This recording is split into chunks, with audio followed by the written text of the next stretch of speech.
It has been a long time coming, but yeah, the finale of Great Ace Attorney, or, well, either the finale or the 14th, 15th video? I don't know. However many videos. Because we got to see how long this trial part is going to take. Because there's still another piece of the trial after this. And we know they really like to make these endings long. 4th November, 9:30 a.m., the Old Bailey courtroom. Yep. Oh, it's back. It's us. Oh, yeah, against Kazuma and... yeah. Before we begin today, I have a brief announcement. As with the closed trial 10 years ago, some astonishing facts have come to light in these proceedings. You're definitely hiding something, Strongheart. You're behind everything, because of course you are. The revelation that the well-known Reaper is actually an organization illegally executing its own brand of justice, and I'm pretty sure you already knew about that. And the discovery that a respected yard inspector was at its heart until he himself perished in an assassination plot. That sounds dumb. Well, I say to all members of the judiciary here present on this occasion that we will stop at nothing to uncover the whole truth behind these disturbing findings. I feel like you're behind the whole thing, so that it sounds like you want to implicate yourself, but... Counsels, you will undertake this trial with the resolve... He said it! He said it! To pursue the truth to the bitter end. Resolve, yes, that's my intention. That's the name of this episode. My lord, if I may inquire, the defendant may speak. On what grounds is Kazuma Asagi permitted to continue in his role as a prosecutor? He has admitted to colluding with the victim in a plot to assassinate an innocent man. He shouldn't be enjoying the privilege of freedom, let alone be leading the prosecution. I submitted a written petition to Lord Strongheart, requesting that judgment of my transgressions be delayed by 1 day. Of course! You did what? In today's proceedings, I intend to expose everything. My whole life for the last 10 years has all been leading up to this 1 day. Kazuma, yeah, okay, he's just dead set on this. Whatever the outcome of this trial, I give my word that I will accept whatever punishment is deemed appropriate, however severe. And I suggest you prepare yourself for the same, Reaper. Well, he's not, though. We went over this. Kazuma is bristling with hostility today. Yeah, geez, man. I get the distinct impression we're heading into a very dangerous territory. Yeah. Is that really even Kazuma-sama standing before us? Yeah, I'm wondering that too. He certainly seems a lot different from he used to be. Like, was this really the real Kazuma the whole time, and his other self was kind of a facade to cover up the fact that he was really mad about everything? As an extreme exception to normal practices, I have granted this prosecutor's request. The defense finds this acceptable, I presume. Yes, my lord. Wow, that was a lot of pomp and circumstance for just saying those 3 words. In that case, in the name of Her Majesty the Queen, I hereby declare this court to be in session again. We resume the closed hearing of Barak von Zeeks. The defense is ready, my lord. The prosecution is more than ready. Very well, then. This preamble has taken long enough. I know. Prosecutor Asagi, begin.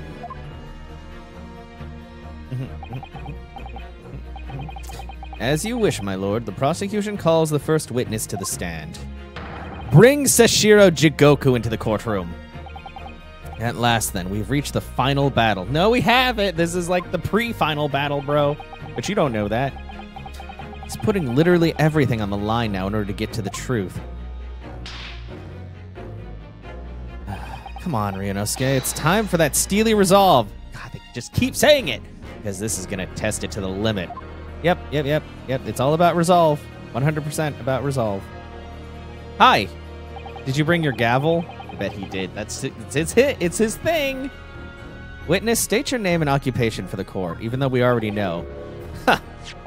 So it was you who issued this, was it? Your subpoena? I did what was necessary. Well, look at what the young man has become. I didn't think I'd see the day when you'd take that tone with me, I must say. The witness will ensure his responses are pertinent to the questions asked. Yeah, bro. My name is Sashiro Jigoku, a Supreme Court judge from the Empire of Japan. 16 years ago, this man came to London as a visiting student. 6 years later, he returned to Japan. As well as presiding over the Supreme Court, he is also currently Japan's Minister of Foreign Affairs. Not Prime Minister. I am, of course, fully aware of Mr. Jigoku and his preeminent roles. I invited him personally to the International Forensic Science Symposium as a representative of his country. I hear he also played a key role in the conclusion of the Anglo-Japanese Treaty of Friendship and Navigation. It was a great honor to be involved in negotiations. I put all my heart and put all into my treaty. Judge Jigoku, I must ask. Well, I never fancy the young murdering student turning up here, of all places. Please don't say it like that. You acquitted me yourself, and now I'm a practicing defense lawyer. Yes, and full of self-importance like your friend across the courtroom, I see. No, I just am... Shut up. Already annoyed with you. You came here to London by invitation to the International Forensic Science Symposium, but then, without informing anyone of your plans, you took flight to France. Took flight? Yeah, I'd have to object to that turn of phrase. You were hiding in a box. Then explain yourself. What exactly were the circumstances? And why were you in a box? Well, I was somewhat expecting this, and I'm sorry to say that I'm not going to tell you. I decline to comment. You can't do that.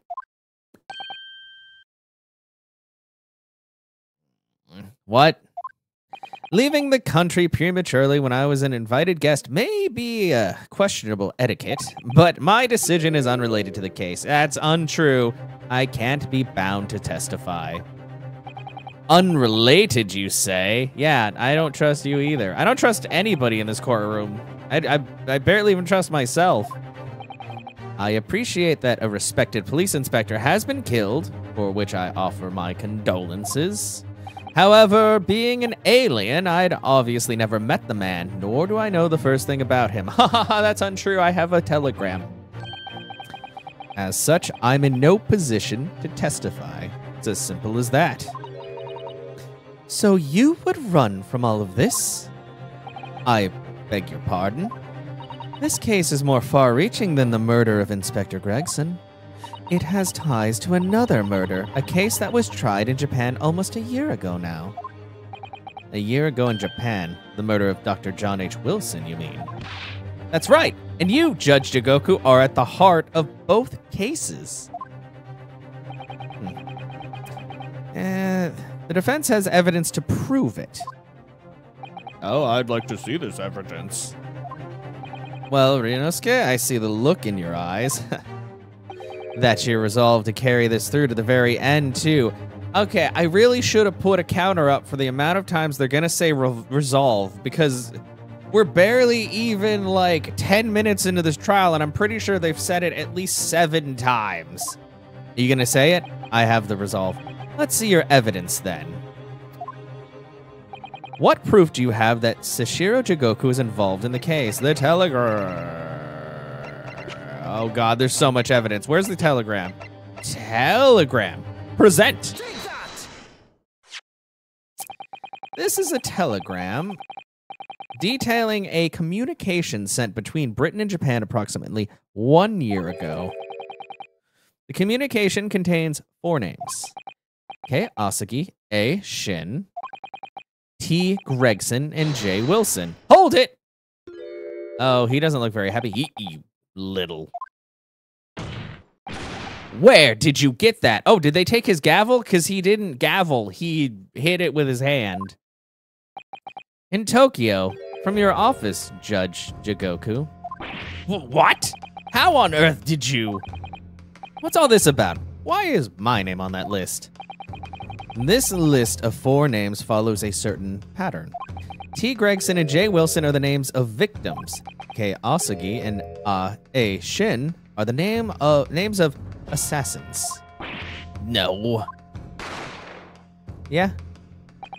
A year ago in Tokyo, Dr. John H. Wilson's life was taken in a Western-style restaurant in the capital. He didn't even get to eat his steak. That's the saddest part. I mean, he also died. Oh, I forgot about her stupid hat. So dumb.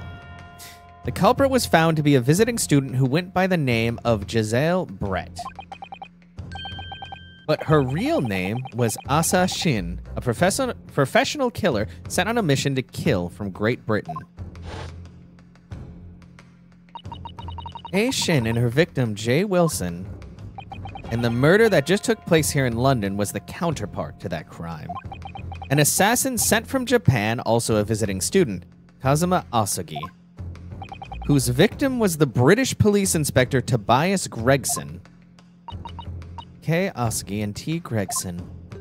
One assassin from each country to kill a target residing in the other. That sounds stupid. What exactly is the defense suggesting?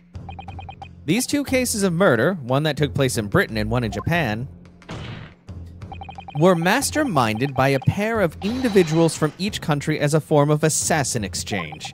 And the telegram the defense has acquired is proof of this international contract to kill. What?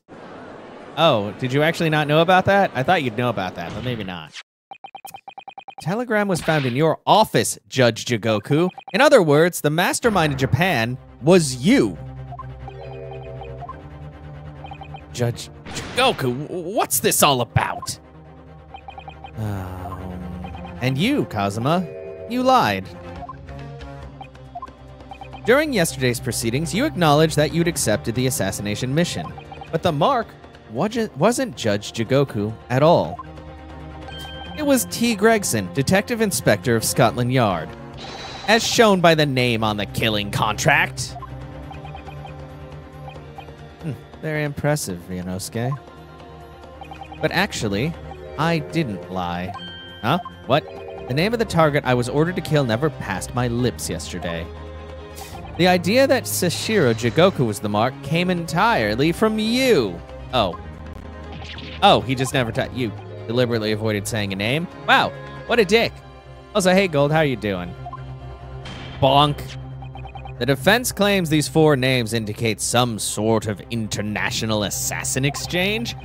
I'm sure I speak for all present when I say that the very idea seems utterly absurd. Oh, is that right, Mr. Man, who's probably pulling most of the strings? Good, just relaxing? Good to hear. Well, Mr. Jigoku, what do you have to say for yourself? The silence only goes to prove his guilt. There's another very important point that this new development brings to light. There's now a distinct possibility that the scene of Inspector Gregson's actual murder was in the witness's cabin aboard the SS Grouse. Judge Jigoku, you have to testify now. To refuse would put you in contempt of court. There's no need for quite such a vicious stare, young man. You've already been contempt of court before. We'll do it again. Very well, then. As a parting gift to you all, I'll tell you everything I know. Okay, sure. It seems that this Japanese gentleman has information that the court must hear about the alleged assassin exchange and the events of the night of the 31st of October. Present your formal testimony now. As you wish, my lord.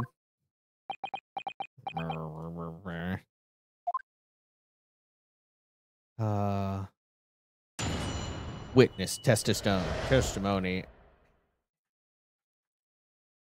The assassin exchange.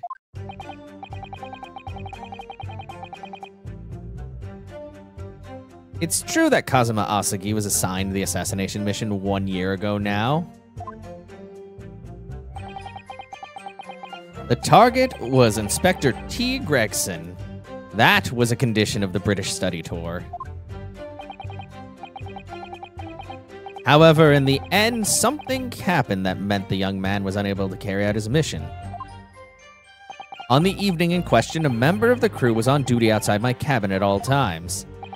If there'd been a shot fired, the crewman would have heard it, so clearly I can't be involved.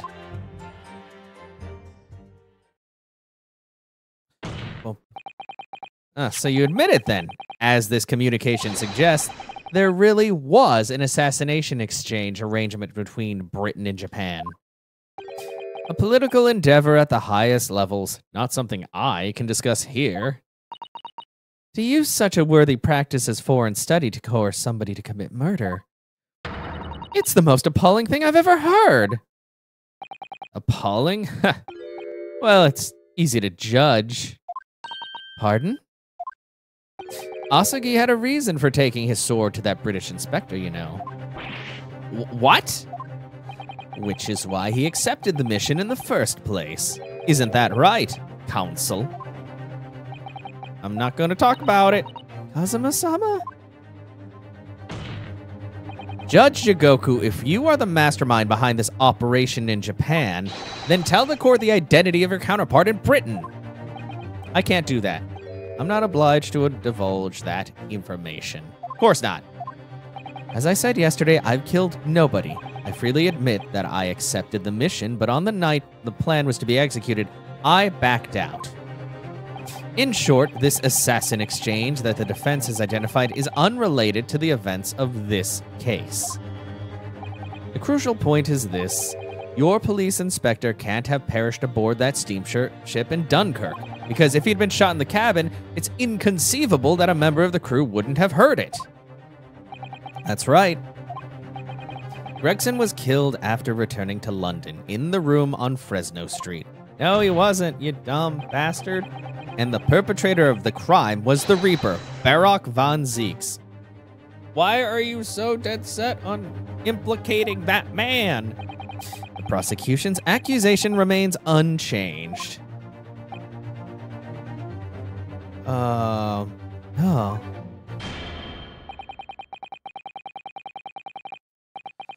To think that a seemingly innocent foreign exchange program was a facade for such a Machiavellian dealings. Or is it just Machiavellian?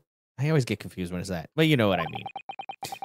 Clearly, it's a plot only a government minister and high-ranking judge such as the witness could hope to execute.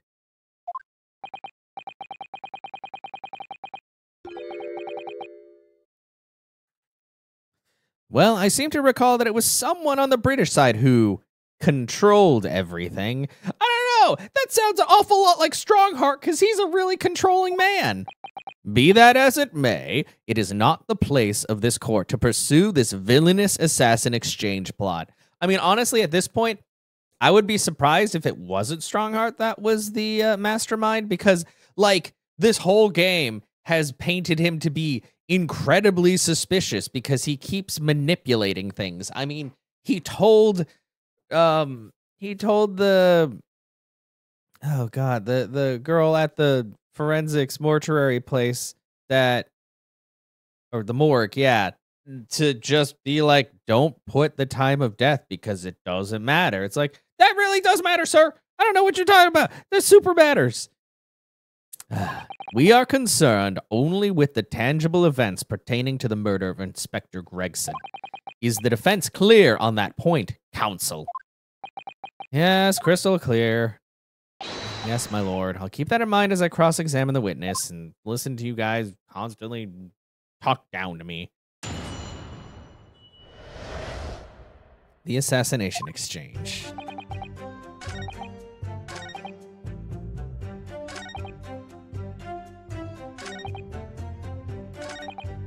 I gotta remember.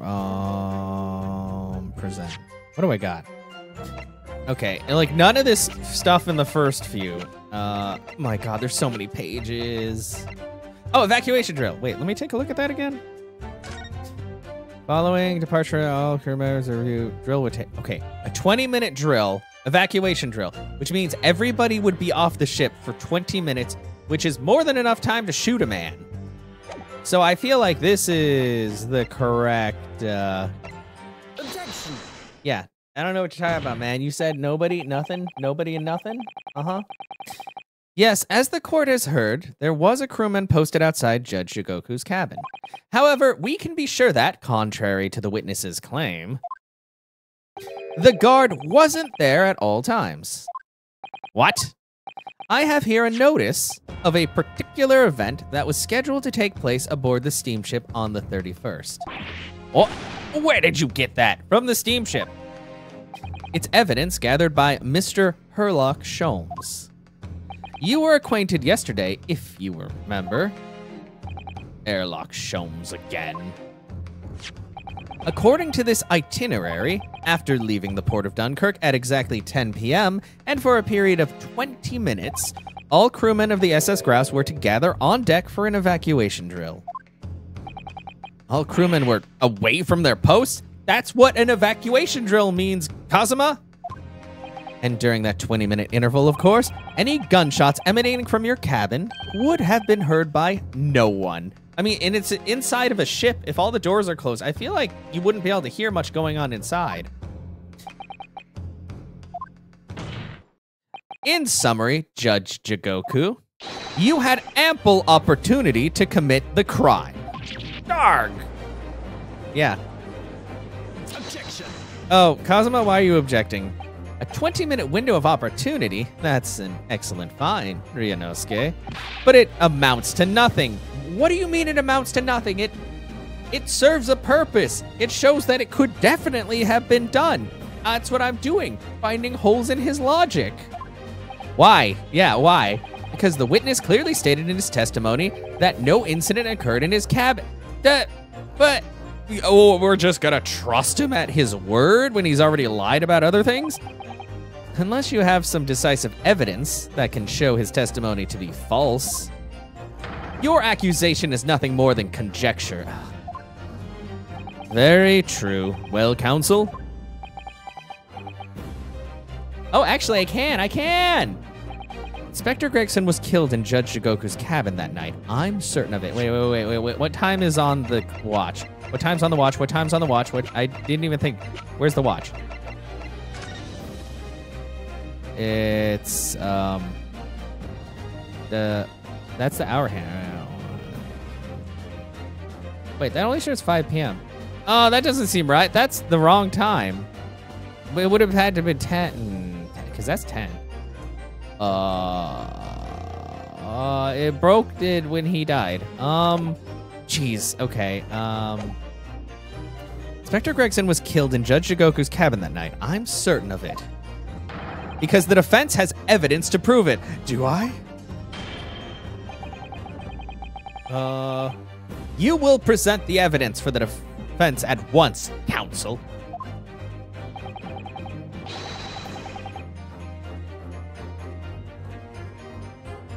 Oh, wait. I'm looking at this the wrong way. It's not the time. It's not that, it's because it's now clear it's the missing crown. Okay, so it's the crown of the pocket watch, which we found inside the chest that Judge Jigoku was in, which proves that he was in the same room. Take that. Is that right? Judge Jigoku, this was found in your cabin yesterday. What is that? The crown of a pocket watch? A pocket watch? Yeah, you don't have one of those, do you? And if you observe the victim's pocket watch, which we know he treasured, is missing precisely that part. It can't be. Moreover, this crown is a perfect fit on the spindle protruding from the victim's watch. Ugh. Now, the fact that this was retrieved from Judge Jigoku's cabin tells us that the victim's watch almost certainly broke there. Yeah. In other words, the victim was killed on the 31st during the 20-minute evacuation drill in the cabin occupied by you, Judge Jigoku. Is he gonna do one of the oh no! Well, you're razor sharp, aren't you, you young murderer? Stop calling me that! I didn't murder anybody. I was acquitted, and also I didn't do it.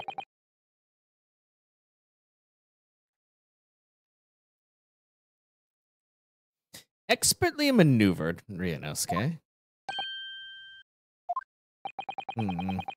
And your argument sounds entirely plausible, but... Oh, what are you gonna say, but... At first... I mean, come on! You're being a real ass about this. But rather like this pocket watch, it's full of cracks, and he's gonna be like, it's 5 p.m., which is a completely different time. What? And I believe Judge Jigoku feels the same way. Well, somebody could have, like, changed the time and then put that piece somewhere else. I was wrong to acquit you earlier in the year. What do you mean? I didn't do it, and it was false charges anyway, so you're just being a dick. Sorry? If I'd known it would result in anyone having to listen to this drivel, I would have declared you guilty just to spare the world your ridiculous bombast. Wow, you're a real ass. Everybody's just a dick. I think it's clear that the witness will have to give further testimony. When you hear what actually happened in my cabin that night, you'll notice the pitfall in which you stumbled. Will I, though? Prior to your renewed testimony, I would like to clarify one point. This is stupid and I hate it. The fact that this part of the victim's watch was discovered in your cabin means that you acknowledge he was there, I presume. Yes, I do. Very well, then. You may proceed to give your formal testimony, the real one, about what exactly happened in your cabin aboard the ship on the evening of the 31st of October. Of course. As a man of the law, I have no intention of obstructing justice. You definitely did, because you're lying right now! You are obstructing it! It's so annoying.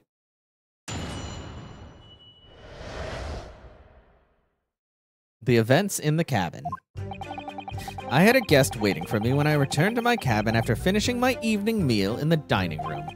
When I walked through the door, a mustachioed Englishman was there, foolishly waving a gun at me. I soon took care of him with an ippon seo. See, I don't know how to say that. Ippon seo throw, though. He couldn't wait to run away after that. I imagine his watch was broken when I threw him over my shoulder. It has nothing to do with his murder. That sounds like a stretch. The inspector was clearly killed, having returned to Britain because his body was found in London. Well, that doesn't mean anything.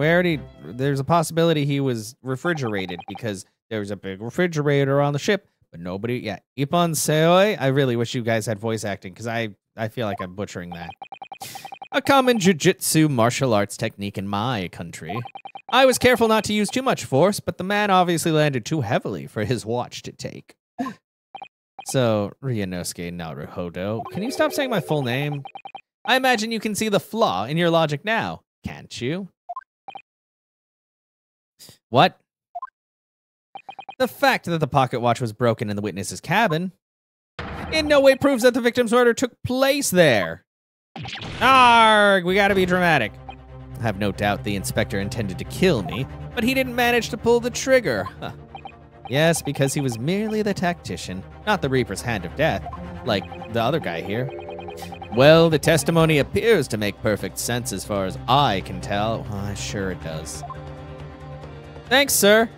Let me express my deep gratitude for your understanding, my lord. Ugh, shut up. But if this testimony holds, Judge Jigoku will be deemed to have no involvement in the case. Yeah, which is bad. Well, counsel, I really see no reason for wasting precious court time here on a cross-examination. We're gonna do it anyway. I object to that, because that's stupid and I can do what I want.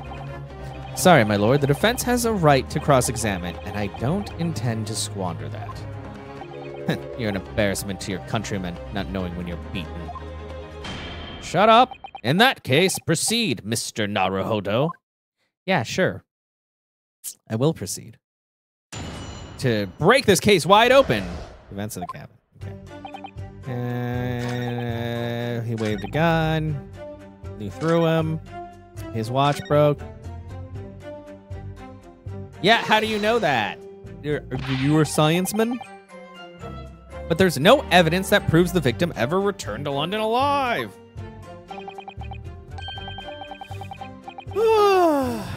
Now just take a moment to think of that idea of yours through now, stripling. What? If the inspector was killed on the steamship in France, how on earth could he have got back to Britain? I don't know, because the freaking steamboat turned around? When people die, their bodies remain in that same spot. It's a devil of a thing. Yay, we're on a boat. A boat moves. Well, a ship.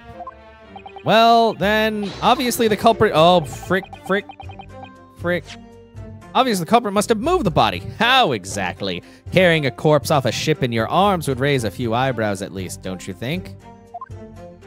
Well, yes, that's true, but no, because he was inside he was inside a case. I think he was inside his own trunk. Because there was blood, and it's his blood on the trunk, but we can't prove that it's his blood because we don't know how to make blood figure out whose blood it is. Yes, that's true, but all passenger luggage is inspected when it is unloaded from arriving vessels. And I would like to think the border police would query the corpse of an English gentleman as hand luggage. If the murder had taken place aboard the ship, you would imagine the body would have been disposed of at sea. There would be no sense in risking being caught by attempting to transport the body back to Britain, except if they wanted to make this big old stupid scheme to throw everybody off the trail. Ugh, that's killed that idea then. But perhaps not. Miss Cisato, we've heard that the first-class passengers were under constant scrutiny by the crewmen posted to guard them, which would mean that the culprit had no opportunity to dispose of the body in the sea. Yes, that's true. So transporting the body to Britain may have been the only viable alternative. Dear me, you really are new to this, aren't you? Huh? What? I thought I'd been perfectly clear, but it seems I'm going to have to explain it in words you can understand. I think I ought to alter my testimony, with your consent, of course, my lord.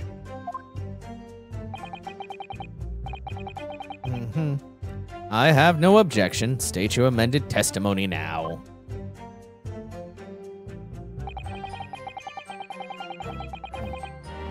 There's no possible way I could have transported the victim's corpse back to Britain. Is that so? What would I have? I have a lot of... Oh, Gregson's photograph.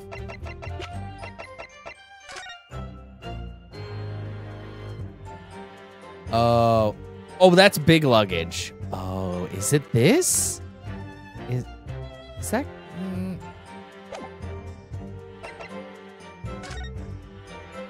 No, because that was... Okay, that was in the room, but he might have moved it. Objection. Oh, that's right. Okay, good. I was like, There's no possible way you could have moved Inspector Gregson's body, you say? I would say the opposite is true. And what's that supposed to mean? Oh, because he hid in it himself, which means an adult male could fit in there. And I think Gregson was probably shorter than Judge Jigoku. At least he looked like smaller in stature. What's that supposed to mean? Far from being impossible for you to do, the transporting of Inspector Gregson's body back to Britain is something only you could do. What are you talking about, Ryunosuke? As well as being a judge, Mr. Jigoku is also Japan's Minister of Foreign Affairs, which means he's exempt from having his luggage searched when he enters the country. We learnt that when we first met upon your arrival in London. Yeah, you told me. You literally told me. Well, all those passport checks and luggage searches at the border took rather a lot of time. I must say I'm very envious of your ministerial status. You didn't have to go through any of that, did you? Ha! I knew you were jealous. Ha ha ha ha ha! You shot yourself in the foot, you freak. Oh. I presume you recall this, Judge Jigoku. It's a photograph we took in the foyer of the hotel to mark the occasion. As the court will note, you have with you your large travel trunk. Large enough, in fact, to have a corpse inside. Mr. Naruhodo, surely you're not suggesting... I'm afraid I am, yes. 3 days ago, when we were chatting innocently with the new arrivals from Japan in the hotel, the body of Inspector Gregson was just meters away from us inside Judge Jigoku's trunk. Oh, you know what? That is a pretty big, what if? Order, order, order in court! I'm skeptical, counsel, that a grown man's body could fit inside even the largest travel trunk. It could. Because I happen to know that the witness himself, a man of considerable size, fits inside his trunk. And verifying that would be extremely simple, wouldn't it, Judge Jigoku? But inside his trunk, how horrifying. And after we'd spoken with you at the Great Waterloo Hotel, you had the opportunity to visit the apparent scene on Fresno Street, taking your trunk with you in a cab to deposit the inspector's body. I don't have to listen to this nonsense. Dr. Gori, the coroner who examined the body, has confirmed the possibility. She's acknowledged that there are signs that steps may have been taken to disguise the true time of death. The onset of the body's decomposition could have been delayed by storing it in a refrigerator. Counsel, as I remember explaining yesterday, refrigerators of the requisite size are few and far between. Yes, I'm sure they are, but one place they're certainly found is on large ocean liners. Such ships are equipped with electrically refrigerated cold rooms to keep food fresh on their long sea voyages. And the SS Grouse is no exception. Professor Mikotoba told me about it only yesterday. Well, Judge Jigoku? However much you prolong this debate, you can't eliminate the truth. All the evidence points to you being the killer.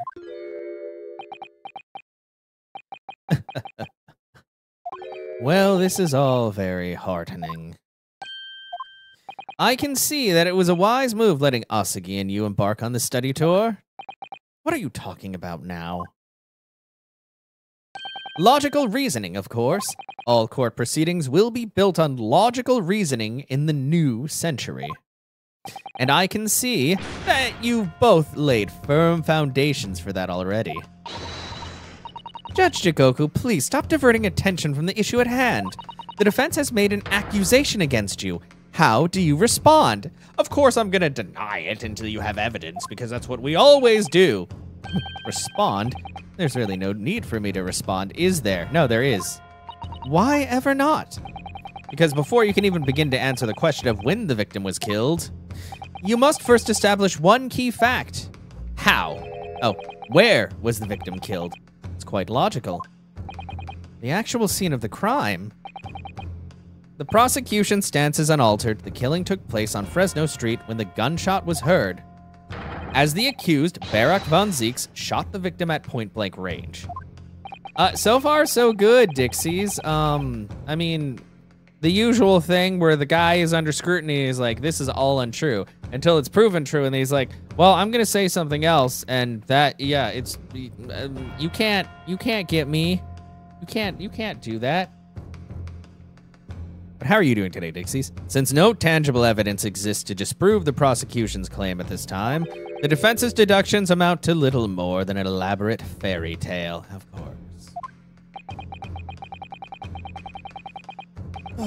I'm afraid that's how the logical reasoning the British are known for really works, young stripling. The victim was shot in that little room on Fresno Street and died instantly. I'm afraid it's the prosecution's claim. That's the only fairy tale here. You slept funny 2 days ago and, oh, that sucks. Hopefully it kind of rights itself soon. How can you say that? Quite simply, because that claim directly contradicts a certain piece of evidence in our possession. Oh yeah, if he died instantly, he wouldn't be in like a, yeah. Very tantalizing, counsel. I think you had better explain yourself to the court, don't you? The prosecution claims that Inspector Gregson died instantly when he was shot at the scene on Fresno Street. But this evidence clearly contradicts that claim. It would have to be the photograph of the victim. Because if he died...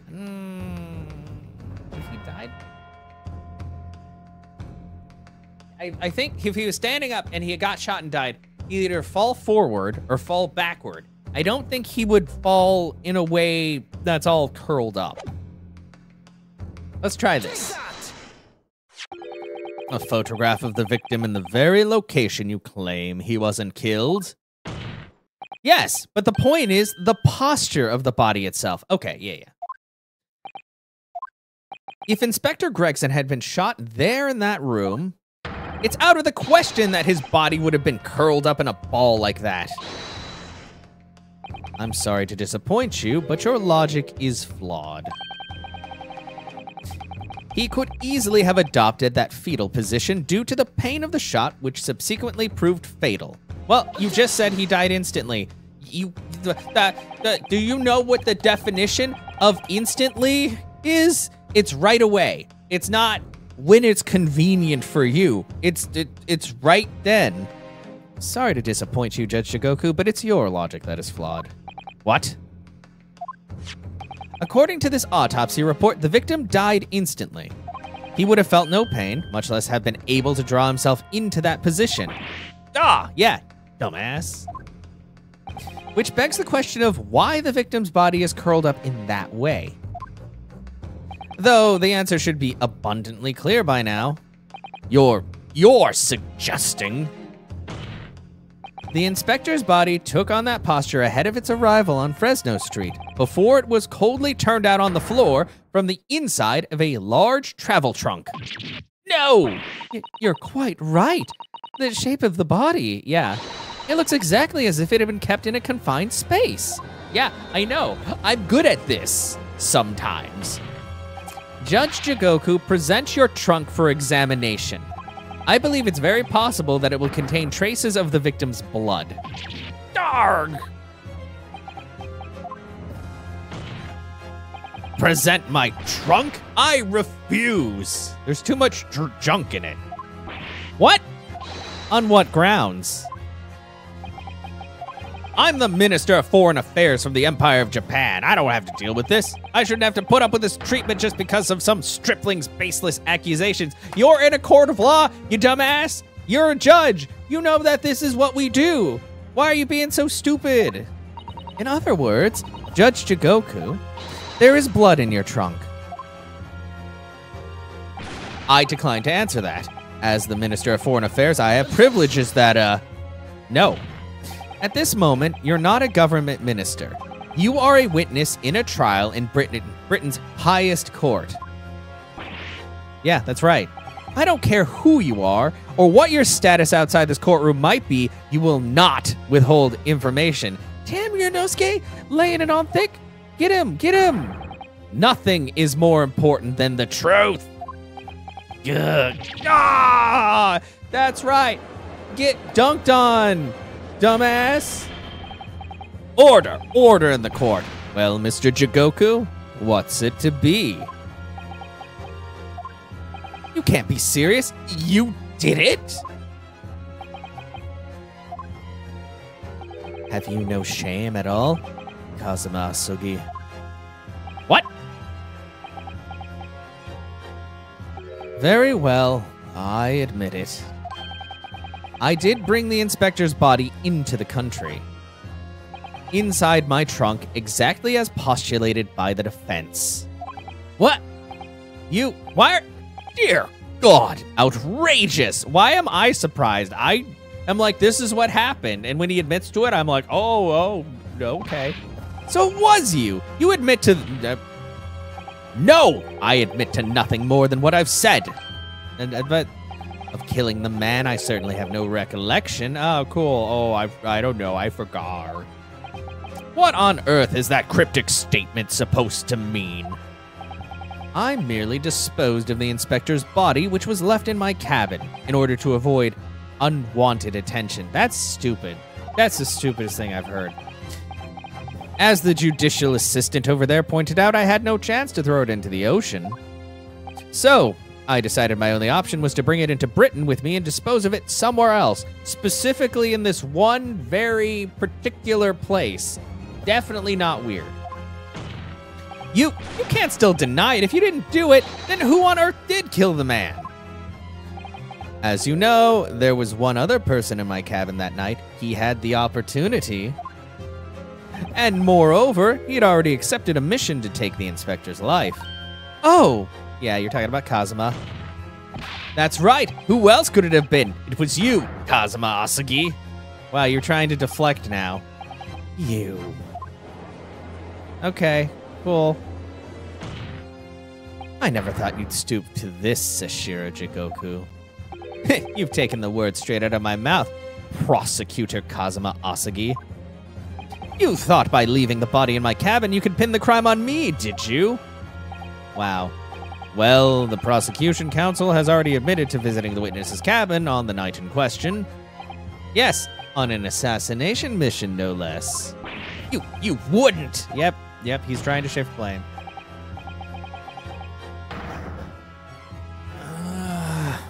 So, what do you make of that, young stripling? You've heard my testimony now, and that's all that I have to say on the matter. I'll admit to nothing more. I don't believe this. Counsel for the defense, what is your position now? The court awaits your response to the witness's assertion. The assertion that on the night in question, the victim's assailant was in fact Mr. Kazuma Asagi. Oh, hi, RC. This is really heating up, but we're almost done. It's gonna be the finale. It's gonna be great. Probably. Maybe.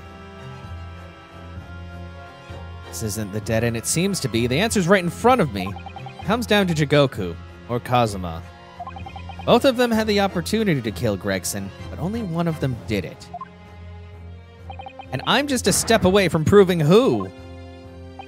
Very well, the defense is ready to respond to the assertion put forward by Judge Jigoku. The idea that the victim's murder could have been committed by Prosecutor Asagi is impossible. I mean, honestly, look, this game, the story is very good and everything, but it has all the usual tropes, and it's gone on a little longer than I would have liked it to, so yes. I'm definitely ready to get everything out in the open, finish it up, and be like, we did it, boys. We did all the Ace Attorneys that are mainline. Judge Jigoku, let me remind you of something you said only a few minutes ago. You claim that the logical reasoning is the future. Oh, yeah, that logical reasoning is the future of judicial process. It is, no question. Duh. Well, logical reasoning can prove something here. Namely, that it would have been impossible for Prosecutor Asagi to commit the crime. What? The court will only accept an argument that is supported by compelling evidence. So present what you have, counsel. What proof is there that allegedly demonstrates the impossibility of Prosecutor Asagi's involvement? I think it's the evacuation again? That's the telegram. Sorry, back it up, back it up.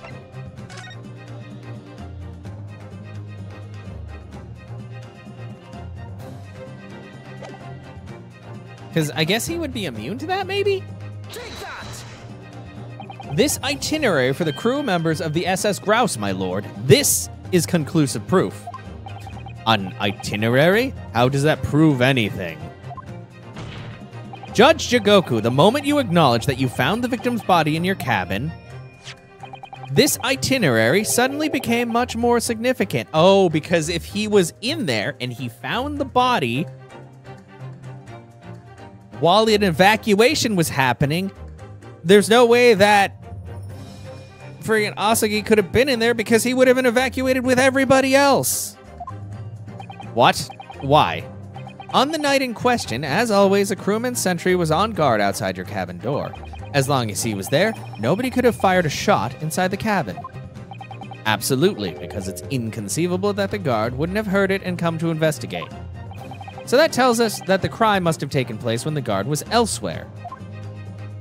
And that narrows it down to the 20 minutes just after 10 o'clock, as indicated on the itinerary. Also, he had bribed that crewman outside his door with a substantial amount of money, so there's a possibility that he did not tell him to leave during the evacuation drill.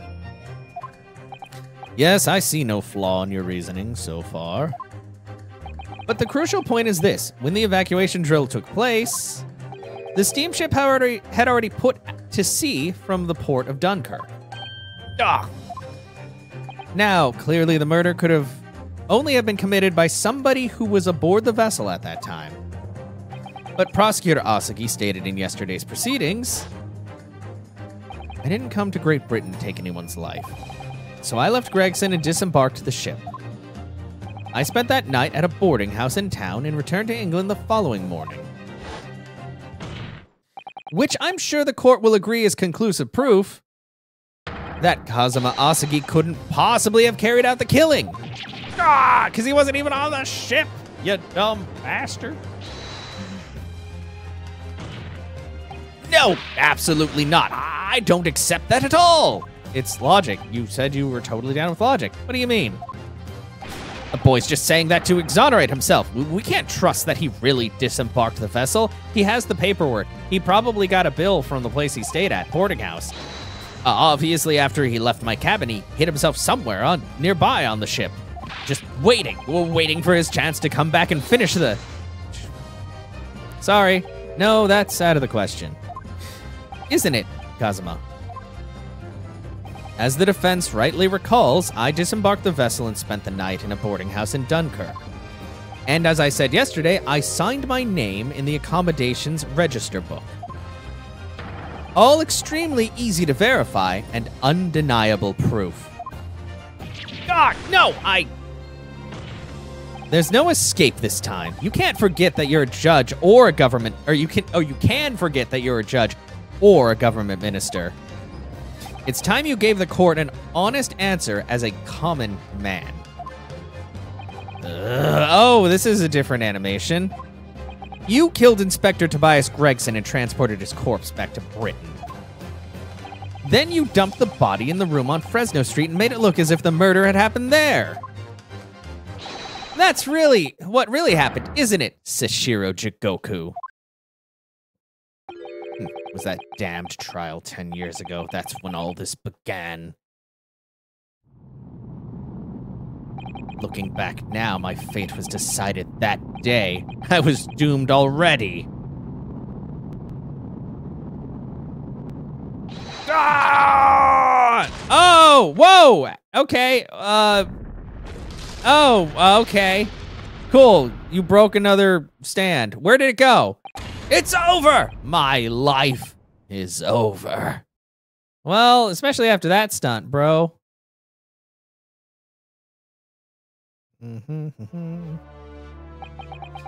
British assassin to eliminate a professor in Japan, a Japanese assassin to eliminate a detective in Britain. Both assassins will use diplomatic immunity to evade conviction and return safely to their homelands. The assassin exchange request arrived from Britain about 1 year ago. Though it was hardly a request, it was a demand. And for that, you decided to recruit Mr. Asagi. Things didn't go according to plan. Your chosen assassin never made it to Britain. And you found yourself unable to dispatch a replacement. Because I was already on my way to Britain at that time in Kazuma's place. And that left me with only one option for carrying out my obligation. To do it myself. To eliminate the mark myself. Yep, personally.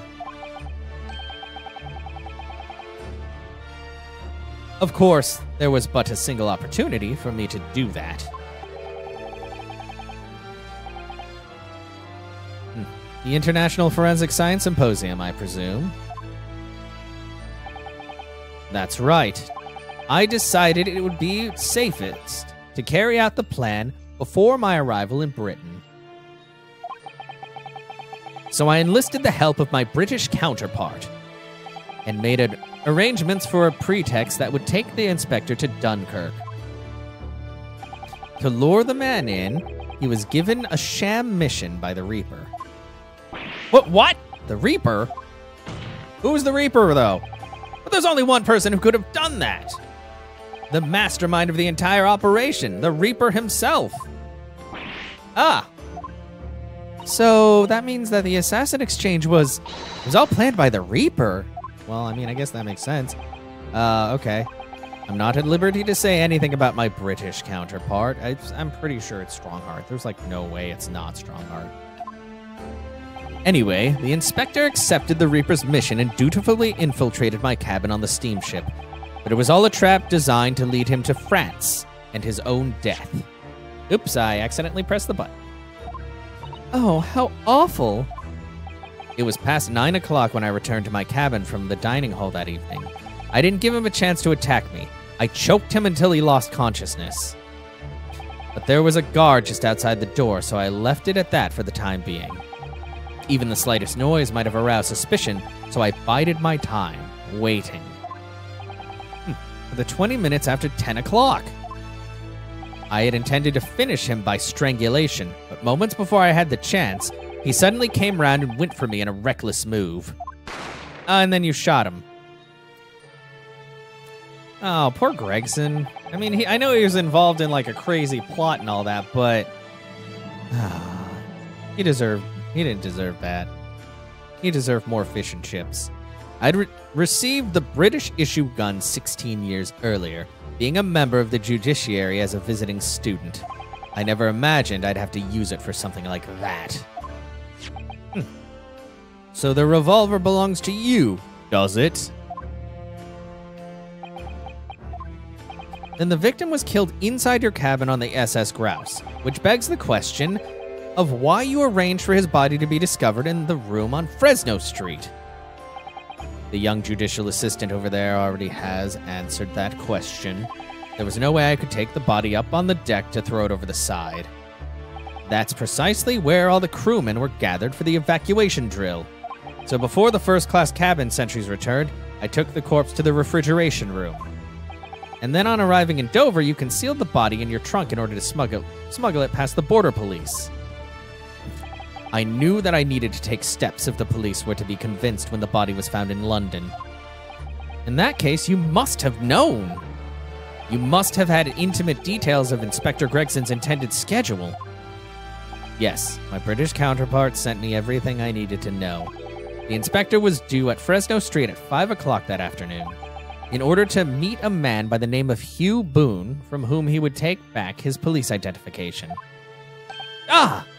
I decided that man would be the perfect person to set up as the culprit, so I took a hackney carriage over there with the body still in my trunk. Must have been just after we took this photograph with you at the hotel then. And you immediately were like, I have things to do. Yes, I wasn't expecting a welcoming committee. I was more than a little nervous. On Fresno Street, I spotted a young girl selling little firecrackers. Miss Venus, of course.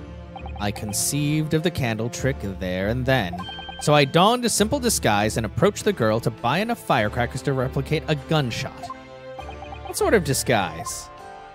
For some reason, the inspector had a bright red hairpiece in his own traveling case, so I put that on, although I suspect I drew more attention to myself in that than I would have otherwise. Yeah, especially since your beard is definitely not red. The hairpiece we found at the scene, the inspector had it ready for the Red-Headed League investigation. I only arrived at the room around 4:45, so I quickly placed the body on the floor, moved the notice board, and set up my little candle trick. I arranged it so the firecrackers would go off with a bang around 15 minutes later. So that Mr. Boone, who was due to arrive at 5, would walk straight into a trap? Except, at the last moment, I made a careless blunder. What was that? I imagine it was the bag of fish and chips. Ah! I didn't notice that it had fallen out of his overcoat pocket when I moved the body to the refrigeration room. I put it back in his pocket the following morning, but, well, it seems the warmth of the heated cabin had accelerated the decay of the fish. Anyway, that's everything. All the sordid details of what I did.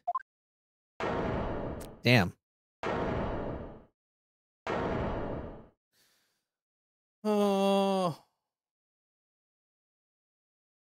Boy. Okay, well, I mean, dang. It's gonna come out eventually. I've heard enough.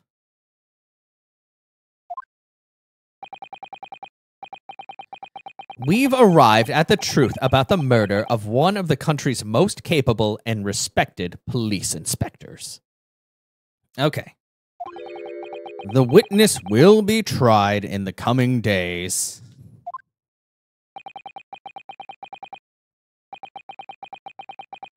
Oh, yeah, no, that's good, Dixies. It does help. I do enjoy having 3 monitors. Like, technically I have a 4th, but the 4th is just my drawing tablet, so... and that's usually off unless I'm actively drawing. But it does help to have, like, chat over here, game here, and then OBS here to make sure that everything's running smoothly. For a crime of such a vile nature, you can expect the most severe penalty.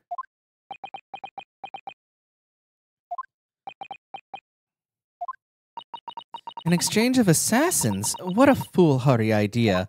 Well, it's government. Mr. Jigoku, one last detail. Who was your counterpart in Britain? Who was the mastermind behind the assassin exchange?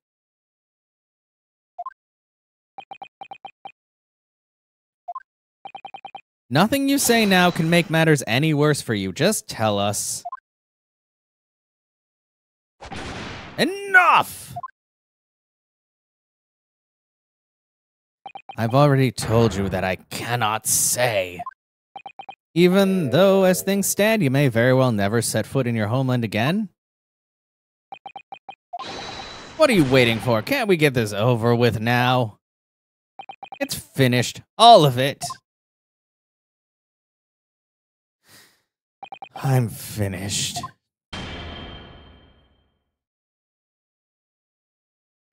Then, in the name of Her Majesty the Queen, I now pronounce the findings of this court. This man before us has admitted to the willful murder of Tobias Gregson.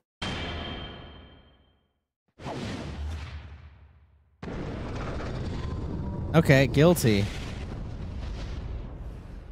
Yeah, I think that both of my Samsung monitors are like 29 inches, which isn't like huge, but it's not small. It's good enough, like I can play the game on it. I mean, because, you know, the game's only like 2.5 feet away from me. So it's like, it's plenty big enough for me to read the writing and all that. And like, I can read chat on this side, and on this side, I have it turned vertically. Like the monitor to my left, I think is another 27 inch or something like that. Or actually, these are 27 inches, and that's like another 27 inch, something like that. But I have it turned vertical, so chat is even bigger on that side, but I can also read it from the right if I'm too lazy to look to my left. Sashiro Jigoku, it is the opinion of this court that you should be found guilty. That's right, he is guilty, but also there's still more going on. And may I remind all those present of the strict confidentiality demanded by this closed court. Okay, well, wow, that sure was anticlimactic. Moments ago, Mr. Jigoku signed a written confession, admitting to the murder of Inspector Gregson and the subsequent conveyance of the body. In short, the defendant's innocence has therefore been established beyond doubt. Oh, wonderful! Well done, Mr. Naruhodo. Yes, thank you. Yeah, this doesn't feel finished. Is something wrong? Yeah, I'm just a little troubled by his silence. The true identity of the Reaper of the Bailey in this extraordinary assassin exchange. We do remain in the dark about these mysteries. However, insofar as the indictment brought against the defendant in this trial, we have reached a conclusion. I have every intention of pursuing both mysteries as a prosecutor. As you wish, now for the formal adjudication. Somebody's going to object. I hereby declare the defendant, Barak von Zeeks. Of course he's going to object! Why wouldn't he object? Why wouldn't he? Of course he's going to object. We got to drag this out. The prosecution calls for adjudication to be deferred. Counsel? The accused innocence hasn't been fully established at all, and therefore it would be wrong to deliver a verdict at this time. That is the prosecution's unwavering position. What? But Judge Jigoku has already confessed. Nevertheless, I adapted to have it on one arm because... Oh, really? Oh, that sucks. Barak von Zieks has committed crimes for which he must be punished.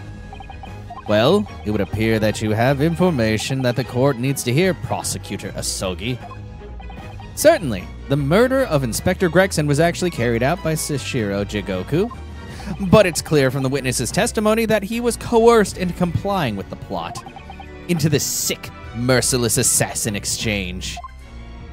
That may be true, but come on. So what I want to know is who coerced Jigoku, who was pulling the strings? Oh. The victim went to France, having been ordered on a mission by the Reaper, only to be murdered. In other words, the mastermind behind the assassin exchange is someone in a position to give such an order. As we've already established, the Reaper himself. Oh, of course. Well, certainly that would appear to follow. The prosecution hereby formally accuses the man in the dock, Barak von Zieks, of being the Reaper of the Bailey. And furthermore, I'm going to prove his guilt beyond a reasonable doubt. Are you, though? What? What? Why are you so surprised? You can tell that's exactly what the hell he was going for. Like, stop being all surprised. Order! Order! Order! The Reaper of the Bailey is a long-standing mystery, Counsel. Are you suggesting that you have some new information with which to build a case? Scotland Yard has already investigated Lord Van Zieks very thoroughly in that regard, and they found no evidence whatsoever to substantiate the claim that he is the Reaper. Perhaps, but circumstances have now changed, and I'm smarter than them anyway. What do you mean? It's already been established that the assassin exchange was negotiated with Jigoku by the Reaper himself. Which means that we now have a new line of questioning by which to identify definitively the man's identity. That is the prosecution's intention here. I must say I'm surprised by quite how tenaciously you appear to want to besmirch my name. You are guilty of an unforgivable crime, Lord Van Zieks. And I will bring you to justice for it, whatever it takes. Well, he didn't do it, though. That explains Kazuma's silence before. He's stewing. He'll stop at nothing to finish what Lord Van Zieks unwittingly started 10 years ago. Yeah, of course. Very well. Whilst it's extremely irregular, I will, on this occasion, grant the prosecution further opportunity for witness testimony. The defendant will disclose any and all involvement that he has had with the Reaper and the assassin exchange. Thank you, my lord, for guiding the court so wisely. Shut up! I mean, I'm sure you're trying to just, like, catch him in his own trap, but you're being a real ass about it. I hereby declare this court to be in session for a supplementary hearing. Okay, time to light the fires again. Leg! Pray turn a blind eye to the discourtesy as I verify this vile and unremitting accusation hasn't soured the contents of my hallowed chalice. Lord Van Zieks? I first had to suffer the pseudonym of the Reaper 10 years ago now, and ever since that time I've endured the weight of implied guilt that's gone with it. Smash! So I welcome the chance to testify now and crush those allegations once and for all. Good. Good! Then let justice decide, Lord Van Zieks. The prosecution seeks to begin building its case by calling the accused to the stand as the primary witness in order that he may answer the accusation brought by the prosecution that he is the Reaper of the Bailey. And what says the defense? Putting the defendant in the witness stand can be extremely dangerous, and Kazuma-sama is so emotional at the moment. He's not thinking logically. I don't know, I think he might still be. He's just acting very crazy. You're right that he's not himself, but I knew it would be like this. And I came here today determined to face him through whatever might arise. You might say that I have Resolve. As a lawyer and as his friend, then that's what we must do. The defense has no objection, my lord. Very well, defendant, you will take the witness stand and give formal testimony on the subject of your involvement with the Reaper and the assassin exchange. As you wish, my lord.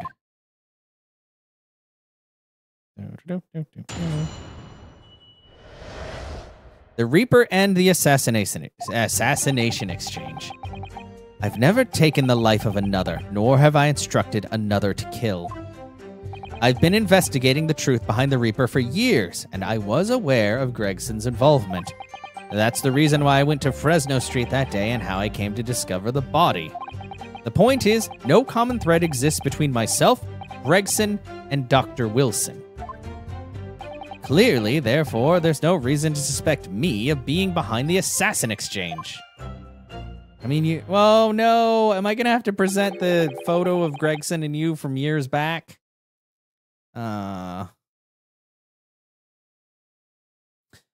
So you deny all accusations by the prosecution?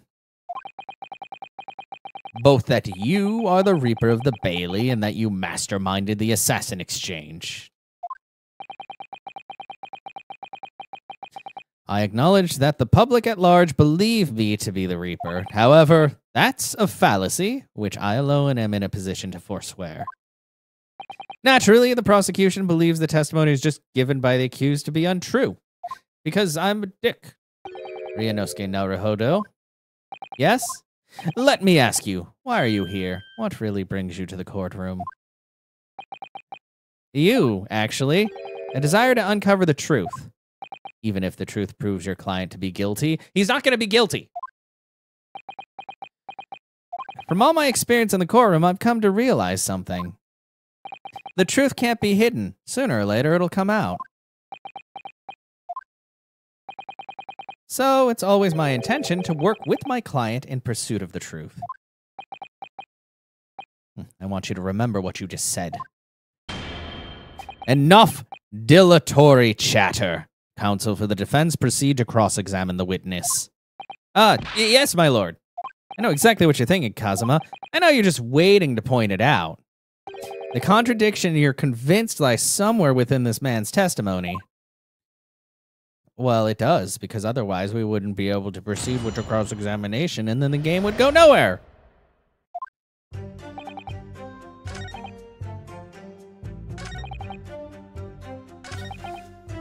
Oh, that's untrue, though. Because...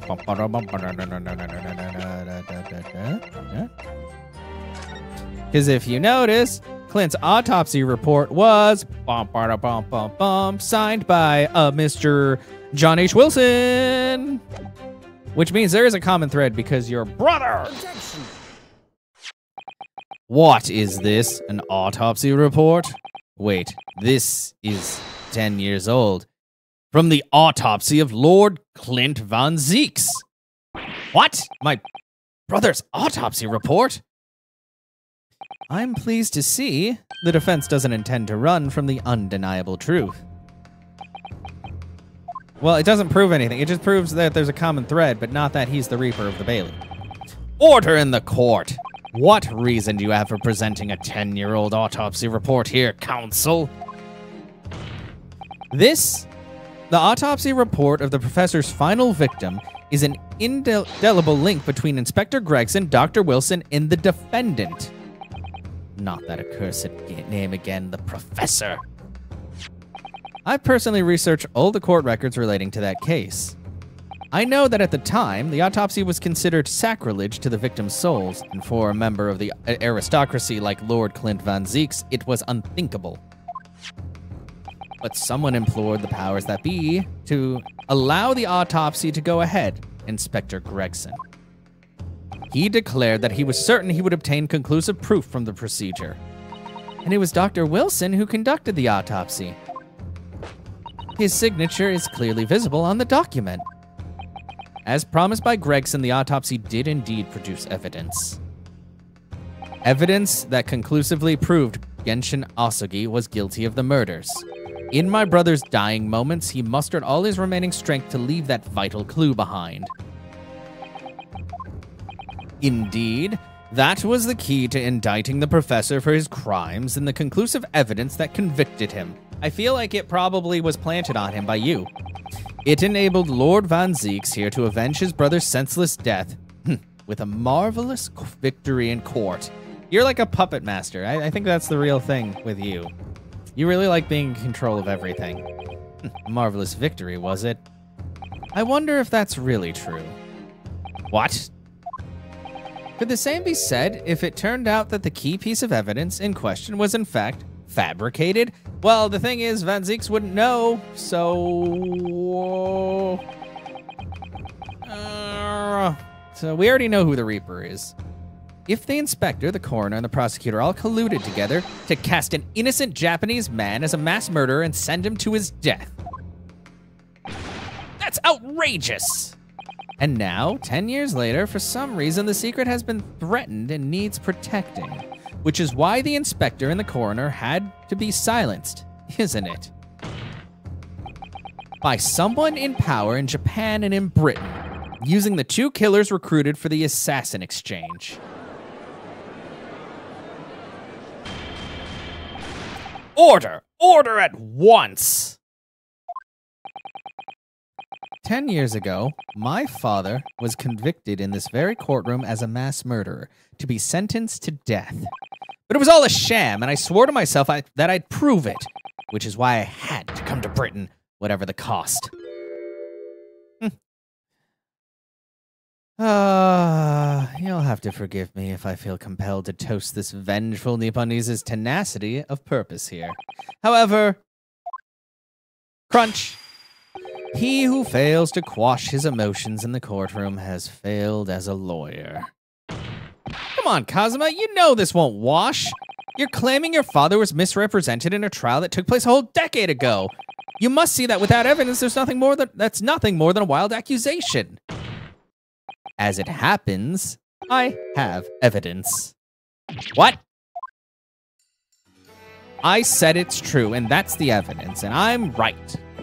As the court has heard, I crossed the channel to France with Gregson on the 31st. I went with him on the pretext of being the assassin recruited to kill Sashiro Jigoku. But my true intentions were to make the inspector tell me the truth. What truth? The truth about the evidence, and he acknowledged what I had already deduced.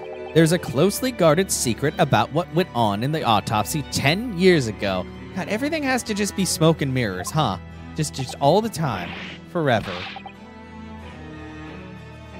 What? A secret? I know nothing of any secret.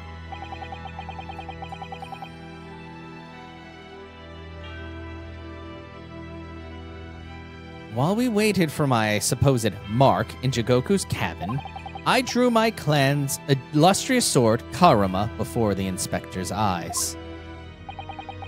He very quickly understood what my true motive was. Right, I see. You're that Asagi's young lad, are ya?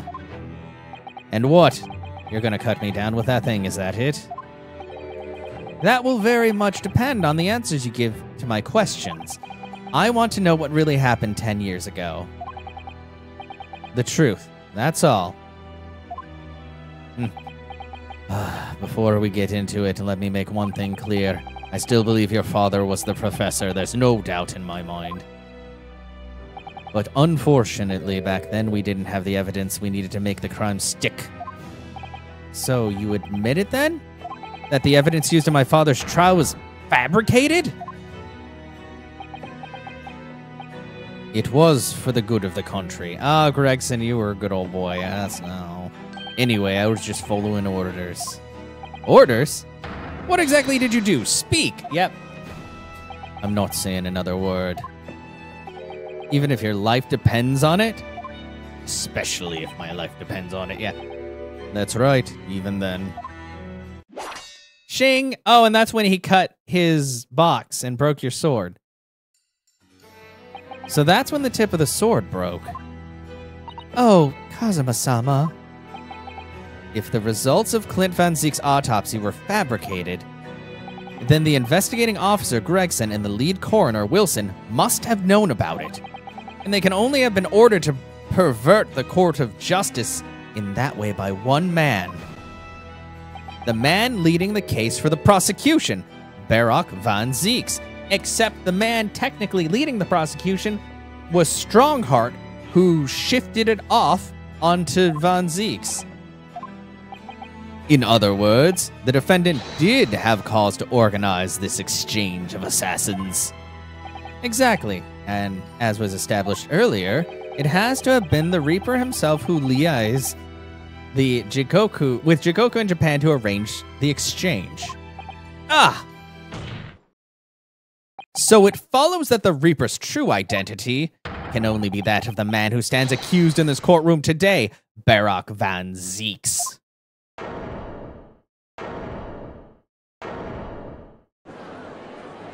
I don't know. I feel like there's other people. Objection.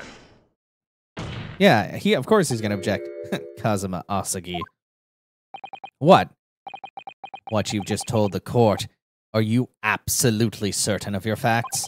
Did Gregson really fabricate evidence for that trial 10 years ago? I heard it with my own ears, his shameful admission.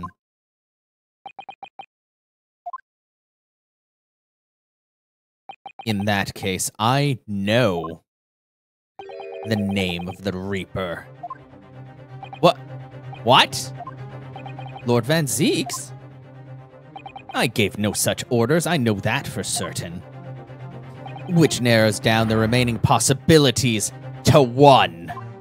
If Lord Van Zeeks isn't the one behind all this, then yes, there is only one other person who could have done something like that. Yes? I believe I know who it is, too. You? I just had a feeling this name was going to come up. The true identity of the infamous Reaper of the Bailey. I mean, it's so obvious at this point. It's so obvious. The only person who could have arranged the assassin exchange and manipulated the autopsy results is the Chief Lord Justice himself, Lord Male Strongheart. What? Lord Strongheart? Yeah. Does he not seem suspicious to you? Yes, it's true that 10 years ago, the defendant handled the prosecution of the professor in court, but he only took over the case after his brother, Lord Clint Van Zeeks, had been killed. Yeah, did you not come over that part? I can only assume that this is the most inappropriate joke in British judicial history. Is it? I think it's, I don't know, like, this guy was suspicious from, like, the get-go, and he just got more suspicious as he did more dumb stuff. I wish it was, sir. Well, Lord Van Zeeks? 10 years ago, I was very new to my profession, but I had a burning desire to avenge my brother's death, so I pleaded for control of the case. Yep. The investigation to that point, the supplication of the lords to allow my brother's corpse to be examined, all the evidence I was given, the autopsy reports, it all came from you. I've spent my life since then believing I was in your debt for the way you stood aside and let me handle the trial. But I see now, I was very much mistaken.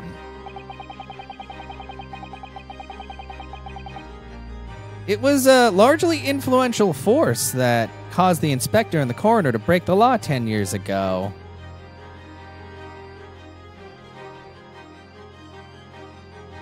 Yeah. So he's getting more and more dumb. Basically, he just keeps, like, messing up. And that same force was still felt a decade later on the other side of the world by Sashiro Jigoku. Lord Strongheart, everything falls into place when we recognize that you are the Reaper of the Bailey. Yeah, because he can control whatever he wants because he's like the main head whatever dude. And he wants to have even more power.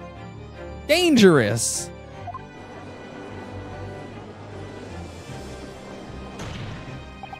The court awaits your response, my lord. This may very well go down in British judicial history, but I assure you, it is no joke. Consider this a formal accusal by the defense, and also the prosecution. You can't do that. It doesn't warrant a response. A formal accusal? Don't be absurd. The defense's claims are utter nonsense, a wild fantasy at best. You're not gonna defend yourself? You claim there was some wrongdoing with Lord Clint Van Zieks' autopsy? That's utterly untrue. Cool, I'll take your word for it. Objection. But I heard it from Gregson's own lips. He admitted to it. And where is your evidence? What? Gregson's dead now, unless you were thinking of summoning a ghost to the stand? Oh, funny you might mention that. We do that way later in the future. You mean to say? I forget how the system works in your little backwater country. But in the courts of the British Empire, without evidence, there is no case. I have no intention of entertaining some wild fantasy that can't possibly but be substantiated by anyone or anything. Darg! Oh, Kazuma, you're losing it. You're losing it.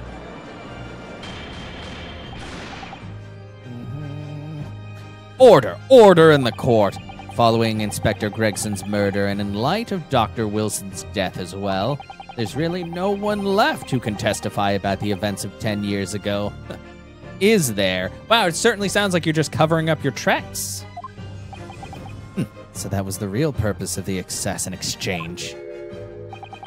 This court has no business raking over the coals of a case that was concluded a decade ago. The accusal brought by the prosecution and the defense is categorically denied. I take it there are no objections. Of course there are objections, but you're not going to listen. Yeah, no, that's it. Sometimes that's what it feels like, Dixies. Like I said, I like these games, but I hate some of the tropes and the fact that there's so much just like constant like spinning around sometimes. Kazuma. He's more or less waited his whole life for this moment. Is there really nothing else we can do now? Is there no other avenue we can go down in pursuit of the truth about what happened all those years ago? If only there was someone who could testify about Clint Van Zieks' autopsy.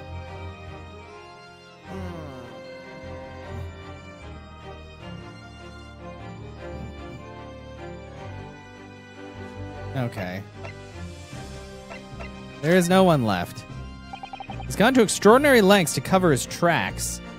Yeah, no, exactly. Like, I will say this part of the game is definitely moving along a lot faster than the earlier parts where there just felt like there was a lot of, like, circle jerking and then finally things happened. But it's still, this is the essence of Ace Attorney, to kind of keep, like, oh, the intrigue. Oh, we can't get him. Oh, but maybe this or oh, this.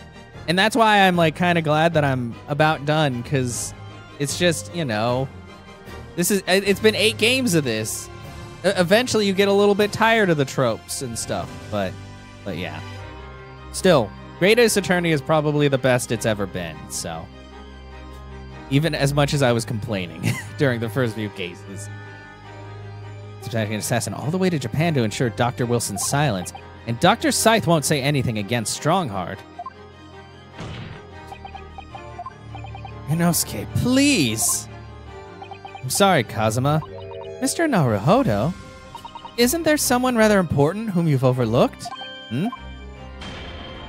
Your silence is beautifully eloquent.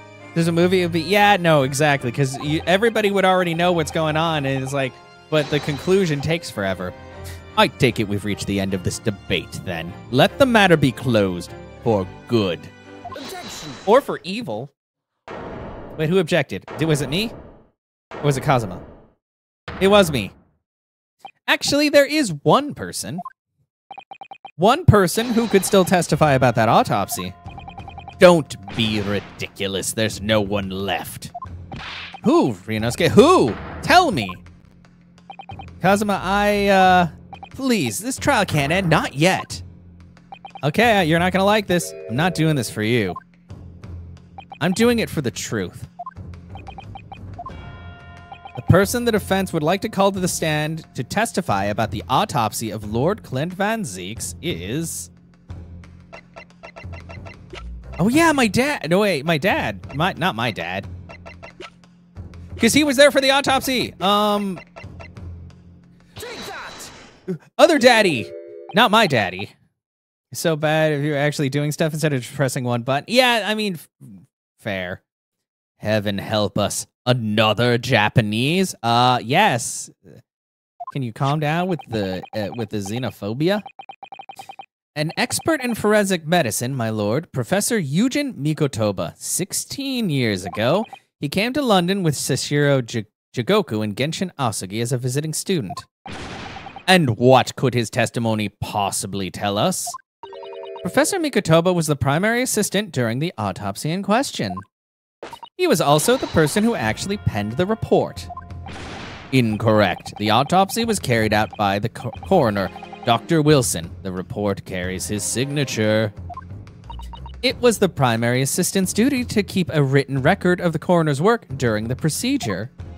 In actual fact, the coroner merely read over the report at the end and signed it. In other words, Professor Mikotoba witnessed the entire autopsy from start to finish. The defense demands that Professor Mikotoba be summoned as a witness as a matter of urgency. Whatever really happened in that autopsy laboratory 10 years ago is something only he can tell us.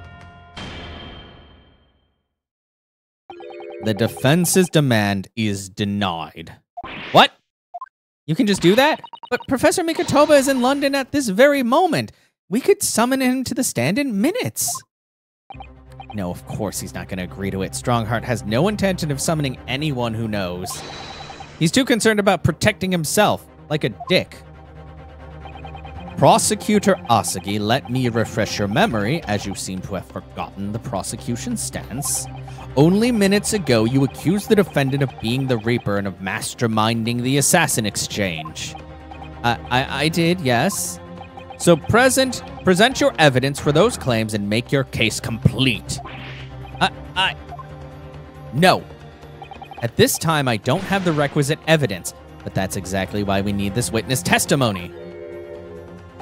The professor case is closed. There are no clues in the distant past that will bolster your argument today. I'm afraid to say, Prosecutor Asugi, that you would appear to be possessed by the spirit of your late homicidal father. Wow, he's a real dick. Now, as I stated earlier, this court has already reached a conclusion with respect to the matter at hand. Inspector Gregson was murdered by Japanese Supreme Court Judge Sashiro Jigoku. As for any hidden circumstances that may exist, they will be investigated in due course by the proper authorities. Objection. But we all know what will happen. That'll just give the mastermind of the whole venture time to cover his tracks again. By which you mean me? Yeah, yes. Your punishment for this contemptible behavior will be decided at a later date. As for you, Prosecutor Asugi, you will be reprimanded following these proceedings. Willingly, I trust, since you gave your word. Ah! This futile game of revenge is over, young Master Asugi.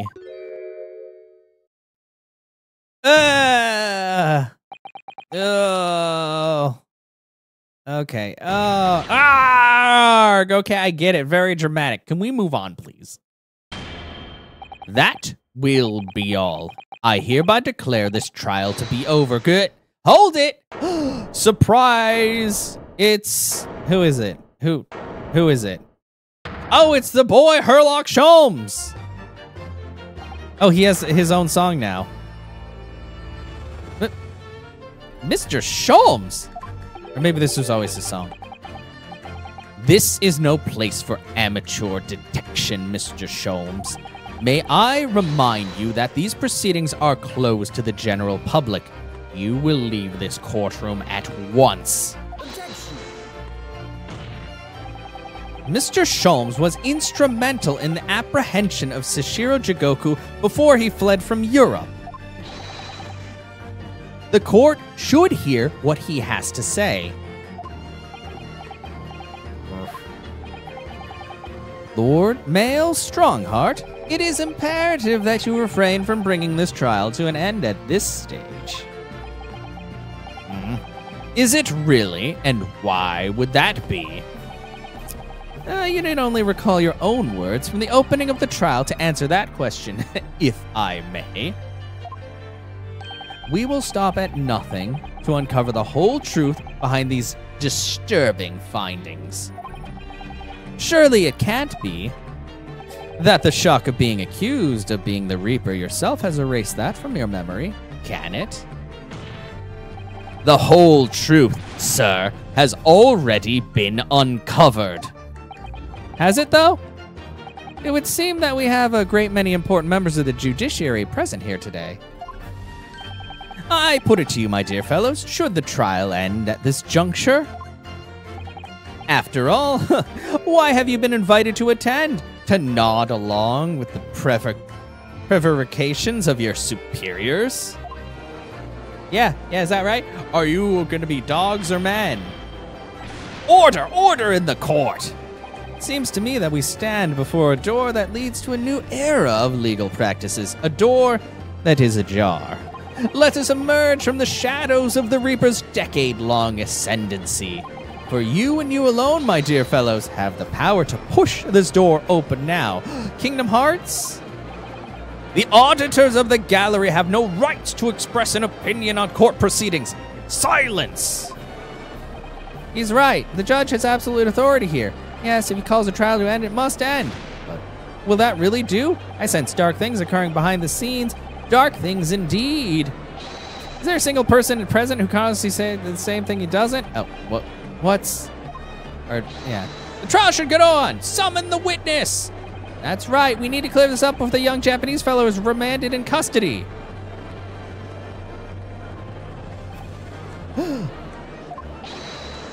My lord, you assured those present here that you were to cover the whole truth here. Vindicate yourself of this outlandish accusation. The truth, the whole truth, and nothing but the truth. That's the very foundation of British law. You hear that, you cuck? A toast to my dependable colleagues in the gallery. On with the trial! On with the trial! Testify! Testify! Nice. Well, my lord, you hear the voice of British justice, I take it. I think you'll find it will be rather awkward to silence.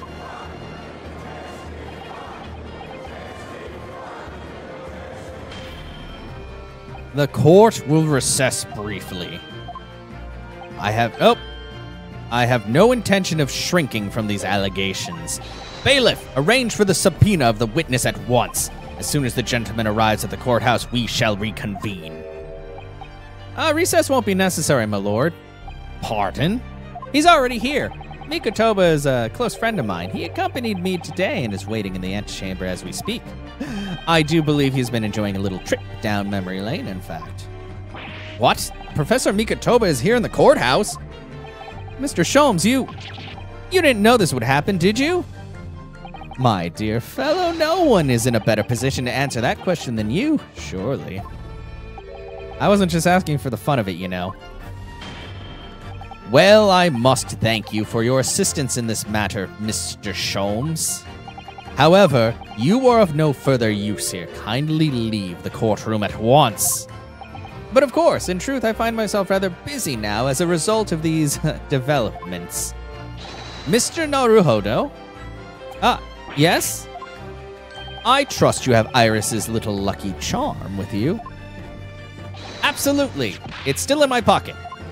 She sends her regards and a reminder. If you find yourself at a dead end, the ears are at your disposal. Just one tug, if you please. Oh, of course. In that case, the trial will continue without delay. Bailiff, show the witness to the stand. So it's Lord Strongheart. He's the Reaper of the Bailey. Where exactly is this trial going to take me, I wonder? Just how deep am I about to be plunged into the blackness of the abyss? Well, I'm ready. I'm ready to head into the heart of this maelstrom and confront whatever horrors it tries to drown me under. To be continued. Yep. Okay. But you know what? It's been less than 2 hours, so we're gonna finish up. It's just gonna be one long video into the end of the game. We're gonna save progress just to do it. But there's really no reason, because we're gonna finish. Okay, back it out.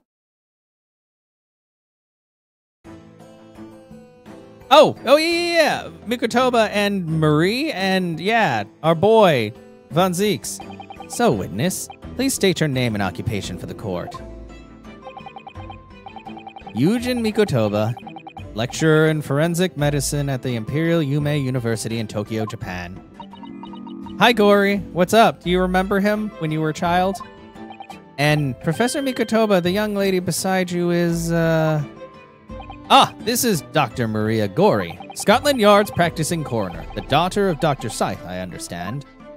Yes, Dr. Scythe. I'm afraid I can't tell you why she's here. She just, appeared. Hi, Maria.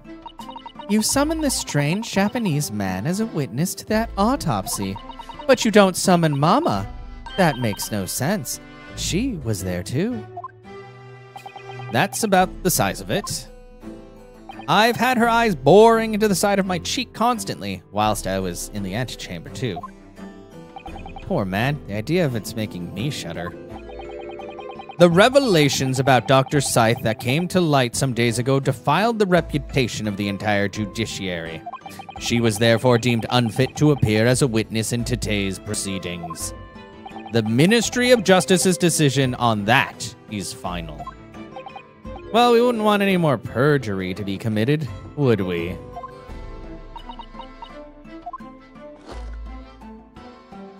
Ministry of Justice, some questionable strings are being pulled, I think. I remember you, Dr. Mikotoba, but I certainly never expected to be meeting you under these circumstances. Yes, it's been a long while, Lord Strongheart. The prosecution understands that you were a visiting student of forensic science in London until 10 years ago. That's right, I studied under Dr. Wilson at St. Sinners. So you were present at the autopsy of my brother, Lord Clint Van Zeeks?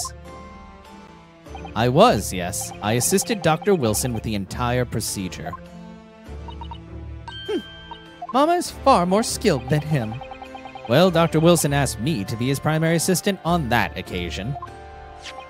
And this autopsy report was actually penned by you, I believe? Yes.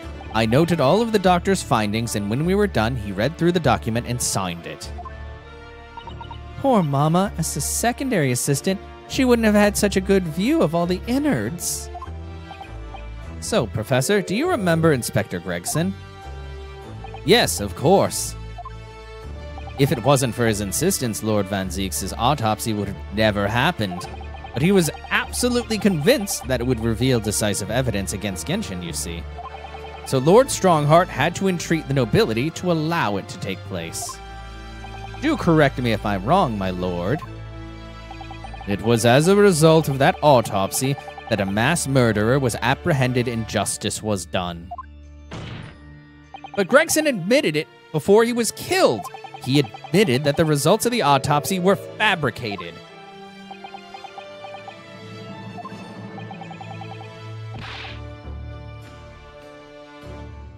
You were there at the time, so you must testify. You have an obligation to tell the truth about what really went on. Absolutely. That's precisely why I'm here. And that's why I'm here too. Very well, then. You will give your formal testimony now, witness. But before you begin, a word of warning. Oh? You will state truthfully and accurately what you saw and what you heard at the time. I wouldn't dream of doing otherwise, my lord. The moment your testimony verges on supposition, I will expel you from my courtroom. Remember that. Yeah, sure. Sounds like you're really, really trusting. Okay. Witness testimony. The autopsy of Clint Van Zieks. From my own observations, I couldn't say there was any indication of the autopsy results having been fabricated. Death resulted from a wound made by a Western-style sword transfixing the heart. That I found a little strange. There were no other signs of internal injury. Nothing questionable at all. It was just that beautiful but dangerous piece of evidence removed from that man's stomach. Presumed to have been swallowed by the victim as a way of posthumously identifying his assailant. No, I bet that piece was in his stomach because it broke off when he got stabbed. No indication, nothing to suggest fabrication? Professor Mikotoba, are you certain about that? Well, nothing that I could positively identify as such, much swear to in testimony. Darg! Excuse me?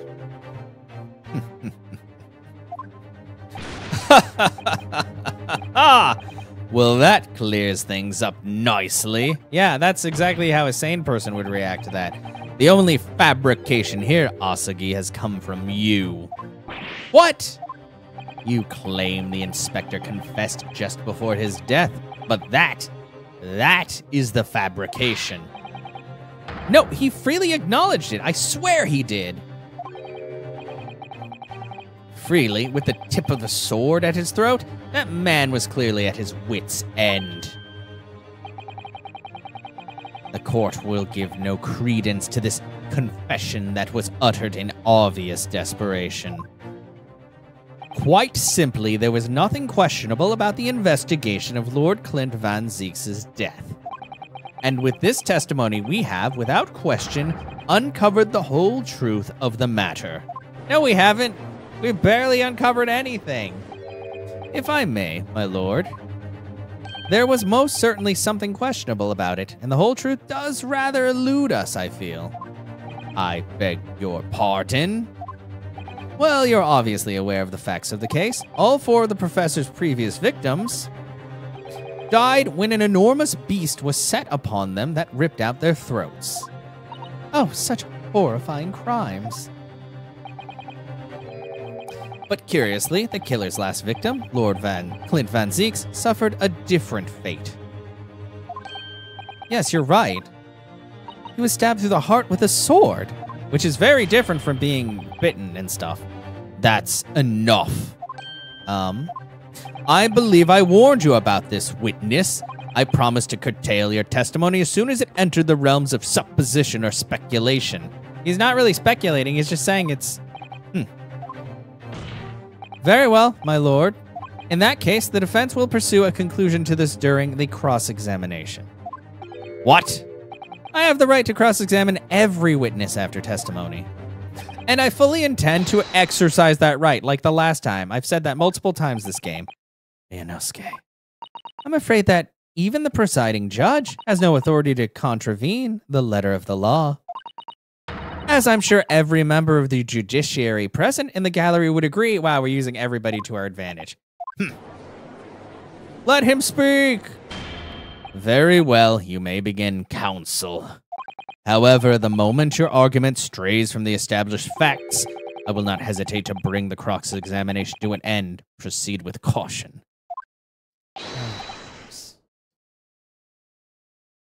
Yes, my lord. Sounds like you're really trying to hide something. Yeah, from your own observations, Western Shadow Sword transfixing the heart.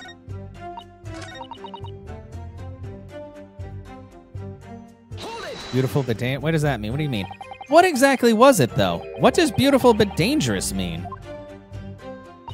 Well, it was sparkly and round with a hole, as if it might slip over a finger, perhaps. A ring? It was a ring belonging to Genshin Asagi. What?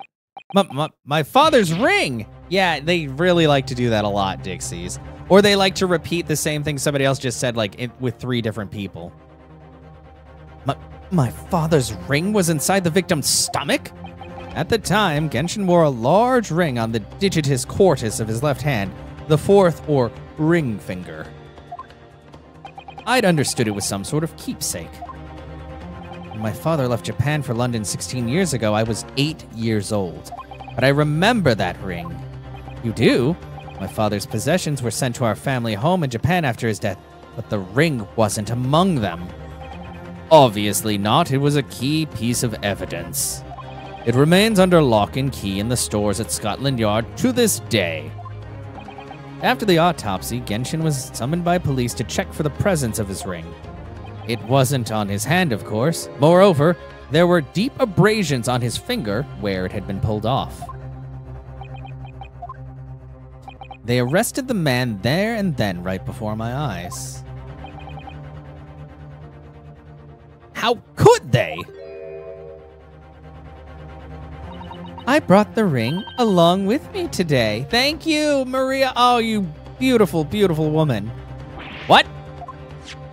Whoa! That's a scary looking ring. Wow. Here it is, a bit dusty from years in the stores. Good gracious, yes, that's it. I haven't seen that in 10 long years. And that was found inside the victim's stomach? Yes, I'm afraid so. You hesitated there, Professor Mikotoba. Should we read something into that? Well, it's just that thinking back now, I didn't actually witness the moment it was extracted from the victim's body. Oh my, really? At that precise moment, Dr. Wilson had asked me to fetch him a new scalpel, you see. Dr. Gory? The removal of historic evidence from the stores requires my consent, does it not? Yeah, like we were gonna get that, you ass.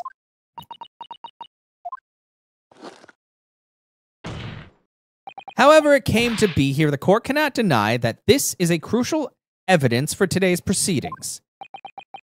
Very well, you may submit it. The ring belonged to Genshin Asagi, found in Lord Clint Van Zeek's stomach during the autopsy. The claws grasping the gem looked sharp enough to cause a very nasty scratch. Was the inside of his throat scratched? It's not the sort of ring normally seen in Japan. They almost look like claws protecting that jewel. Can I yank it off? God, I have so much evidence. I wish they could get rid of some of it. Does that have an engraving or anything? These fat claws are doing a good job of protecting the equally fat gemstone in the middle of this ring. Could use a word other than fat, bro. Yes, if you were clumsy, you could give yourself a rather nasty cut on them, I should think. Ow! Now my finger's bleeding. The claws really are sharp. Oh my, that was very quick clumsiness, Mr. Naruhodo, even for you. Ugh, it would make such a dangerous ring. You couldn't swallow it without doing yourself some fairly serious damage, surely. Yes! A sticky mochi bun of that size would go down much better with some red bean paste in the middle. Oh, don't make me hungry right now. Someone as clumsy as me would probably manage to choke on it somehow. Okay, well, so that's a pretty damning piece of evidence right there.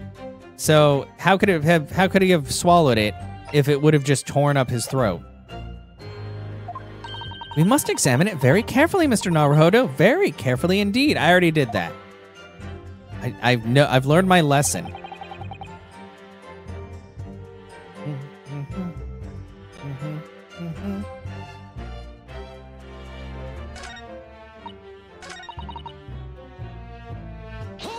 Are you sure? Oopsie, but you weren't actually present at the autopsy yourself, were you, Dr. Gory? Does that matter? Well, I just wonder how useful your testimony can be in that case, really. I mean, it would be different if your mother, Dr. Scythe, were in the stand, but, I've read all the paperwork about the case, and Mama's told me the story countless times. The statement I just made is exactly what's written in the autopsy report. I did confirm that myself at the time, it's true. Besides the stab wound, there were no other signs of internal trauma. Okay, so I have to present the ring on that statement. I see. Mama told me all about it. Oh? She said there was nothing of note internally. But they did find an amazing piece of evidence, something unbelievable. Unbelievable? What do you mean, the ring? Come on. What was it? The ring.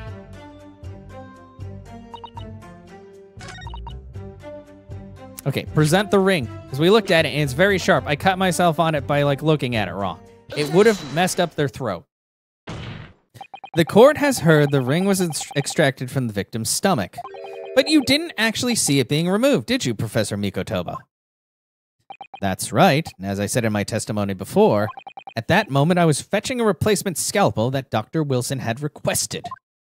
In other words, you can neither confirm nor deny whether this ring in fact really came out of the victim's stomach or not. What are you suggesting, counsel? That the ring was never in the victim's stomach to begin with. It's entirely feasible that Dr. Wilson fabricated that detail about the autopsy. What are you saying? That Dr. Wilson? That Dr. Wilson was in possession of the ring in advance and it was somehow stolen from Mr. Asagi.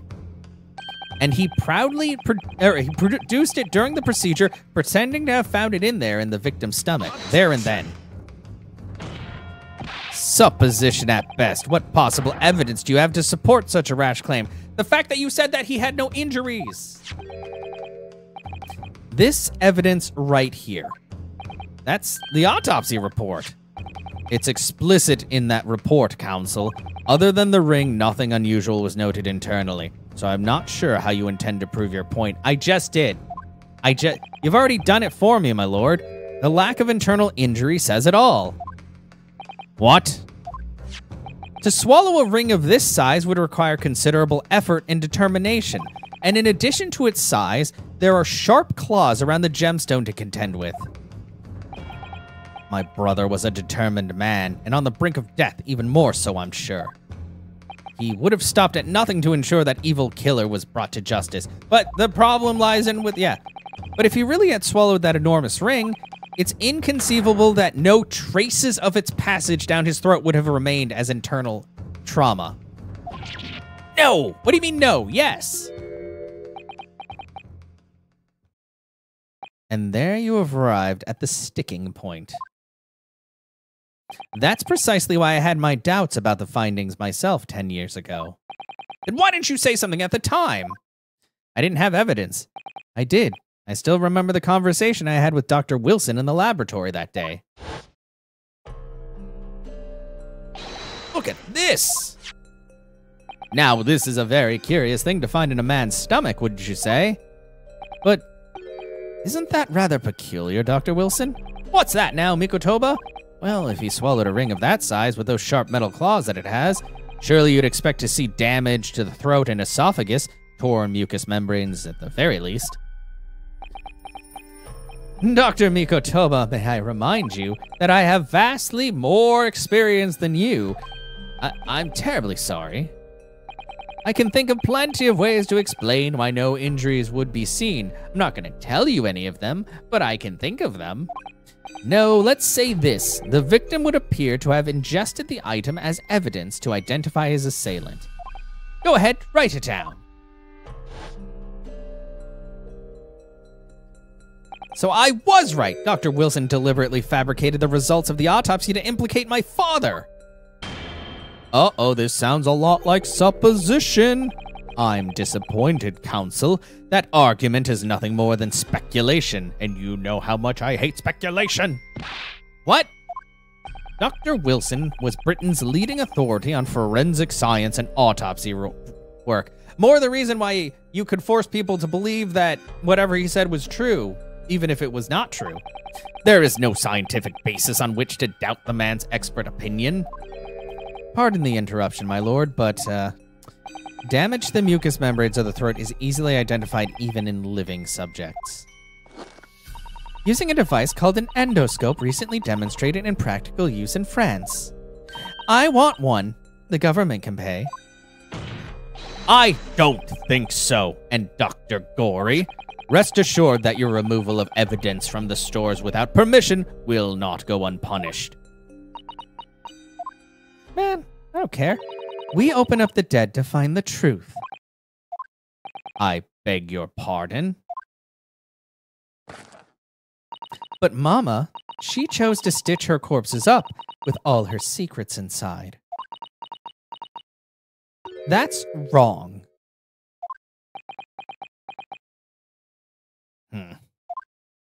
Dr. Gory, it's looking as though she's chosen to walk a different path to her mama. Good, she wants to tell the truth.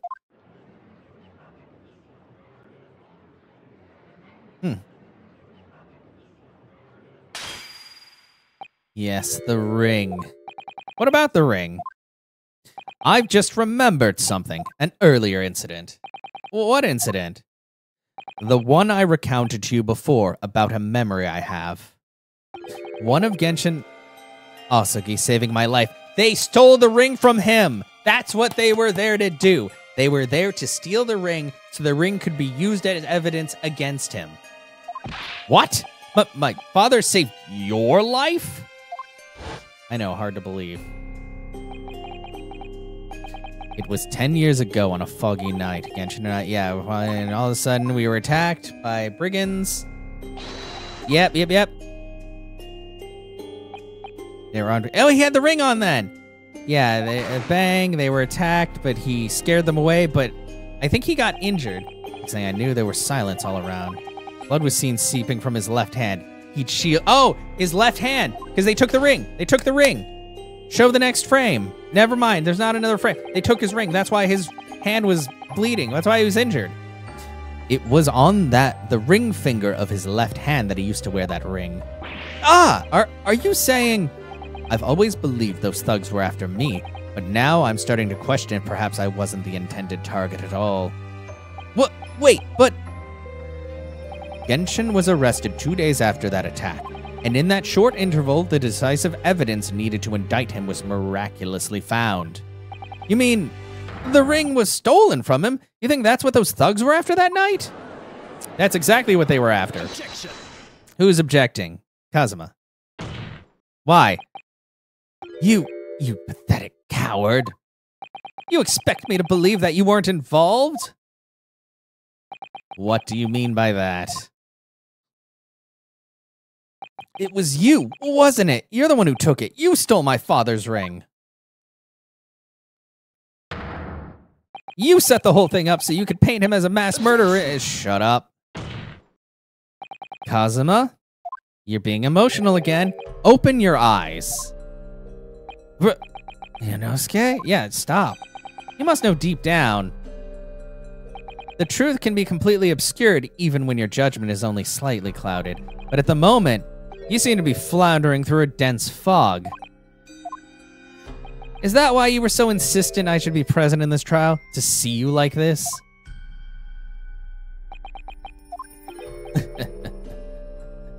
Well, this is an amusing spectacle. What a grandiose expression on your face, as if you were Lady Justice herself.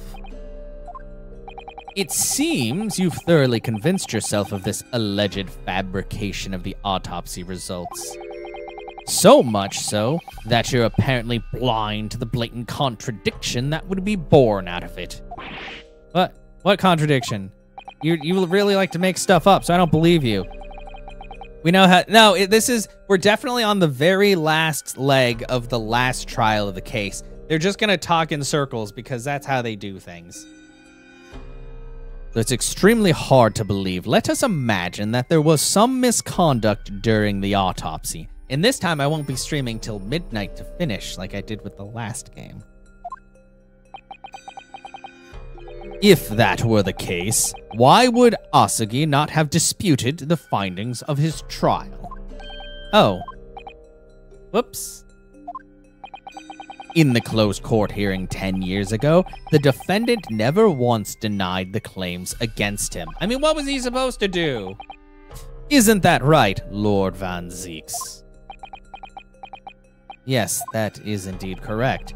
Upon hearing the verdict of guilty, he merely closed his eyes, quietly accepting the judgment. The actions of a man who has accepted responsibility for his deeds and is resigned to his fate. But then... Oh my, that is very strange. If Mr. Asagi did nothing to oppose the charges against him, then that would surely mean there was no fabricated evidence. An obvious conclusion at which you should have arrived many minutes ago, Prosecutor Asagi. I bet that strong heart coerced him into being like, I know where your family lives. You better just eat this L. Your twisted loyalty and clouded judgment are hampering your ability for logical thought. Arrgh.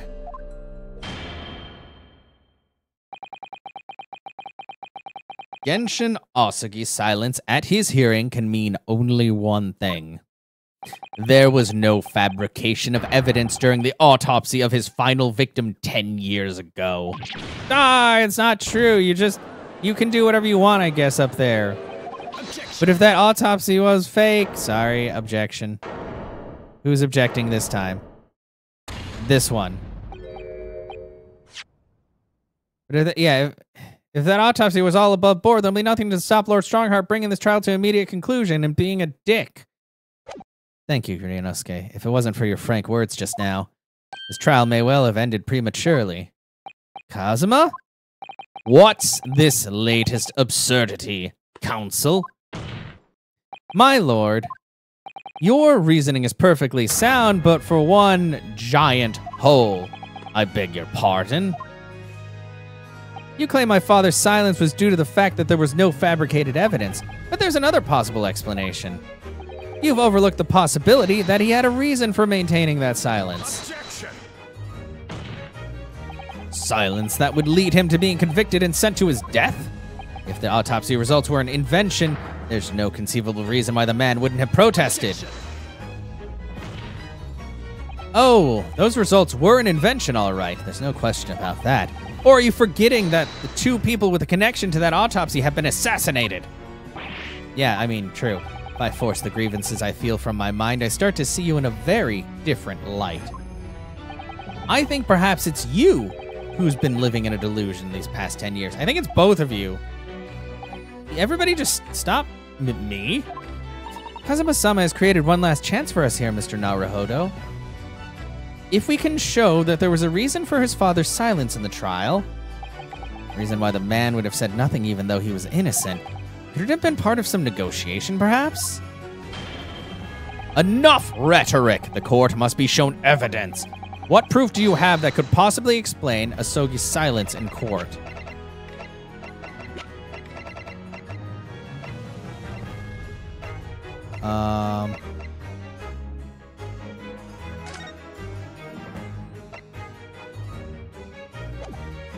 Not that.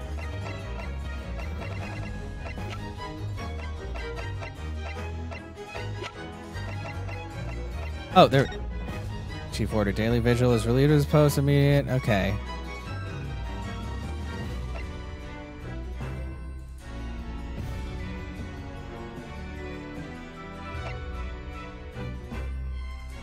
Jailbreak plot was conceived prior to the convict's incarceration. It's believed the convict engaged in some form of negotiation. Oh. Maybe it's this? Take that. It's true that Genshin Asagi's silence during his trial resulted in his conviction, but that didn't actually lead to his execution. On the contrary, it led to his escape, an escape that was only possible because he'd been sentenced to death. Although I find it hard to believe my father would have negotiated in that way, the defense is correct. A fake execution, falsification of a death certificate, and a jailbreak inside a coffin. Clearly such an elaborate plan couldn't have been carried out by my father alone. He must have had the help of a collaborator from the judiciary. I have here the dismissal notice of the chief warder who was working in the prison at the time. The notes read, there are indications that the jailbreak was in planning prior to the inmate's incarceration. In other words, there were suggestions of some sort of negotiation between Mr. Asagi and the British government. In exchange for his silence in court, he was given an assurance that he would be broken out of prison. Yes, with that sort of clandestine agreement in place, I can imagine he would have kept very quiet. I would go further than that. In fact, I would say that the elaborate jailbreak of Mr. Asagi can be explained in no other way. Yeah, fair. Order! Order! First fabricated evidence and now a jailbreak conspiracy? Of course, because it's all intimately linked.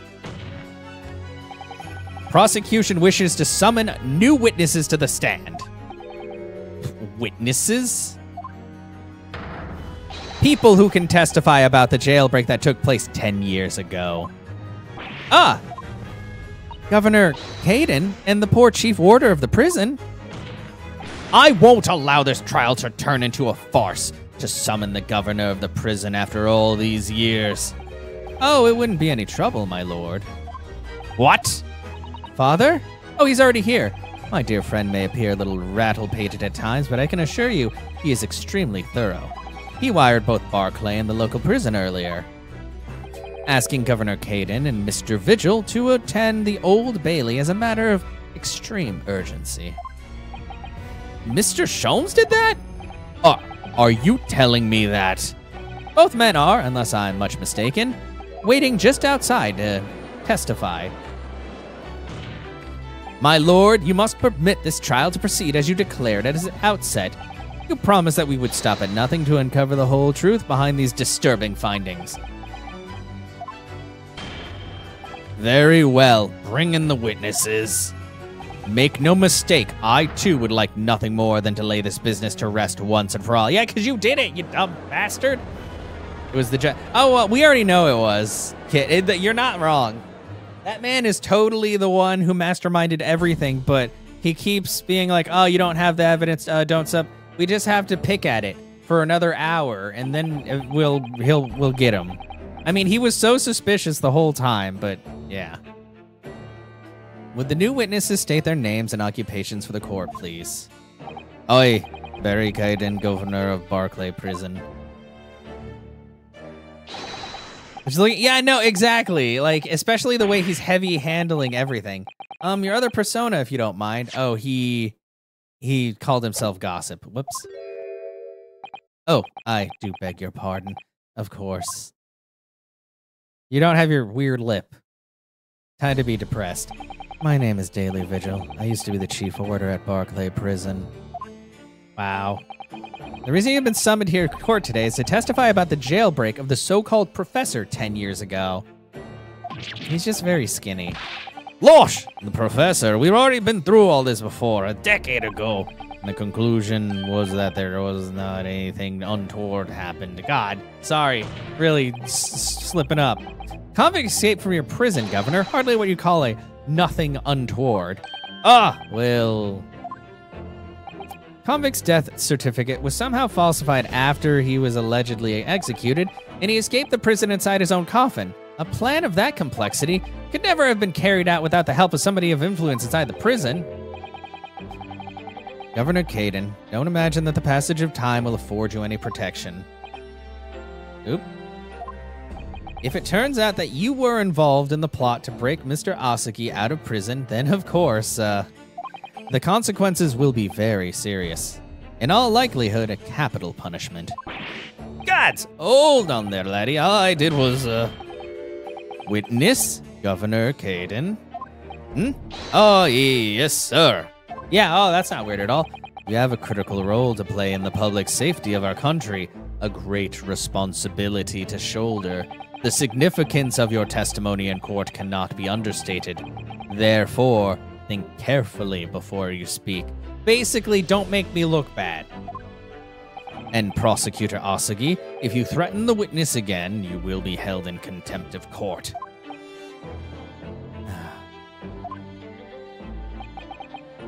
My apologies, my lord.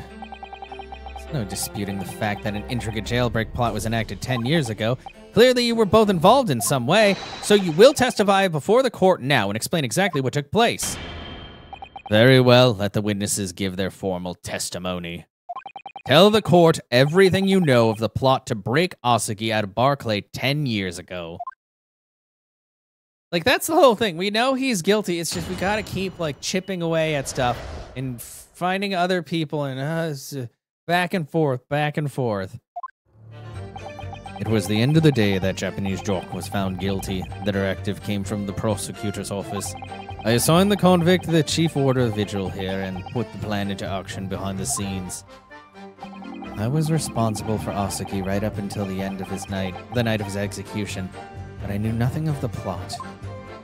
I didn't know if there were some negotiations between the convict and the prosecutor's office. All I did was carry out my duties for Her Majesty's Great British Empire. Cool. A directive from the prosecutor office? Are you saying that that was the jailbreak plot? Aye, that's right. Who sent it? Who authorized that plan? I cannot say. Yep. Oh, I don't know. Yeah. You're saying you don't know?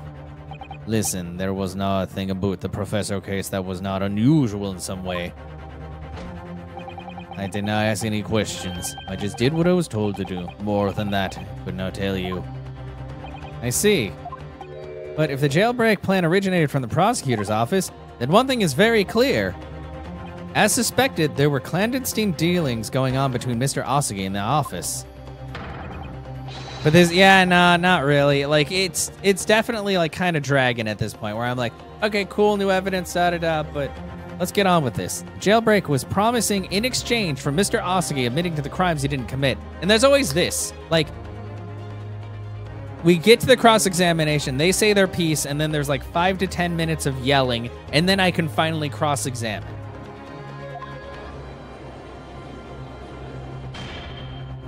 That, counsel, is nothing more than speculation on your part. So, let me ask the defense. Oh, yes, my lord?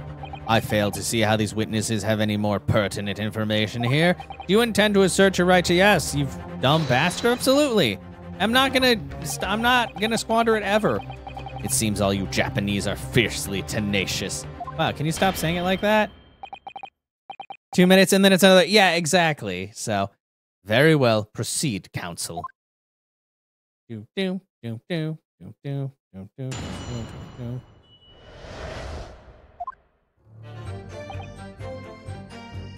Guilty, sign the convict chief order vigil. Responsible for Asaki. And the thing is, they probably want you to press every single statement all the time just to get the most out of it. I don't got time for that. Okay. For the Great British Empire. That seems a little weird. Let's press. What do you mean by that? Did you carry out the plan in its entirety? Oh, I did everything I could at the time. As you know, Genshin Asagi was shot dead in Lowgate Cemetery after the escape. Tell me, was that a part of the plan too? My instructions were do with getting the joke out of the jail and nothing more. I cannot tell you anything about what happened after that. Only, personally, I believe his death was the last part of the plan. Uh-oh. Vigil? You good? Pursue. Excuse me. Mr. Vigil, is something wrong? Sir? Oh, I hate when he does that, though. Yes, sir. What can I do for you, sir? He's saluting now? What is it, some sort of Barclay convention? What Governor Caden was just saying seemed to upset you. Did it bring something to mind, perhaps?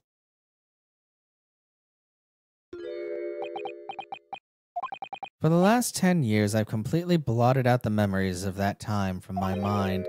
I was betrayed by my superiors in the name of my country. Just as my father was betrayed, it seems. But you see, thinking back now, I really can't imagine that the shooting of Mr. Asagi in the cemetery was ever a part of the plan. What makes you think that? Well, it just doesn't make sense, does it? To make the man admit to crimes he didn't commit with the promise of jailbreak, only to kill him in the end. Yeah, that does sound really suspicious. That's treachery of the worst kind. But the point is, if the intention was always to betray him, why would there be any need for all the chicaneries of an escape?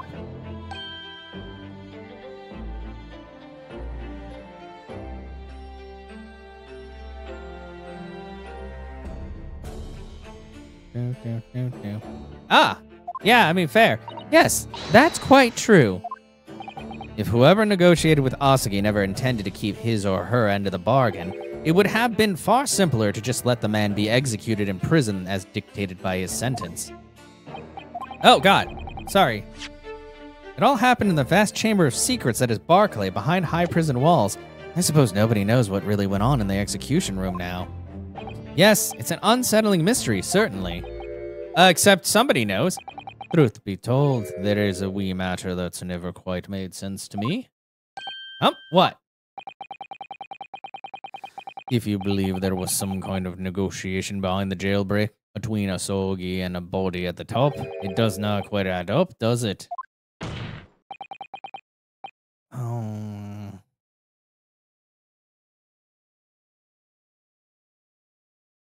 Doop, doop, doop, doop, doop, doop, doop.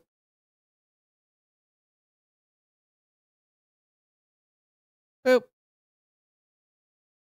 Wait, did that not work? Sorry.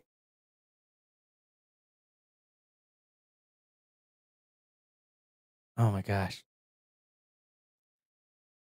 Governor Caden, I must insist that you explain these doubts that you have by amending your formal testimony. Gods! I go on then.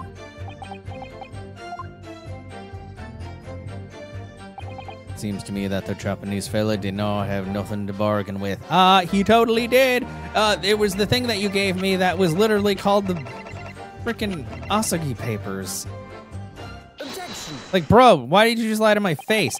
Confessing under oath to murders he didn't commit on verbal assurance of later being broken out of prison. Genshin Asagi was taking an incredibly risky gamble. Very true.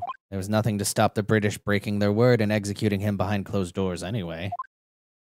Under normal circumstances, no man would stake his life on a gentleman's agreement like that. Which means that Mr. Asagi must have had a trump card. Something that guaranteed he wouldn't be betrayed. Some kind of weapon. Avers, the fella couldn't have possibly had anything like that. But you know that he did, Governor. The Asagi Papers, the name given to the last will and testament of Genshin Asagi. I forgot about that. Turns out that Mr. Asagi was hiding his will in his cell at Barclay. Chief Warder Vigil caught him with it one day. You squealed, did ya, you wee rat? Did I not tell you to keep that a secret? Well, now it's out. You can't touch me now. Okay, enough. When Mr. Vigil caught sight of that will through the bars of the convict's cell, Mr. Asagi pleaded with the warder.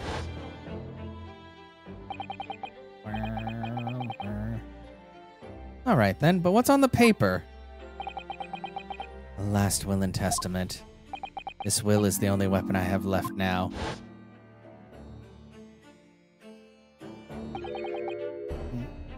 A weapon?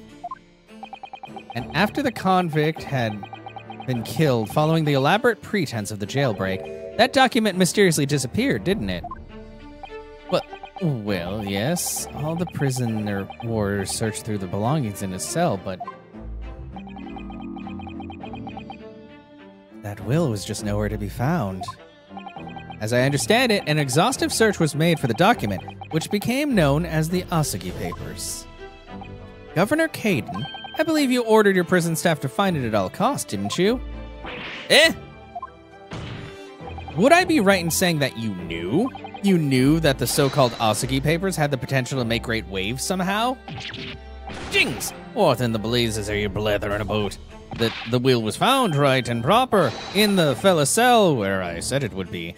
Yeah, because you had it, I bet. But how could that be? Where in his cell? We all searched the place from top to bottom. Well, you didn't all do a proper job, you peely wally galoot. You can't criticize me now. Everybody stop. I see, it's always this. And they're gonna do it one more time. It's gotta be 3 times. Every time there's a weird little gag, they gotta do it at least 3 times. And it just feels like a waste of time. Like, I'm sorry. I'm so over it. We're on the final trial and you're still doing the same things. Yes, you did. I have the documents here. It's written in Japanese and reads, The Last Will and Testament of Genshin Asagi. Which means everything is as it should be. Not quite, my lord. You see, there's an undeniable inconsistency here. What? What inconsistency? Mr. Asagi described this document as the only weapon he had left, and yet, this will contains nothing of significance at all. Nothing that would have given the convict any leverage. Are you suggesting, my learned friend, that the last will and testament stored at Barclay Prison all these years is actually a fake? As has clearly been demonstrated already, what went on at Barclay Prison was far from above board. That last vilification by the defense was an affront to the entire British legal system. This absurd notion of a weapon is something for which we have only the former chief warder's word. The man could quite easily be lying, or at least, the very least, sorely mistaken. What? No, I definitely heard him say that, I swear. Clearly, we need to get to the bottom of this. We need to know exactly what happened with these so-called Asagi papers. A waste of time. If the will was fake, where's the real document? Mr. Vigil was stabbed in the back by the judiciary 10 years ago. He lost everything, very nearly his own life. And now you're going to do it again. You're ready to brand him a liar and turn your back on him without even letting him defend himself. Clear that Barclay Prison's up to something. It's clear the jailbreak was masterminded by somebody in the prosecutor's office. It's clear that some illicit negotiations took place. Is your lordship just going to gloss over these facts? What did you say? We should hear more from the chief warder. Have him testify again. Testify. The trial must go on. The man's voice must be heard. It would seem that a vocal few here are utterly blind to the truth. Very well, then. Let the witness testify again. Tell the court precisely what you think you saw of the convict's last will and testament. Yes, sir, my lord.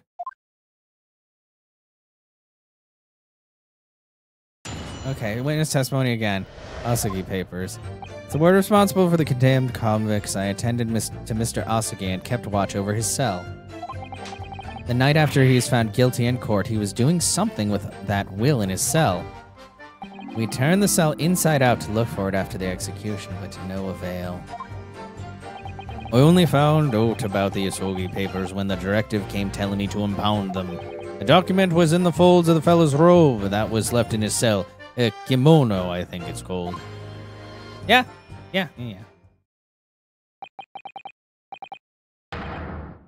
In his kimono? That's a lie! We searched every inch of that man's cell. We looked through all his clothes. It can't be true. Were you not satisfied with calling me a liar once, eh, you wee waffinger? Well, you know what? Liars tend to lie more than once. Did you know that? There's nothing about it you can do about it. Now, you don't have any hold over me again. He's gonna grab him again. He's gonna do it. Other than the hold you like to take on my cravat, of course. Is that what you're going to do, is it? Are you gonna give me a good shake again? Or are you too scared? Really? I told you 3 times. Like fucking clockwork. Like, can they, like, what is, I mean, maybe it's just the Japanese brand of humor. It's so annoying, though. Like, please. I feel like this game could be cut by like 5 hours or more if they just took out all of the weird little stuff.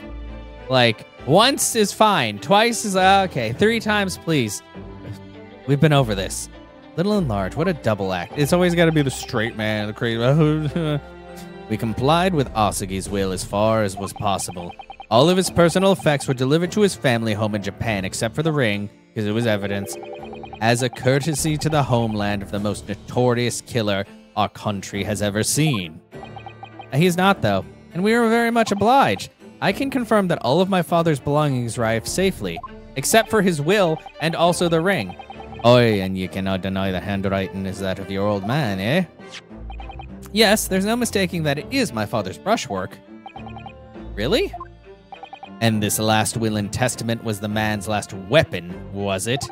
I think we can safely assume that the convict was merely prattling, knowing that his end was nigh. So, counsel for the defense, your cross-examination, please. At least he's realized that we're not going to turn up the chance to cross-examine. Got it. Yes, my lord. I feel like it's the last statement again, because he's very damn convinced. And we got new evidence from that. Because he said he checked like all of his pockets and everything. In Mr. Asagi's kimono? Aye, the one he'd brought with him when he was locked up. Yes, he was permitted to have his personal effects with him during his incarceration, I understand. That's right. He was granted as much freedom as possible during the few days before his execution.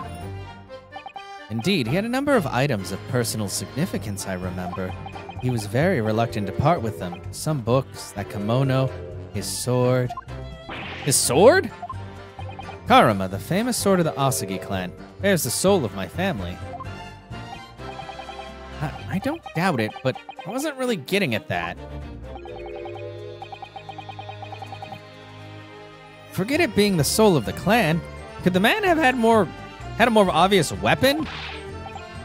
Have some respect, Ryunosuke. Respectful silence?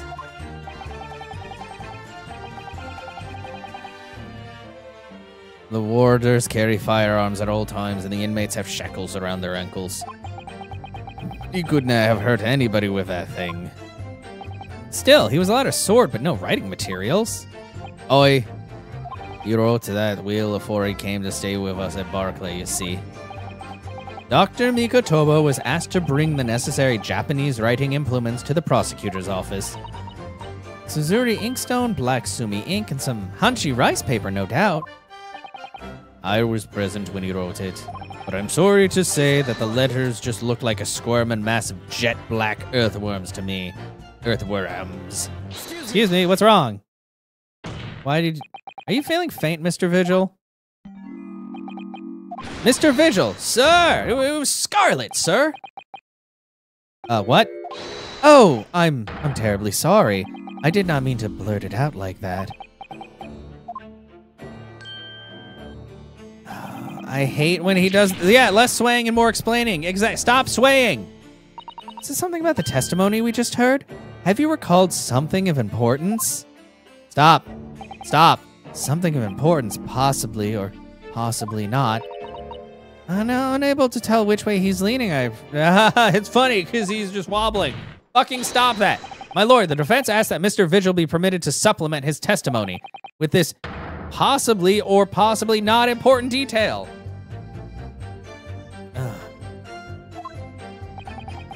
Permission granted. Go ahead, Mr. Vigil. Yes, it was Scarlet. What was Scarlet? As I remember it, the document was written in scarlet ink, but perhaps I'm mistaken. What?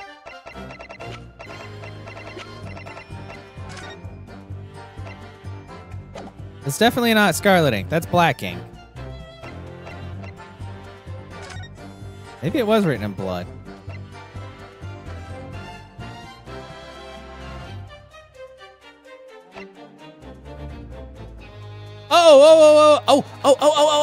Oh, I was like, I thought I had heard about scarlet ink. Clint Von Karma had ink stains on the little and ring fingers of his right hand. Why his right hand? Ink on his... How do you have ink on his right hand? But no document and corresponding ink was found. Wait, did Clint forge? I'm getting so confused, but this is the thing we have to present, because he had red ink on him. What is happening? Scarlet-colored writing is what you said you thought you saw, Mr. Vigil. And I believe that's exactly what you did see. What? Avers again. You have no evidence to say that. Have a look at this report. That's my brother's autopsy report again. Thanks for bringing it up. Yes, and there's something in here that's bothered me since I first read it. It states that scarlet-colored ink stains were noted on the fingers of the victim's right hand. Yes, so it does. Scarlet ink. Now, I'm not familiar with the habits of the British aristocracy, I freely admit, but I would hazard a guess that they don't all go around with ink stains on their fingertips, do they? Your wit is not appreciated. My brother was a well-bred and fastidious man. Should ink have sullied his fingertips, he would have cleaned them immediately. What is your point, counsel? My point is this. Whatever Lord Clint Van Zieks was writing in that unusually colored ink, it must have been directly before his death. Because he died before he had the opportunity to clean his hand. What? Yeah, actually, that's really fair. I remember something troubled me at the time. At the scene, the lid of my brother's inkwell was open. But Clint was punctilious about such things. It seemed unusual. And no document penned in the color of the ink that was in the inkwell was ever found. So the document that had disappeared, are you suggesting that the document my father had in his hand that night in his cell was the same document that Lord Clint Van Zieks was writing moments before his death? Then that was his weapon. If Mr. Vigil's testimony is to be believed, it can only mean that yes. Mr. Vigil, sir! When you spotted Mr. Asagi with the document in his cell, his precise words were as follows, were they not? Weapon, my final weapon? Last one's habit, and the only weapon I have. Yes. Got it. Flashbacks abound. At last will and testament. If the conversation really did go as Mr. Vigil says, then what we know now completely changes the meaning of what Mr. Asagi said. You really think? Mr. Vigil did indeed see the convict with a will, but it wasn't that of Genshin Asagi. It was the last will and testament of Lord Clint Van Zieks. What? This is implicating Clint in a really bad manner. I think that the professor was definitely not Genshin Asagi. I think... it was Clint. Oh, Van Zieks is not gonna like this. Sorry, Barack. This is madness. My brother's last will and testament. That would mean that he had chosen to die. That is what it would mean, yes. No! Impossible! That is utterly out of the question. Lord Van Zieks, yeah, I know it's hard. Clint was pursuing the professor. It consumed him day and night. What if he was the professor, though, bro? Whatever happened, he would have never abandoned his investigation before its conclusion. Never! He wouldn't rest until the job was done, until the killer was caught. The idea that he would willingly accept his own death, it's obscene! Objection! And yet we can be sure that he was writing his will moments before his death, and that Genshin Asagi came to be in possession of that document. So what could the will possibly have contained? Clearly something that couldn't be made public under any circumstances whatsoever. Because armed with that document, my father was able to negotiate with the judiciary for his life. It was something so damning that it prompted the powers that be to enact that daring jailbreak plot.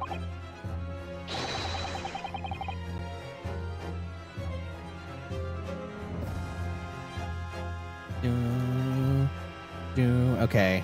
Yeah. Information of utmost secrecy. Oh boy. Information of the utmost secrecy? Ah! No, it couldn't be. Yeah, no, are you putting it together, bro? I've heard more than enough. Pursuing this notion of a phantom will nobody can attest to having seen serves absolutely no purpose. No, my lord, that's unacceptable. What did you say, counsel? The last will and testament that Genshin Asagi had in his possession was that of Lord Clint Van Zieks. All the testimony evidence presented to the court has logically led us to that as a possibility. We have a duty to pursue the line of reasoning to its conclusion. But with no possible means of knowing the contents of the document, there is no line of reasoning to pursue.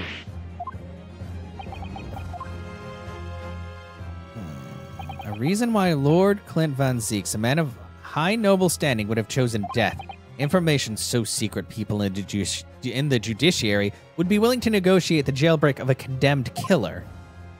The only explanation that fits those facts is an unthinkable truth that turns absolutely everything on its head. Kinda, yeah, so the real killer was not Kazuma's dad, but was in fact the noble. Ugh, God. But it's just too hideous. Well, we're gonna have to say it. Mr. Naruhodo, however difficult the situation it must be, you work with your client in pursuit of the truth. That's what you resolved to do. They said it, resolve! You entered the courtroom this morning, if I'm not mistaken. Miss Susato. Yeah, that's right, I have resolved. So hold your head high and keep soldiering on and resolving. Just keep resolving. Yes, you're right, I resolved to resolve this. 10 years ago, in his final moments, Lord Clint Van Zieks left behind a will. A will to negotiate, god damn. A will that Genshin Asuki was able to use his weapon to negotiate his escape from prison.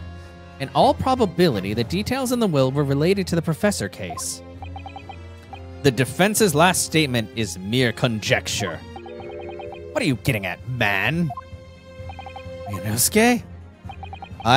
You're not gonna like it. Yeah, exactly. As soon as these words come out of my mouth, there's no going back. I believe that the last will and testament of Lord Clint Van Zieks was in fact a confession.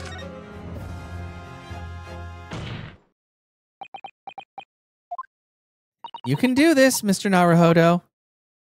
I believe that what Lord Clint Van Zieks actually penned that day was a confession. A confession? Regarding the mass murderer known as the Professor and his true identity. Objection! Enough, counsel! What are you saying? Do you even realize? Yeah, that's why I'm saying it. A confession about the true identity of the Professor. That would mean... That's the one possibility you did not want to think about.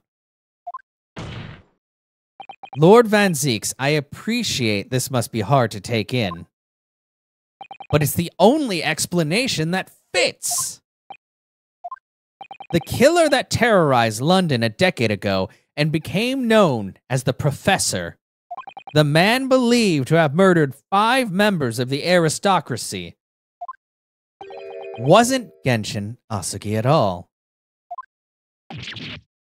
No, you can't be suggesting it was in fact the man believed to have been the 5th victim. Lord Clint Van Zieks himself. Sorry.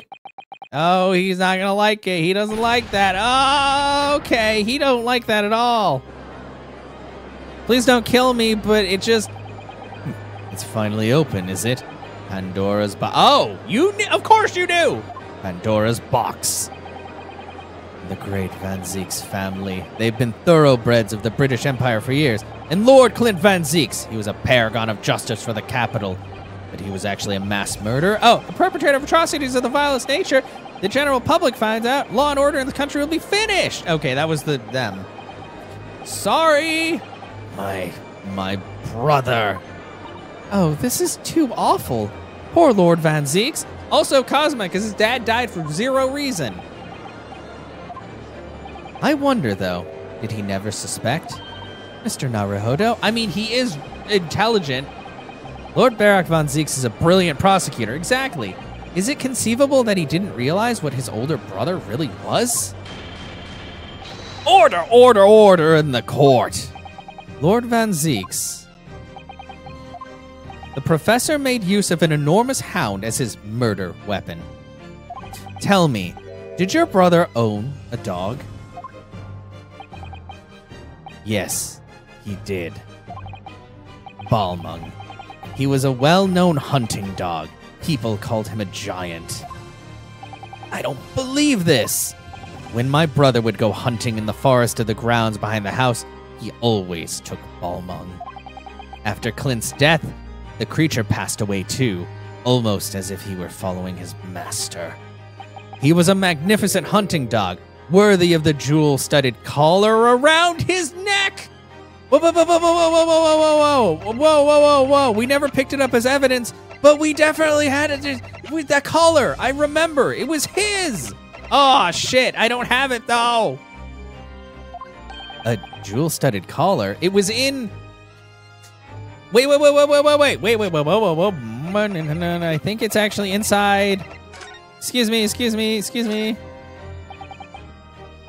Oops, wrong. Sorry.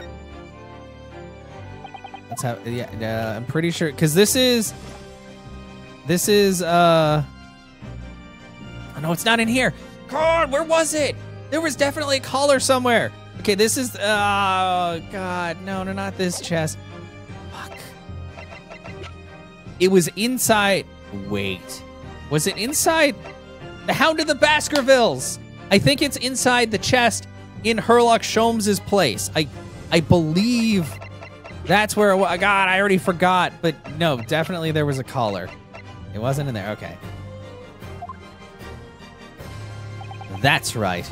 Though sadly, some years ago now, it was stolen by a thief who broke into the house one night.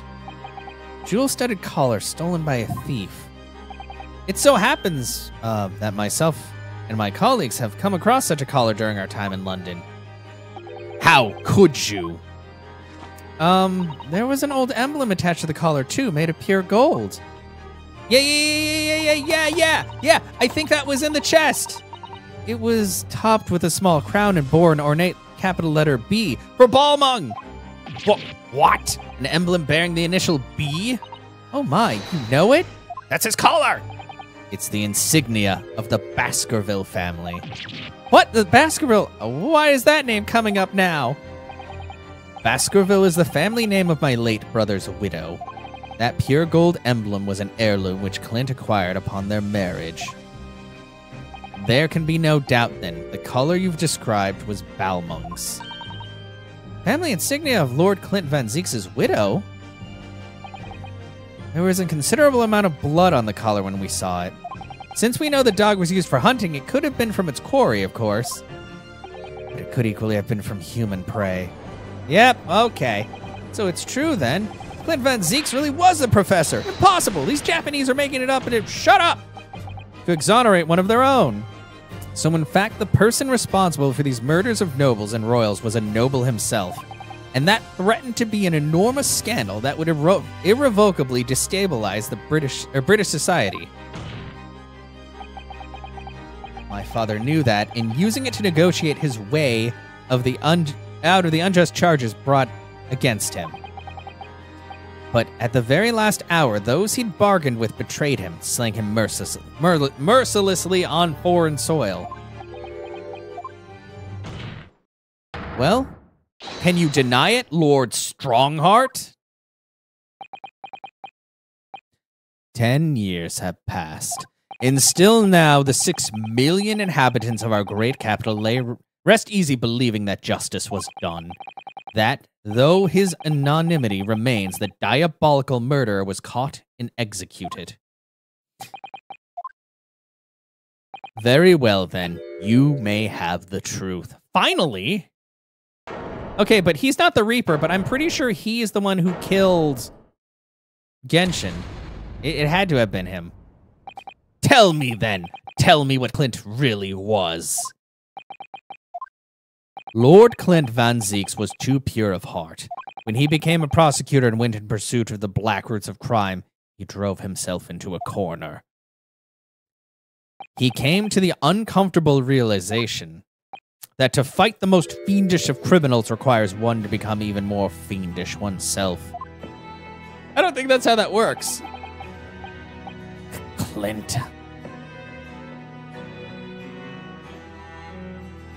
So, yeah. The 19th century was truly a miraculous 100 years for Great Britain and indeed the whole world. New industry, new technology, and with the birth of the Metropolitan Police Service, new law and order. But these dazzling new developments meant even ever deeper shadows that were cast on society. Water sullied by factories, air thick with noxious fumes and crimes, growing daily to fill the darkness. Lord Clint Van Zeeks made it his mission to combat that darkness. But as time went on, it slowly ate at his soul until eventually he was consumed.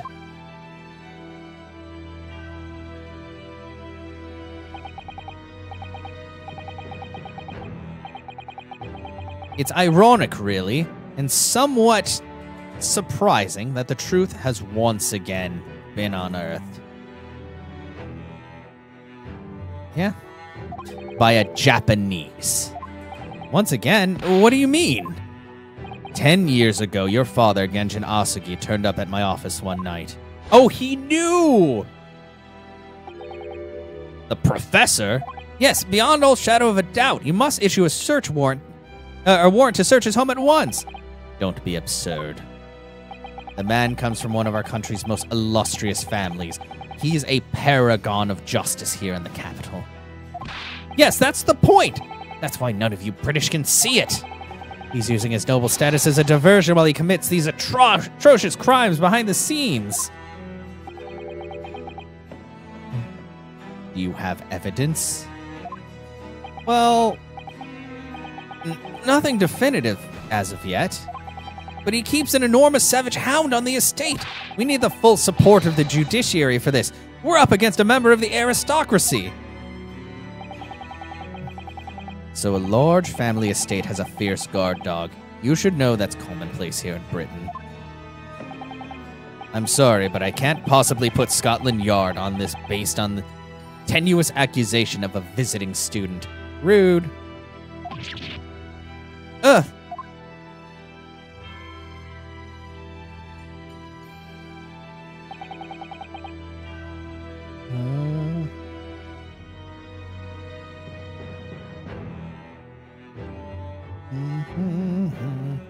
Okay, so I turned down Asugi's plea because I'm a dick.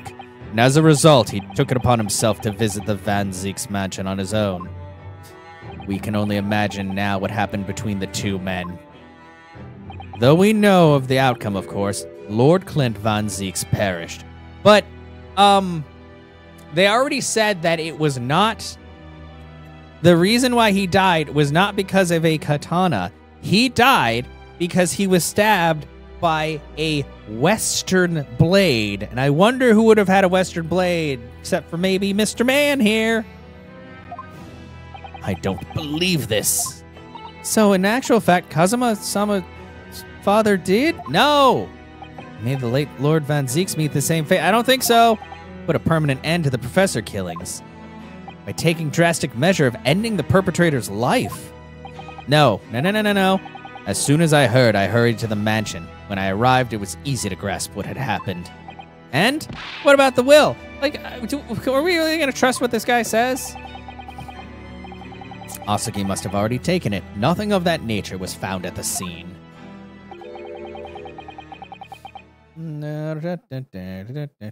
We had no idea of the existence of such a document at the time. Are you sure?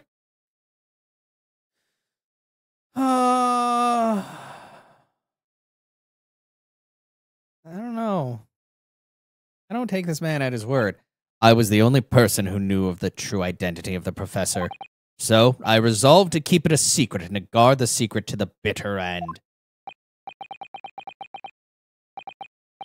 So you're admitting to it, that you were behind it all? It was you, then, who pinned the crimes on my father. I did what needed to be done in order to protect the law and order of the British Empire. Even if that meant employing an unforgivable ruse. Then it was you who arranged this fabricated evidence. I ordered that detective to take care of it, whilst keeping the truth from him, naturally. Gregson? Obviously, he opposed me at first. Are you off your rocker? We can't do something like that. There's no question that it was Asugi who murdered Lord Van Zeeks. The house staff have made statements that they saw the man running from the mansion that night.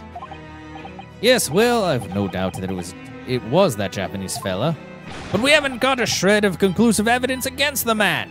And worse than that, he doesn't keep a dog, so we're short of a murder weapon to boot. And we're short on time, Gregson. We must put a stop to this man's rampage for the good of the country. Oh, of course, for the good of the country and the queen or whatever. So we'll use whatever means necessary. Do I make myself clear, detective? Oh, poor Gregson. Blimey. Ah. He really was just in over his head. So that night 10 years ago when I was attacked by those thugs in the back streets and Genshin's ring was taken, that was him, was it? That was Gregson and some hired help? Then the detective handed the stolen ring to Dr. Wilson, who feigned its discovery from the victim's stomach during the autopsy. And in the light of that decisive evidence, Mr. Asagi was found guilty of the charges brought against him. However, behind the scenes, he had actually already struck a deal with his accusers. My God, this is so much talking! In which he agreed to silently accept the charges. But I just don't believe that part. As far as I knew, the man, my father despised such underhanded dealings. It was extremely easy to make him comply. You see, he had one crippling weakness. His family. What weakness? Isn't it obvious? You, Kazuma Asagi. This guy is a fucking piece of shit. Me? Yep. Bargaining chips. I hear you have a family. Perhaps you have no desire to return to your homeland, Asagi. What? Though I hear you have a 14-year-old son. Agree to cooperate and accept your guilt without contention, and you will see Japan and your son again. Wow, what a fucking piece of work. You scoundrel! Whether you choose wisely or not, it will be a closed trial by order of Her Majesty. So whatever rash claims you might make in court, we'll have no trouble in stifling them. There's only one outcome for you, Asagi. The gallows. Don't forget that I still have a weapon at my disposal, a document revealing a truth that I know you're desperate to keep hidden. Yes, it hadn't escaped my mind, which is the only reason I'm willing to bargain with you. I only want to protect this country's law and order, you understand. And me. So, what's it to be, Asagi? Kazuma, forgive your dad. Yep. Yeah, gross. He did it for me, yep. Good job. As I told him at the time, my motive was simply to protect Britain from the damage the truth would do. To protect this country's law and order at any cost. Yeah, that smile makes it seem like it's a little bit more than just for the country, you dick. This guy sucks. Objection! Oh, Von Zeeks. I've never dared let myself even consider this possibility until now, but in light of all this treachery, I have to ask. The mastermind behind the Reaper of the Bailey. Was it you, Lord Male Strongheart? Yeah, it was. A rather brilliant idea, wouldn't you say, Lord Barock von Zeeks? Yep. That the spirit of your late brother, that paragon of justice, should return to reap justice for his sibling? Oh, could there be a more appetizing tale for London's masses, I ask you? What brazen? I knew you'd play the part to perfection, but your role really wasn't that of some embodiment of death. No, you were London's guardian angel. An angel with your bloody hands? I think not. Those who had cooperated with me already were only too happy to participate in my plan. Inspector Gregson, Dr. Wilson, my minions worked tirelessly to ensure that the finger of guilt could never come to rest on you. It's all thanks to them that you were exalted as the demigod the Reaper became. He didn't want that. Thanks. I hated it. But Dr. Wilson left Britain 4 years ago when he was invited to work in Japan. That's right. So I had to employ the services of his young protege after that. Dr. Courtney Scythe. Dr. Scythe? So what with the execution of the professor and the subsequent reign of the Reaper of the Bailey, I've successfully safeguarded law and order in our mighty capital for the past decade. That is everything. I feel like it's not. I'm pretty sure it's not. My lords, ladies and gentlemen, I do hereby confess it was I who sired the concept of the Reaper. However, let me say in my defense, it was for my country. Yeah, I know it, you fucking It was all for the preservation of law and order across the entire empire, which makes it okay. Lord Strongheart did it. Wow, what a piece of shit. An unforgivable collection of crimes. But still, all those who died at the Reaper's hands were shitty. It's all in the aid of keeping London safe. Then I guess it's okay. Fuck you guys. So annoying. There is no one left now who can reveal the precise truth of what happened 10 years ago. Therefore, this trial can go no further. Hey, what's going on, Arnold? How are you doing? Now, I would like to entreat all those present beyond these four walls. Nobody need know the truth. Even Her Majesty must be protected from the... Wow, so you're just saving your own ass once again and just coming out on top. Everything's coming out Strongheart. I trust you all appreciate the importance of my request. It is, of course, for the good of the country. Sure.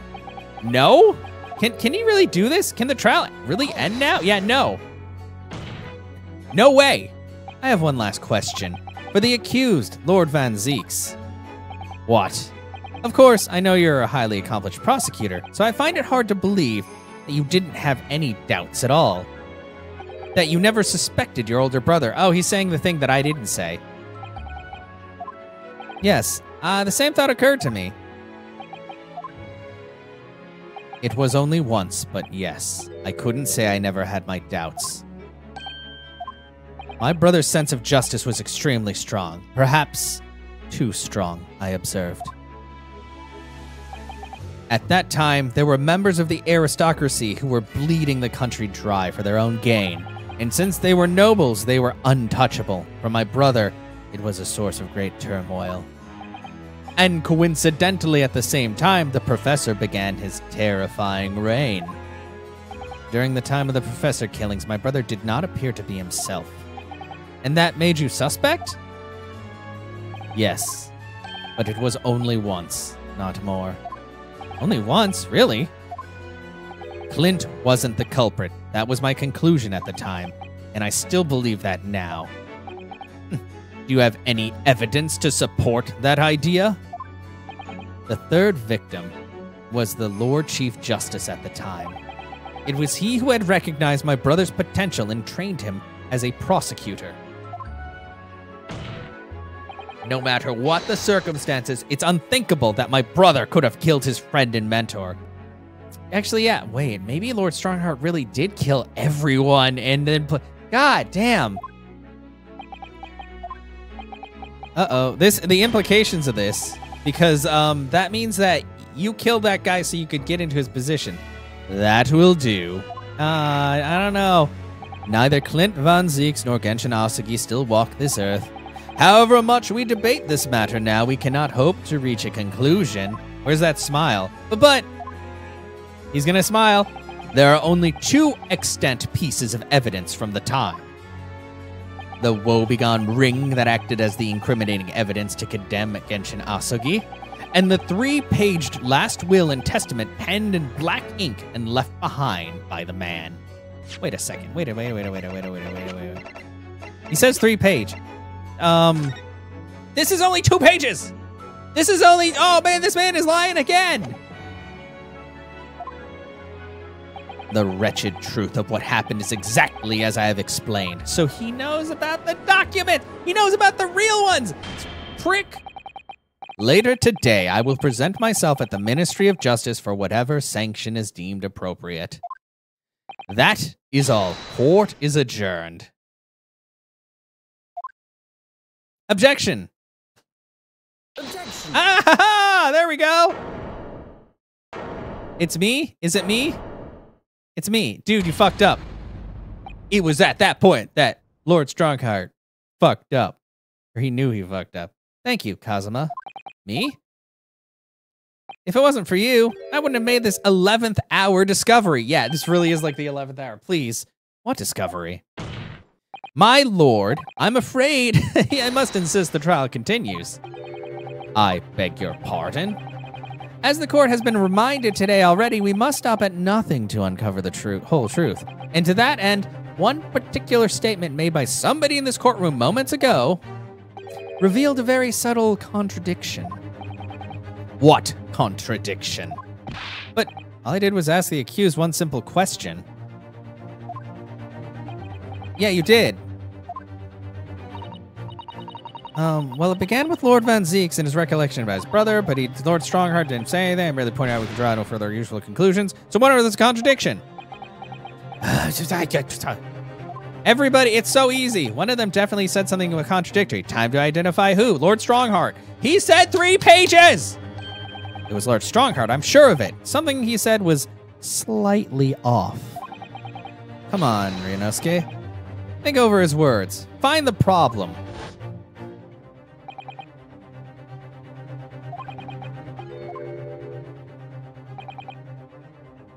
Okay, yeah, but 3 pages. Okay, am I gonna go over this? Or is Lord Strongheart, would you care to explain? Explain what, counsel? Among the statements you made just a few moments ago, something you said was inconsistent with a certain piece of evidence we have. Inconsistent? And whilst an inconsistency remains, the defense has the right to pursue an explanation. Ah, please just finish the trial! Ryunosuke, what? Let me warn you about statements you are making, counsel. They may very well prove fatal. You claim my words contained a contradiction. With which piece of evidence, I ask you? This one, you cuck! But I missed it. That one. Take that! This here is the will left behind by Mr. Asaki. The 2-paged will. What? Yet moments ago, your precise words were the 3-page last will and testament. 2 and 3 are 2 different numbers, sir. I don't know if you passed math class. Ah. Could it be that originally there was a 3rd page? Fuck. For a moment, I thought perhaps you'd identified something worthwhile. But it's a mere trifle, I see. A trifle? Governor Caden. What can I do for you, sir? You were present when the Japanese man penned his last will and testament. Oi, I was there for sure. I remember the black Weiram-like scrolls of the day. And I'm quite certain, my lord, that there was a 3rd page at the time. What? What? Only the first 2 pages were the actual will, though. If I remember correctly, the 3rd was a message to his lad back in Japan. Oh, cool, and you left it out.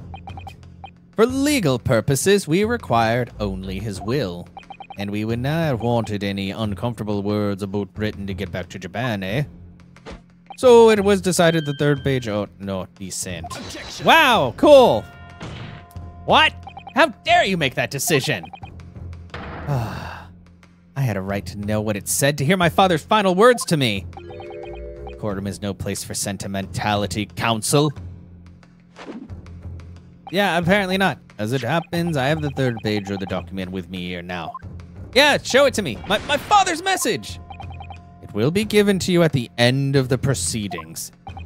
It'll be too late once the trial's over. We need to know what it says now. Help.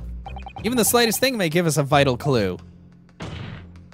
My lord, the defense calls for Genshin Asaki's last words to his son to be read out loud before the court now. Your request is denied. The inevitable maudlin words can be of no consequence now. Shut up! The prosecution agrees. The court should know what the content of that message. Every possible piece of evidence must be thoroughly examined. And I say no because I'm the king and I do what I want. Very well then, Governor Caden. You will read the 3rd page of the document for all present to hear. He can't. It's in Japanese. Yes, sir. Only I should point out, my lord, is in Japanese. I cannot actually read the Weiram language. This beautiful handwriting. Shame on you, Barry. Ha! I'll say it. If I could be of assistance here, I would be happy to translate the words into English for the court. Father! Fine. You're still here, are you, Dr. Mikotoba? Naturally, I consider myself a member of the judiciary, albeit a lowly one. But perhaps I should quietly withdraw after I've translated Genshin's message. Your cooperation is much appreciated. Thank you. You sound not sincere. Kazuma, the truth is shrouded in darkness. A darkness only our clan's great sword can pierce. Mighty Karuma, twist thy head and watch them fall, all thy mortal foes. Super Maddie about, yeah, you about to get told on. That's the end of the message, it would seem. A haiku poem, twist thy head. Father. What is Karuma? The name of the Asagi clan's famous sword. A razor-sharp blade known to all, passed down for generations, embodies the Japanese spirit. It's not known to me. It's the katana sword that was submitted as evidence earlier in these proceedings. Yeah. The one worn by the prosecution counsel when he confronted Inspector Gregson. Yeah, let me see if I can do that now. Yeah, because I examined the sword before, but obviously I wouldn't have been able to do that. So, can I do it now? Oh, I might have to wait until the game literally prompts me. Because this is the sword, but there is no new unscrewies. Yeah, okay, I'm gonna have to wait a minute. The one worn by the prosecution counsel when he confronted Inspector Gregson. Yeah, it's gotta be the perfect time. Oh, okay, now that it's been updated, maybe I can do it. Okay, let me check now.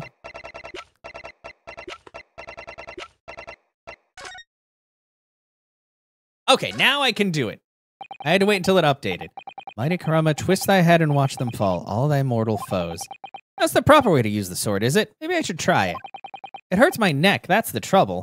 Mr. Naruhodo, if I might make a suggestion, you're an idiot. I think perhaps it doesn't mean your head.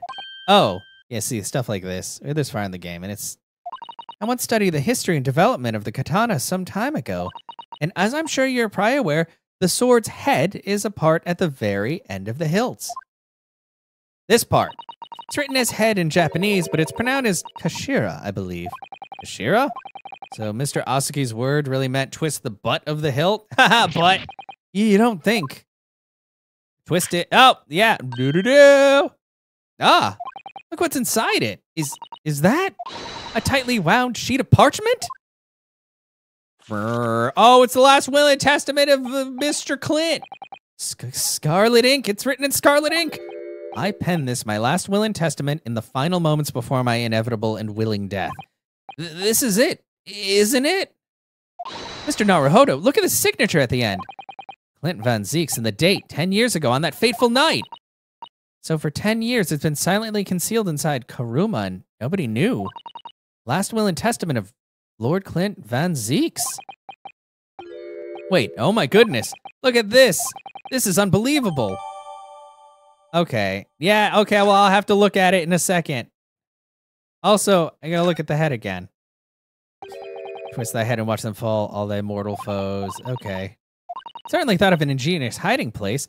Seems almost playful at first, but I do wonder if over the years, perhaps, the duties of the Asagi clan have actually called for such inventiveness.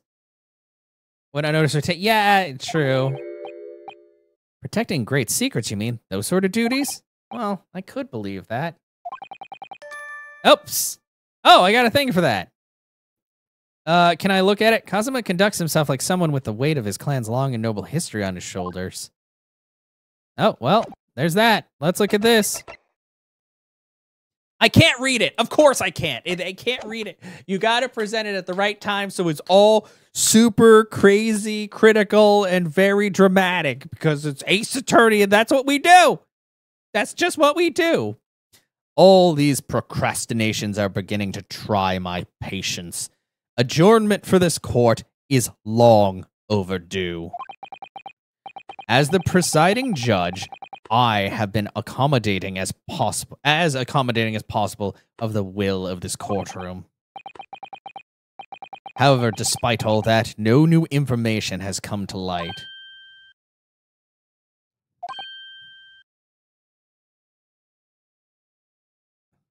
Oh, just a second. In pursuit of justice, Lord Clint Von Zieks tragically lost all sense of morality. When he murdered his former mentor, clearly he was already devoid of his normal faculties. Yeah, you know, that's a good cover-up for everything you've done. Objection! How dare you! I refuse to believe that of my brother. Too much time has passed. We cannot ever hope to know more than we do now. Haha, that's untrue. Especially since the alleged will that he penned in his final moments appears to have been lost forever. Actually, I just found it. Arg! Lord Strongheart, you appear to be in something of a hurry to wrap things up. I wonder why. Yeah, exactly, Kit. Like, my God. We've heard you state time and time again about the proceedings that everything you did was in the interests of protecting British law and order. And I stand by that. Without the Reaper, we could never have achieved the reduction in crime the capital has seen. Yeah. Oh, yeah, what are you, Batman? He doesn't even kill people, though. What about Inspector Gregson, then? And Dr. Wilson. They were no criminals. You used them to achieve your ends, and then you had them killed. However you dress it up, there was nothing fair or just about that. Lord Strongheart, what exactly is it that you're hiding? Dr. Mikotoba, were you not to quietly withdraw after the translation of your former associate's will? In this courtroom, no argument carries weight unless it is supported by evidence. Oh, okay, well, I mean, fair. And it would seem that the defense has no more evidence to present. You're wrong about that. I actually have evidence. In which case?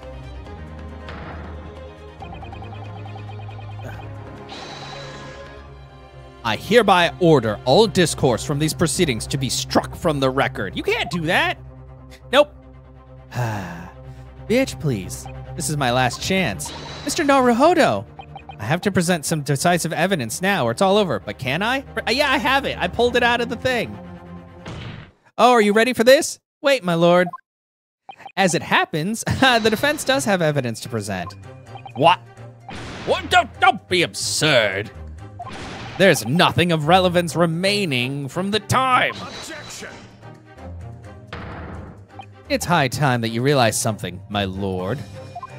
This gentleman has an uncanny habit of producing evidence at the final hour that had escaped everyone else's attention, which really wouldn't hold up in a regular court of law, but here we don't care about that, I guess. Nonsense. What is it, Ryunosuke? What do you have? Come on, boy. Show me. I dare say, the final decisive piece of evidence that will reveal the whole truth about this rotten tale. How can you? Decisive? Well, it would appear there's no escaping it now, my lord.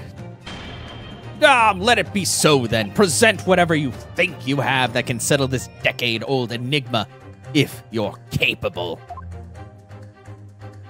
What exactly is this evidence that the defense claims to be so decisive? This, you dumb bastard!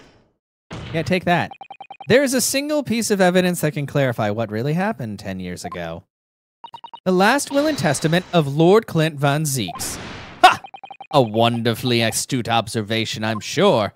But in case it had escaped your notice, that document was lost long ago. That's right, it was. Only, I found it like 10 seconds ago.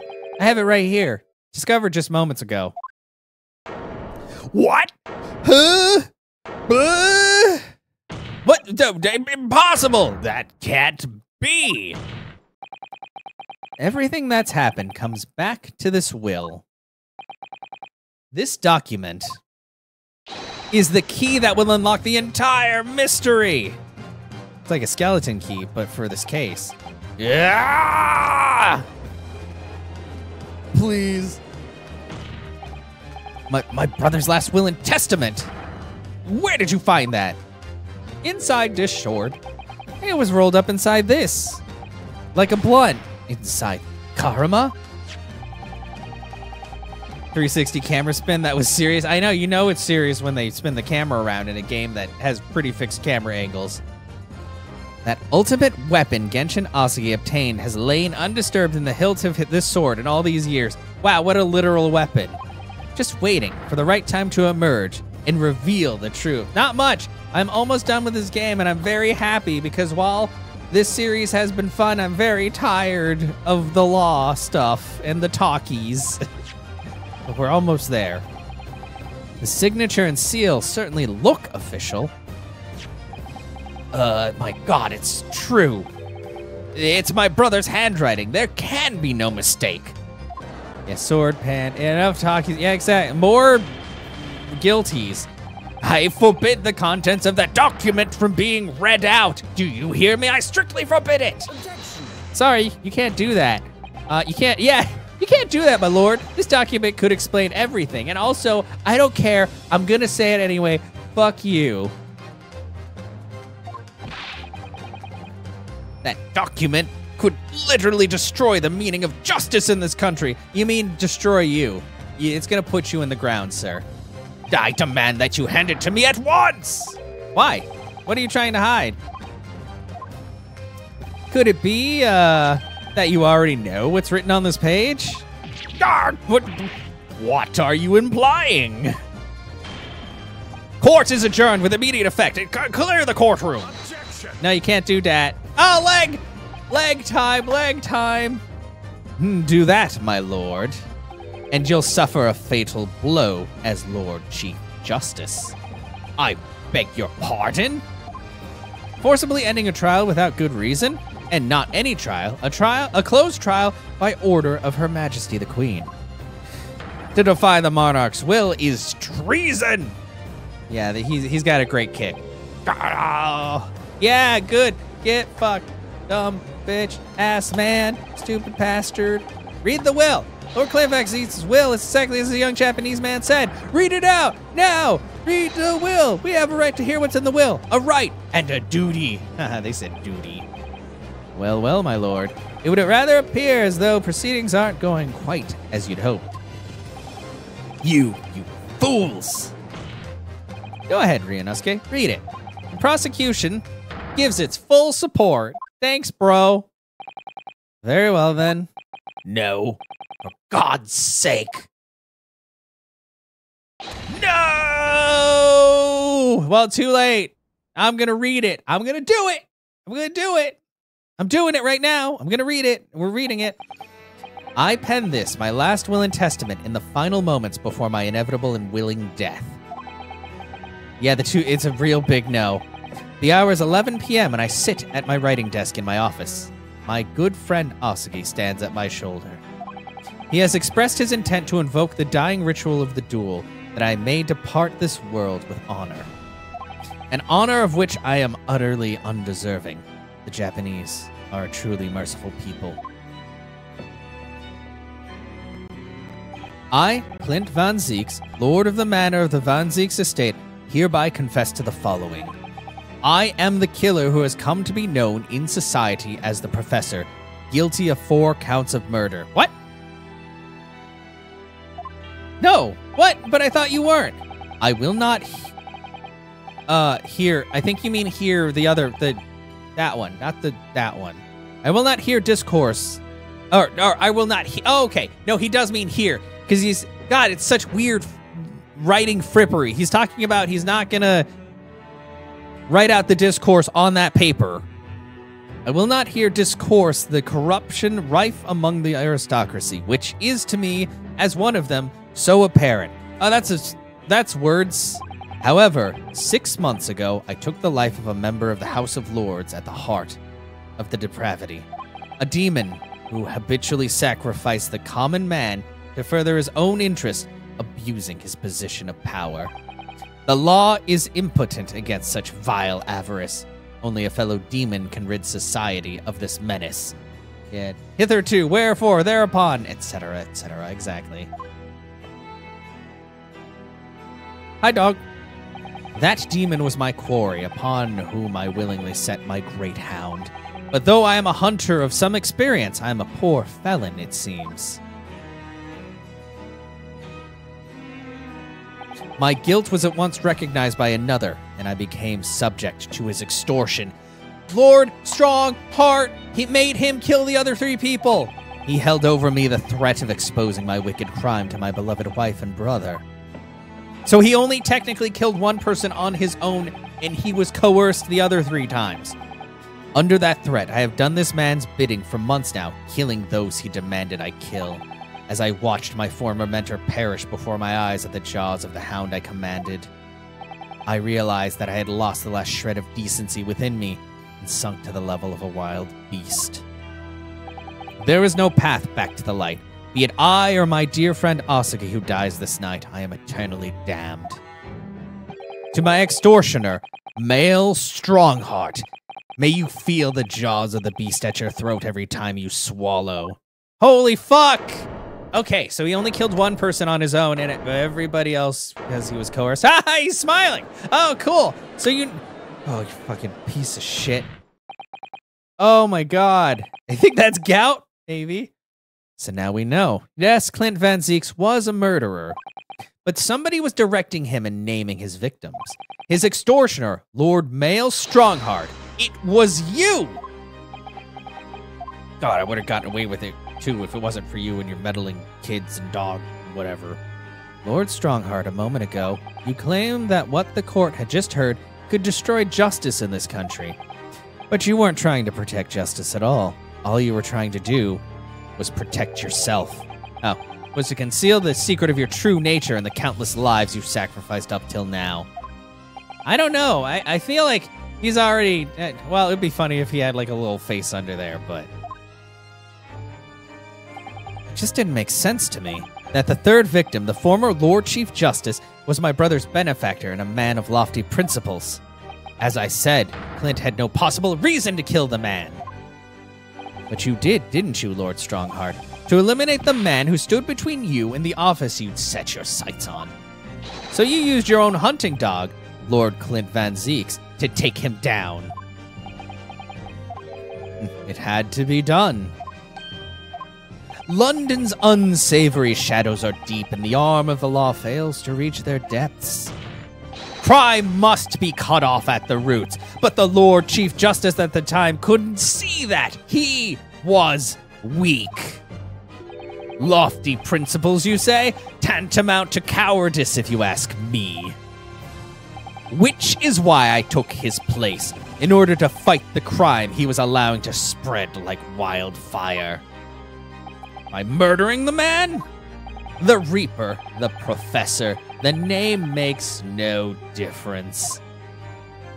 As I've explained countless times already, it was all done for the furtherance of law and order in London. I don't think so.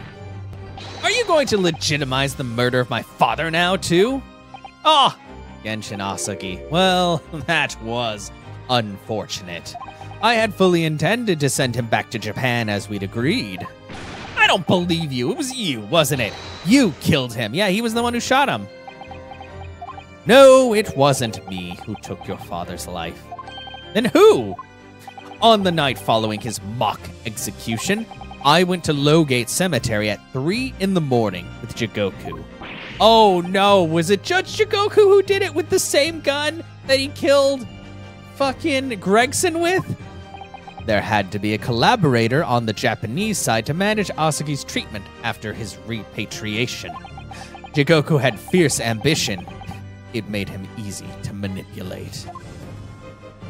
10 years ago, after he'd stood trial for the destruction of the witness stand, I had words with him. When I told him the position of Minister of Foreign Affairs could be his, he couldn't agree fast enough. Wow, everybody here fucking sucks. Yeah. Shiro, you fool. As you know, Asagi escaped the prison in a closed casket and was subsequently interred. We intended to dig him out of his grave before he ran out of air. But sadly, all did not go to plan. Oh yeah, he was discovered by Mr. Man. There was an unexpected visitor in the cemetery with his own ideas about digging up graves. A man who witnessed what nobody was supposed to see. Enoch Drebber. Of course, I knew grave robbers frequented London cemeteries, but that grave on that particular night... Blast! People find out the convict wasn't really executed. The scandal will rock the very foundations of the Empire. Also, I will be in trouble. Then, what do we do?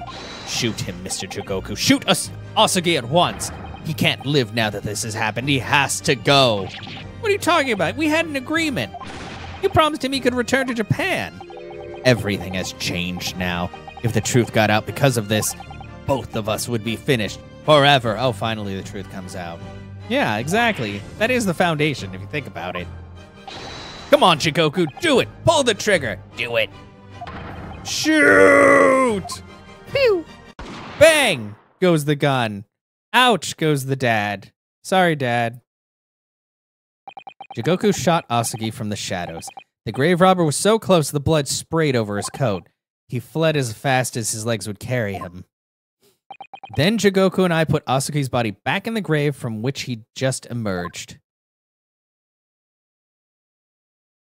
When I later learnt of the waxwork modeler's presence at the scene as well, I made her swear to two things. Never to remove the professor's mask, and never to speak of the events of that night. And with that, the secret was buried along with Asagi's corpse.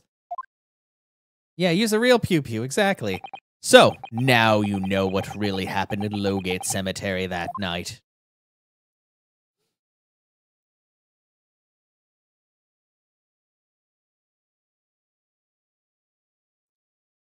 Oh my god. Are we almost done? It was Jigoku, your Japanese acquaintance, who killed Asagi in the end, you see. He claimed to be the man's friend, but when push came to shove, he pulled the trigger. Just before Mr. Jigoku left the courtroom earlier, he said that the assassin exchange proposal was a demand from his British counterpart, not a request. So you coerced him too, using what happened in the graveyard? By that time, Jigoku was the Minister of Foreign Affairs negotiating international treaties with Britain. You can imagine what would have happened if it came to light he'd murdered a compatriot 10 years earlier. He would have lost everything. I merely reminded him of that. How do you sleep at night? Very well in my really big bed.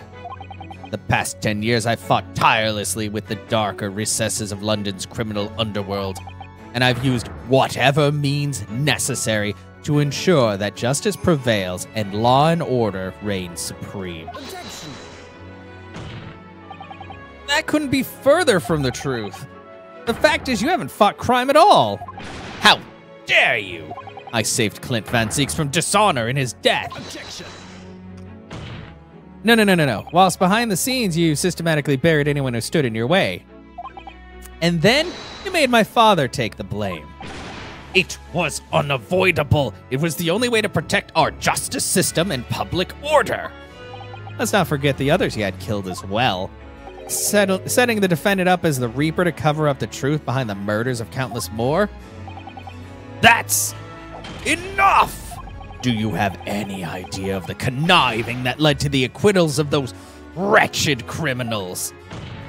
We have to fight fire with fire. Our courts can't function without a Reaper. Can't you see all I've done for this country? This has been my struggle. You've done nothing. It's Lord Van Zeeks out here who worked tirelessly and justly in court whilst enduring the disgrace of the Reaper name. And Inspector Gregson, fraught with anguish for having sullied his hands through a desire to do the right thing. Not to mention Genshin Asagi, who risked his life going in pursuit of the truth you tried to hide. No, the darker recesses of London's underworld were largely filled by you! You little... When will you get it through your thick skulls? That it was all for Queen and country. I'm tiring of that excuse. You've consistently twisted the truth for bargaining power to make others do your bidding. Nothing more. People who willingly twist the truth and coerce others have no right to call themselves part of the judiciary. I strongly suggest you don't ever talk of justice again. Ugh. Ah! How is he not like burst out of his freaking cape and everything with all this yelling and posturing? Okay, we're gonna stare at everybody real quick.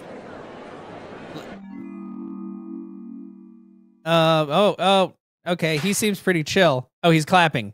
Oh, he's clapping. Why are you clapping? Clap. Well, well, well. Dear me, my good fellows. Dear me. A well-deserved round of applause, I think, for a quite marvelous performance. I think he might be. What are you talking about? Those delightfully grave expressions, that beautifully pronounced Queen's English. Really, our friends from the Far East are quite the picture of industriousness. Please stop, you fraud. Keep out your mockery. Oh, please don't misunderstand. It really is exactly as you both said. What are you trying to say? I have occupied the darker recesses of London's underworld, and now, how did you put it? Done nothing? I confess it's a little embarrassing to have it pointed out quite so starkly, but yes, I really have done nothing, which means I can be indicted for nothing, no? What? We didn't mean it like that. We meant that you're a dumbass. It's true. Personally, I've committed no crime.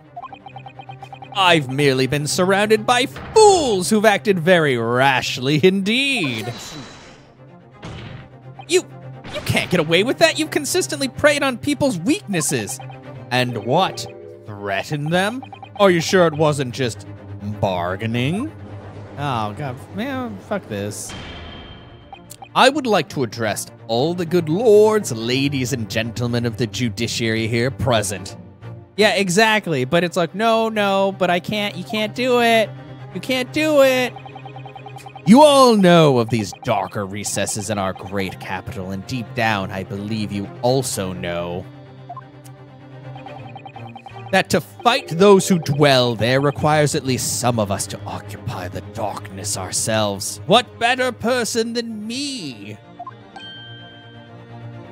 Yeah, oh God, what a fucking piece of work.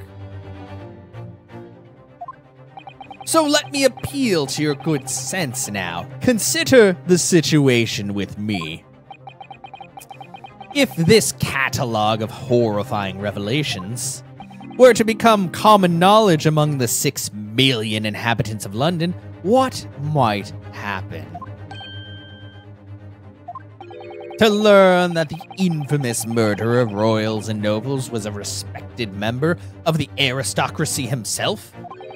That evidence was fabricated in the scapegoat's trial amid secret negotiations with prosecutors to effect a jailbreak? That the Reaper of the Bailey was an organized group of assassins managed by a Scotland Yard inspector? And finally, that it was all masterminded by the Lord Chief Justice himself? The general public of Britain knew the truth. All faith in the police and the prosecutor's office would be completely lost, without doubt, with good reason.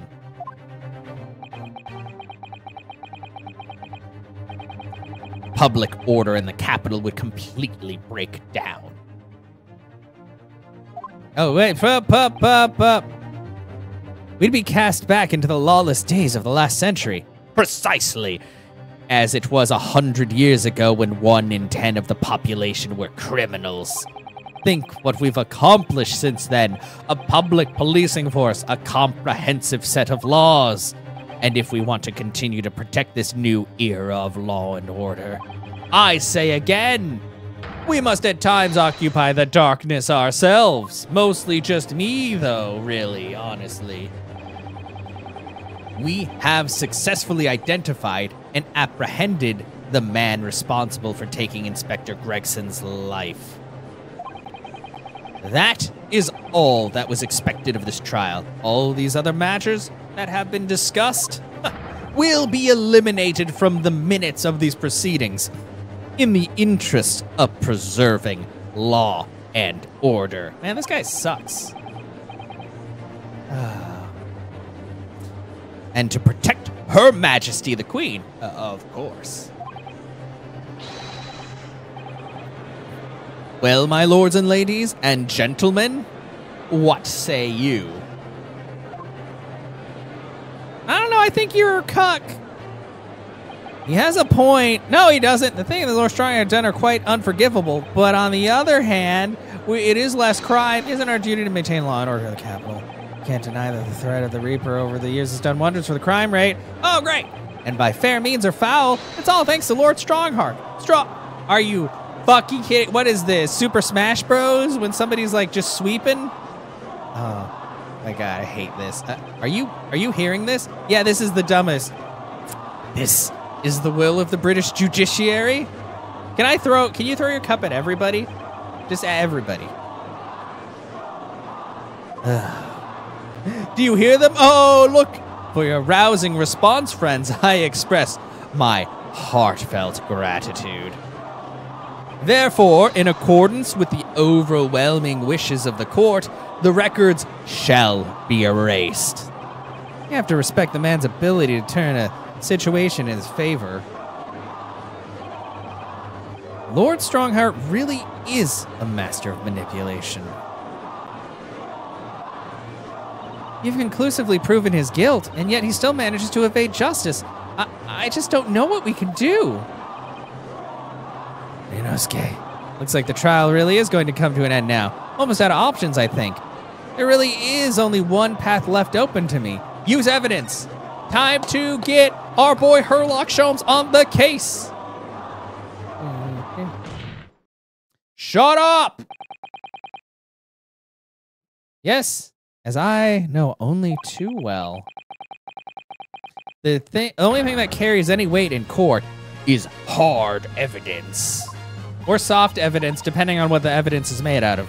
But Mr. Naruhodo, what evidence is there to use at this stage in the trial? Oh, you know. I have an idea. I don't know whether anything will come of it, but if there was ever a time for using this particular item we have among the evidence, it is now. Pull that bunny!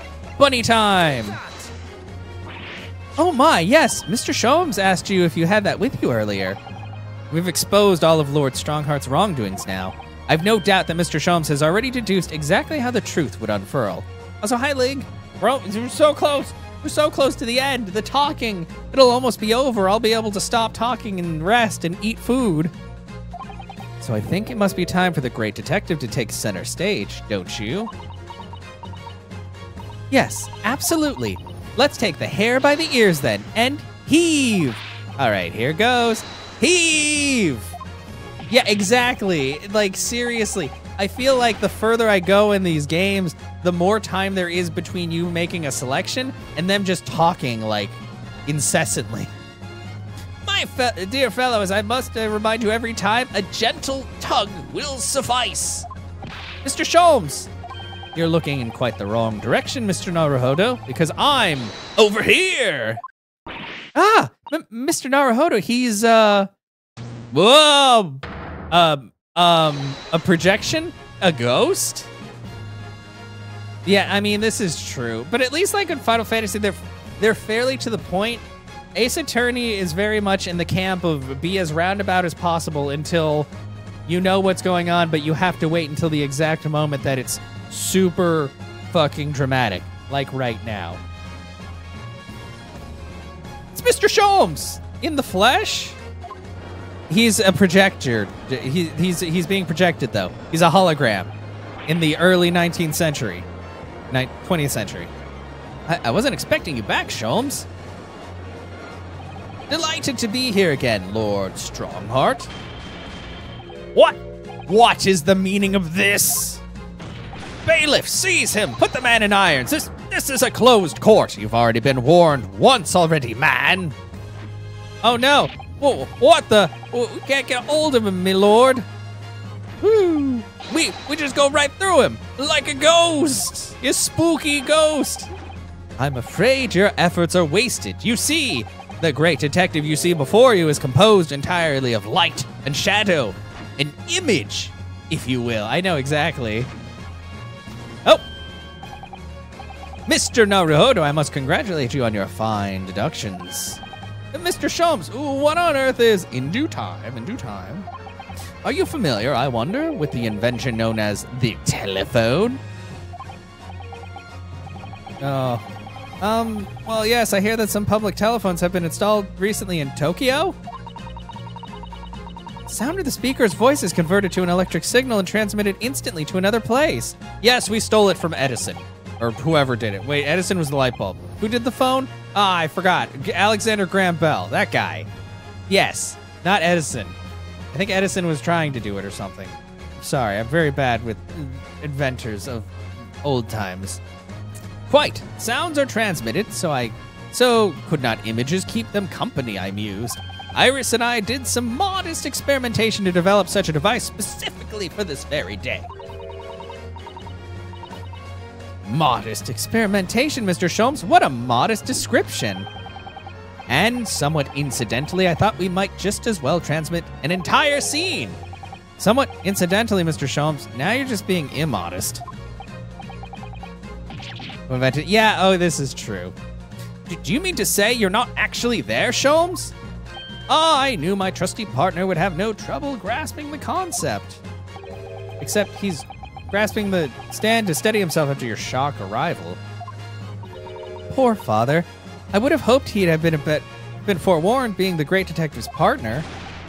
Leave my courtroom at once! Get out or I swear to you. Dear me, you on the other hand, Lord Strongheart, appear to have a very poor grasp of the situation. Allow me to reiterate, I am not here, which would, I hope, lead naturally to one asking, where exactly are you? Oh, the very question I was awaiting. I am at present enjoying the air in a rather splendid garden. A garden? The Queen's garden? Not just any garden, you understand? A garden at Buckingham Palace. He's at the fucking palace, tattling on Mr. Man with the Queen. What? You can't be Buckingham Palace. What's Buckingham Palace, Miss Susato? I've never heard of it. Do you ever read the news, Mr. Naruhodo? Mr. Sholmes, is Iris with you there? Ah, well now, Iris is currently enjoying some tea. With the Queen! Yeah, with Her Majesty. Her Majesty? Not just any Her Majesty, you understand? Her Majesty, the Queen of the British Empire. What? What? Have you been sending, like, audio of this to her the entire time? What on earth is this all about? Buckingham Palace is Her Majesty the Queen's residence in London, Mr. Naruhodo. It's a fucking palace, bro. Order in the court. I demand immediate silence. Her Majesty the Queen? You can't be, no. This is some sort of unforgivably distasteful trickery by a third-rate detective, that's all. Unforgivably distasteful trickery. What an apt description. A closed court session attended by elite members of the judiciary is a rare event. I presume that Her Majesty would be more than a little curious about the proceedings. He bugged them! The bunny! So, I decided to show her everything, from start to finish. Hot. Yeah. Huh? You showed her? Indeed. By dint of the Erlock Sholmes remote cinematograph. Sorry, cinematography is a word. I haven't had to use it in a while, so I forgot how words work. You meddling. This is some kind of nightmare. Just as I appear to be standing before you, regaling you with talk of my latest invention. No doubt you've inferred that the reverse is also true. You don't mean. Her Majesty has seen and heard every moment of the proceedings. I assumed there would be no objection. After all, every trial in this country is conducted under the auspices of Her Majesty, as you know. You! I confess I'm quite impatient to hear Her Majesty's opinion about the unforgivably distasteful trickery in which you've been engaged over the past 10 years. No! I was merely... Oh, sorry to keep you all waiting. Vicky and I had so much to talk about. You can't just call her Vicky. Iris, there you are. In fact, I have a little message here from Her Majesty. A message? Well, then, if everybody is sitting comfortably, forthwith and with immediate effect, all authority previously afforded to male Strongheart is hereby revoked forevermore. Furthermore, he will be prosecuted for crimes against his country in a public trial by jury in the coming days. So, seems that Her Majesty doesn't believe we need to fight fire with fire. Justice in this country needn't be administered from the shadows at all. Male Strongheart, the darkness you fostered to conceal your despicable actions these last 10 years is a thing of the past now. After today, your brand of law and order has no future, because no longer are you the Lord Chief Justice. In the eyes of the law and of Her Majesty the Queen, you are nothing but a criminal. Ah, get dunked on.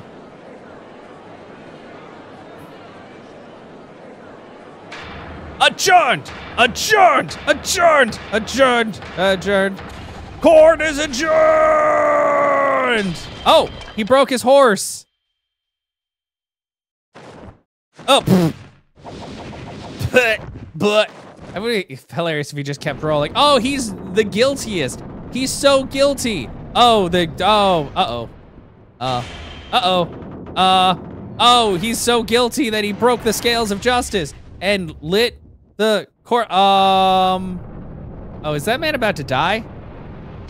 Oh, okay. Oh, wait, are you about to get, is he, how big were those flames?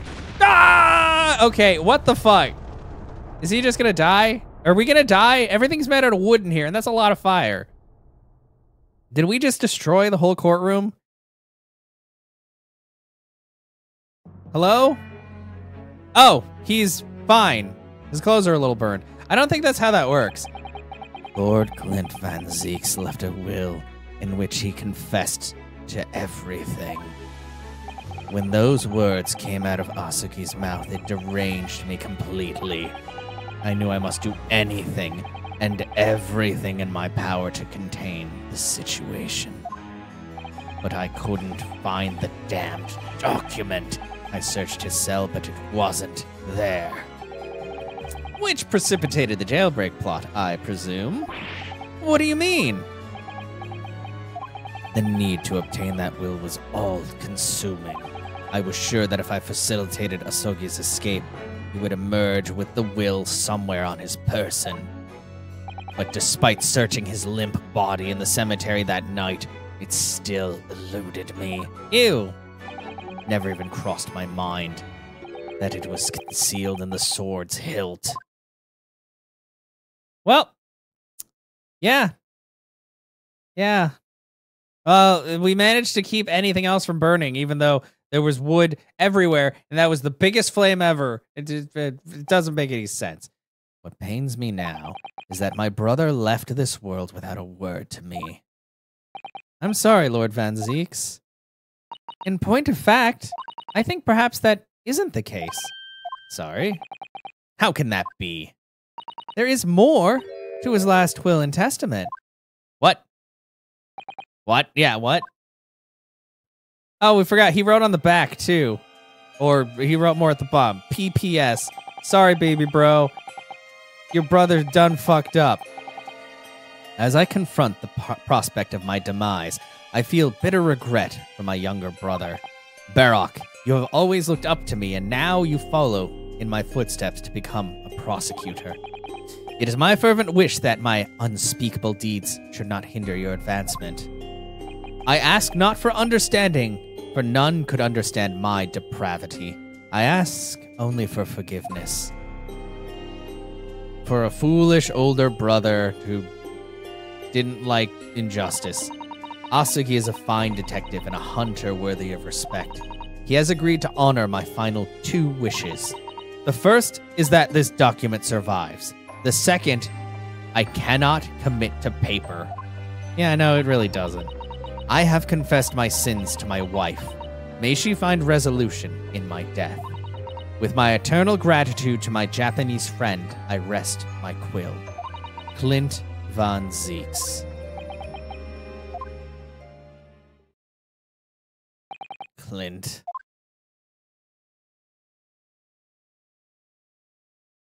Okay, time for it to flash everybody's faces again. It's only the 30,000th time this has happened. Oh, it's very sad. Oh, fuck. Male Strongheart. You colluded with Seshiro Jigoku in a criminal plot so immense it spanned the oceans. And you cold-heartedly murdered all those who knew the truth about what happened 10 years ago. But why did you set about that now, a whole decade later? To ascend to the very peak. These last 10 years made me realize being the Lord Chief Justice wasn't enough. Short of becoming Her Majesty's Attorney General, I could have no real power to effect the changes needed in this country. And for that promotion, I needed to ensure no remnants of the past remained. How could you?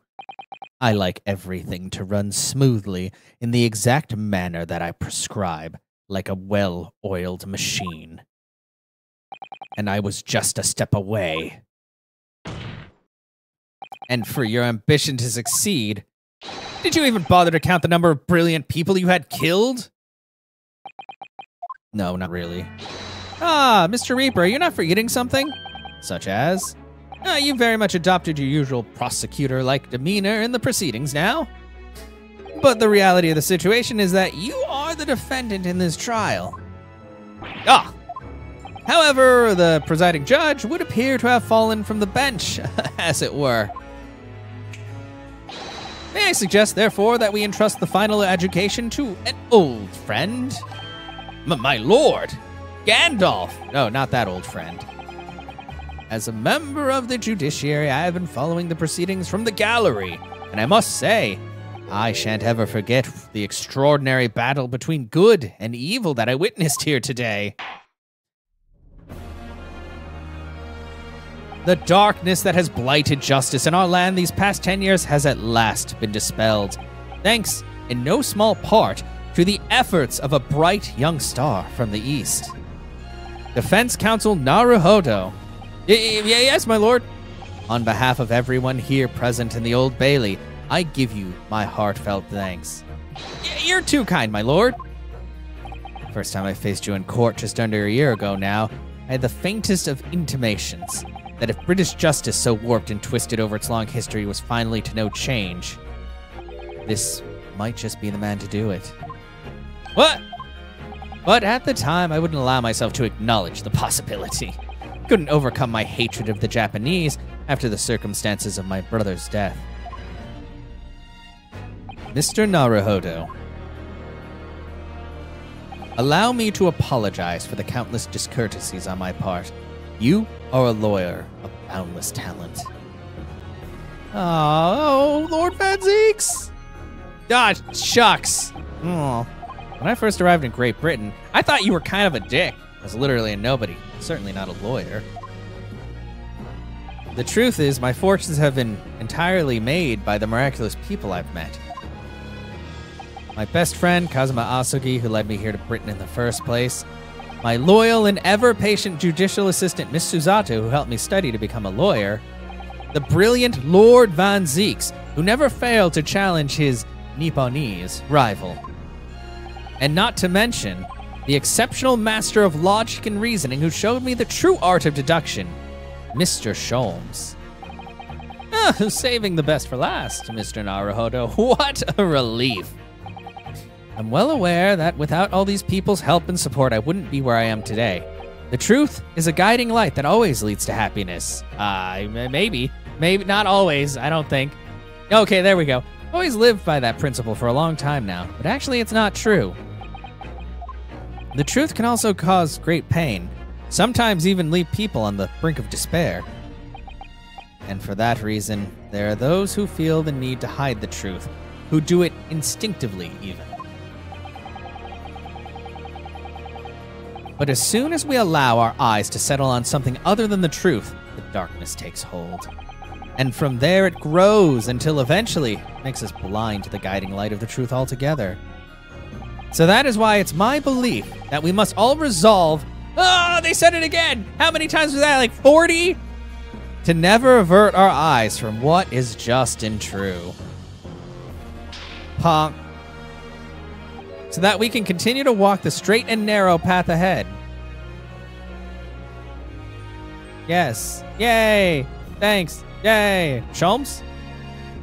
Hi, Sholmes. Well, I must excuse myself now. But before I go, Mr. Naruhodo, let me compliment you on your grand opus. What? Without your beautifully composed case against Lord Strongheart, Her Majesty would have been unable to act. Thanks to you and your fellows, the haunting undertones corrupting Britain's justice system have been silenced.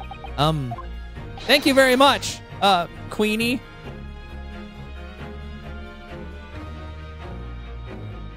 So, until our paths cross again somewhere. Yep. Well then, that was weird. It would appear that this long trial has finally come to an end. My apologies for any anxiety caused, my lord. Oh, no. I'm quite sure we shall meet again here in the courtroom before long, Prosecutor Barak von Zeeks.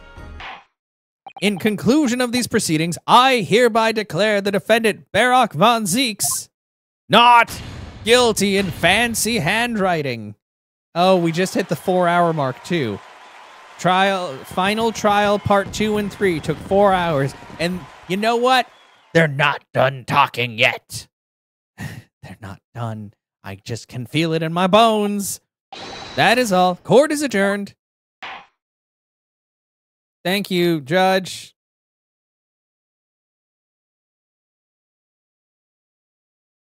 Okay, yes, we're in the antechamber. Really is all over. Is it, though? But did I sacrifice too much? Mr. Naruhodo? Hi. I really must congratulate you. It was a truly, truly splendid performance. Honestly, I couldn't be happier for you. Oh, thank you very much, but I really couldn't have done it without you at my side through it all, Miss Susato. Oh. Your kind words make me cry. Shit. They mean so much to me. It really was a splendid show, that, Naruhodo. I'd have thought you'd be smiling from ear to ear, but you look rather glum. Dude, that was heavy as hell. Come on. Well, of course I'm delighted about the verdict, but in exposing the truth, I'm afraid I've caused my client a great deal of pain. Really not sure that's what a lawyer ought to be doing. Oh, well, in that case, I'm quite sure when you see Lord Van Zeek's smiling face, everything will seem much better. Yeah, I was about to say, what are you talking about, smiling face? This man has smiled once in these 2 games. Yeah, Miss Susato, everything seems worse. He has a face like thunder. Oh dear, I really shouldn't have presumed. Mr. Naruhodo. Oh, yes, hi, that's me. Almost a year it's been now since I first encountered you here in this very courthouse. For you to have risen to the level of excellence you demonstrated today, well, it's quite remarkable. But I exposed the most unpalatable truth you could ever have imagined in court today. I feel as though I've robbed you of something you held so dear. Well, it is true that you fucked up my entire life, but you know. What was it he said? To fight those who dwell in the darkness requires at least some of us to occupy the darkness ourselves? But that was just a feeble excuse of a coward. Only those with a steadfast eye for the truth have what it takes to fight the dark forces of crime. You made fine work of establishing that fact in court today. Oh, well, thank you. What magnanimous words. I'm quite sure that Kazuma-sama would have a smile on his face at this moment if he were here. Kazuma. Ah, no, he's angrier than ever. Miss Susato, you fucked up again. There's another face like thunder here. Oh my, and he really was here. Of course he's here. Why wouldn't he be here? Lord Van Zeeks. Are you gonna apologize to him? Allow me to congratulate you on your acquittal. And also sorry that I was very steadfast in accusing you. Congratulate me or curse me? You failed to bring down the Reaper. I owe you an apology. Oh. No, it is I who should apologize. Your father, Genshin, if I had been stronger, then perhaps. I made an unforgivable error in judgment. I can offer no excuse. You both did, actually. Sorry, my whole country is full of massive assholes, basically. And I offer no forgiveness. That said, I also am sorry. I suppose you fought for justice and the truth. For that, at least, I can't withhold respect. Oh, cool. Your words mean much more to me than you could know. I will hold them dear. What is this, like a justice dick measuring contest?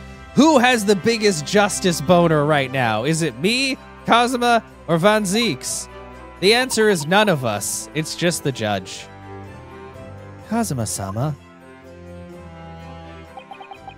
I must say, there's one thing that's still bothering me. What's that second unspeakable thing? What's that?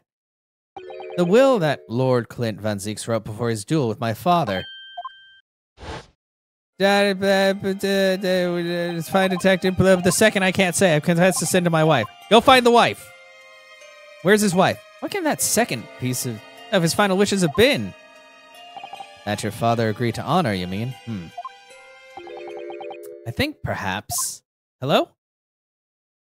Oh, do you know it? I might be able to shed some light on that. What? Father? Father? It was 10 years ago, as you know, the day before the execution was scheduled. I went to the prison to say my farewells to Genshin. Just like me when I decided I was done playing Genshin Impact forever. Said my goodbyes. Why aren't you putting up more of a fight, Genshin? If you'd only agree to it, Sashiro and I would gladly petition the government.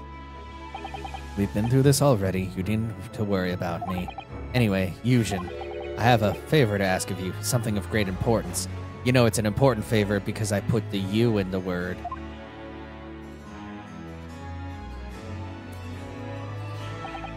You're one of my greatest friends, Genshin. Whatever it is, consider it done. I'm going to tell you an address. I need you to go there at once, in secret, telling no one. You should find a lady of the gentry in hiding there. A lady of the gentry? She's not in a good way, and she's with child. The birth is imminent! Oh my god! Iris is Clint Van Zieks' daughter! And I guess fucking Barrock's niece then.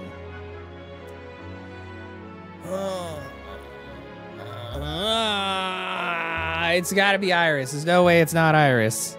Actually, did Clint have pink? Who had pink hair? I can't look at the people anymore. Oh no.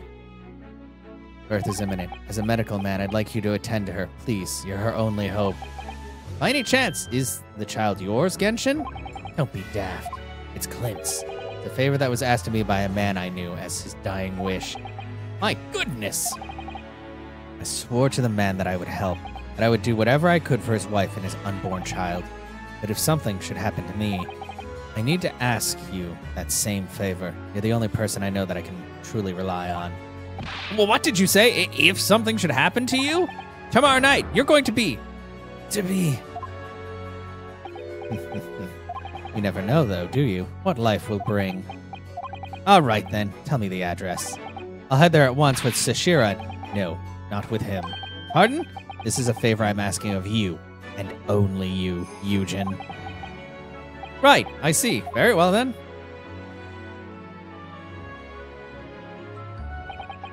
That very night, I caught a train from Paddington to Dartmoor in Devon. I found the old house. In the middle of nowhere it was. An old hunting hound lay asleep on the grounds. Oh, yeah, the bloody, yeah, do you have pink hair?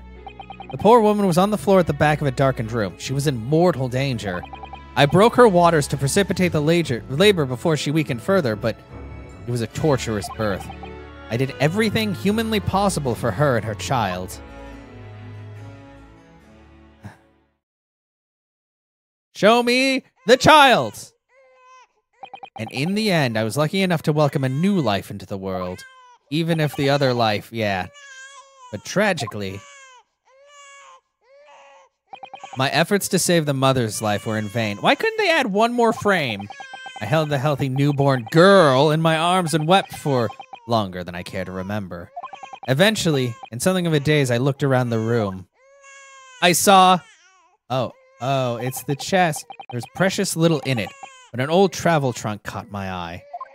It had clearly been looked after over the years, made of top-quality leather with fine stitching. But it was when I saw the emblem on the side of it that everything dropped into place. It's the Baskerville logo! B for Baskerville. What is that? Baskerville? Yep. You mean the woman was the wife of Lord Clint Van Zeeks? Yeah, that's right. The newborn was his daughter. But that makes no sense. Why on earth wouldn't Clint have entrusted the child to my care in that case? Because it would have been dangerous. I was completely unaware that he even had a daughter. I suppose he didn't really have a choice. What? Well, your brother said that he confessed everything to his wife, so she must have been beside herself with worry for her child. If the true identity of the professor were ever to be made public, the girl would be forever branded as the daughter of the infamous mass murderer. Ah! So the only solution was to distance the young girl from the Van Zeeks family as much as possible. I don't believe it. I imagine that in his final hour, Lord Clint Van Zeeks made the obvious choice. He would have thought to himself, this Japanese man here is someone I can trust. I honored my promise to Genshin, of course. However, only a month later I was summoned back to Japan, and without disclosing the parentage of the child, I couldn't obtain permission to take her with me. Oh, how awful. I was completely at a loss. In the end, I had to ask my great friend. I asked him if he would be a father to her. That being Mr. Sholmes, I presume. Duh, who else? Yes. He took one look into my eyes and agreed to it on the spot. Mr. Sholmes, he has a heart of gold. Really? All it can be said that I did for the child is to give her a name. Oh? Yeah. When I'd come to Britain, I was trying to escape from the grief of losing my darling wife. So it was her name that I gave to the little girl. Your wife's name, Professor Mikotoba. In other words, the name of my mother, Iris. Oh, Ayame Mikotoba. Oh! That's right, Ayame. Or in English, Iris. Iris! Just like the Reploid girl in Mega Man X4. Iris. I had no idea. Ding dong. Ouch! Mr. Naruhodo, what's wrong? This little thing just pinched me on the behind through my trouser pocket hard. Hot. Ah, my dear fellows, can you hear me? Mr. Sholmes, is that you? Ouch! Yes, we can hear you. You see what excessive tugging can do? Let that be a lesson to you. Mr. Sholmes, we weren't able to thank you properly before, but you were simply marvelous. Your checkmate move was a stroke of genius. Indeed it was, wasn't it? I surpassed myself, I feel. It had become apparent to me that to stop the Lord Chief's injustice would require such measures. Bruno, Susie. Oh, Iris. Oh, yeah. Oh, I'm so pleased. What a wonderful outcome. Her Majesty, Queen Vicky, said she thought my special blend was delicious. Oh, I'm sure she did. After all, no one brews a more delicious tea than you do, Iris. It must be your royal blood. Let's have a party to celebrate. And Mr. Reaper, you simply must come too. What? I'm afraid I couldn't. Reaper the Bailey, flustered by a 10-year-old girl, again. Well, it's also his niece that he just figured out about. No, really? Oh, pooh. But I give you my word that I shall present myself at your residence in the near future to express my gratitude. Oh, how lovely. You promise now, I won't let you forget. Bye for now, then. All right, Iris, thank you for all your help earlier. Oh, that was nothing. Just come back home soon. Ding dong. Ouch! Ugh, one final pinch. Goodbye, was it? Cool. Always got to be 3 times. It's always 3 times. It's like the rule of 3 with this game and tropes. Well, I ought to be leaving. Lord Van Zeeks, would you care to accompany me? Certainly. What? Okay, we're just best buds now, even though we hate each other. Mr. Naruhodo, allow me to once again express my deep gratitude to you. I believe you saved my life. No problem. Bye. Can I go home? Wait, Lord Van Zeeks! Oh my god. What? Bro, I'm leaving. Yes? What are you intending to do now? I'm gonna be a prosecutor still. Well, clearly I shall have to resign from the prosecutor's office. Oh no! I intend to publicize the full truth about the professor case. Once that's done, the Van Zeeks family will be ostracized completely from London society. Surely not! So as soon as I'm free from my employment, I shall leave the capital. Oh, I see. I mean, he's got money, so... Don't be a fool. Oh, Kazuma. Yep. Well, these are the actions of a man who once feared as the mighty Reaper of the Bailey. Might I remind you that I didn't want that title? I beg your pardon? For the past 10 years, you've endured that pseudonym and been cast as one of the dark forces yourself. Now that you've finally been freed from that disrepute, your battle is just beginning, surely. Well, I certainly never expected to hear those words from your lips. I waited a very long time to come to London. Now I'm properly here, I intend to learn all that I can. Anyway, goodbye for now, Ryunosuke Naruhodo. Can you call me, like, by a friend name? Kazuma Asagi. Like, it seems as though he's really matured suddenly, and we can't be friends anymore. Apparently, or have nicknames. He's not the only one who's matured, Mr. Naruhodo. Well, I think we should make our way back to Baker Street. We must help Iris with tonight's dinner. We must. Okay. Please, is it over? Credits roll. It was then that I came to an important decision about my future. I wasn't going back to Japan. Okay? Of course, back to the pheasant dinner. Oh, it's 6 o'clock. I'm home. Oh, hi, Gina. Arg, thanks for shooting me. About time you got here. We've been waiting ages, Otto. What are you doing with that colorful piece of history? It's a party, ain't it? It's gotta go off with a bang. I mean, fireworks, ideally. But when you ain't got fire, smoke's the next best thing, ain't it?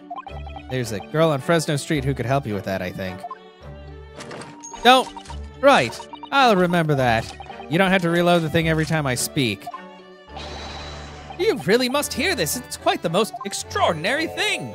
I assure you it will defy your expectations. Take down every detail now, Mikotoba. Ah, the world-famous great detective regaling his partner with the tale of his adventure. A sight to behold.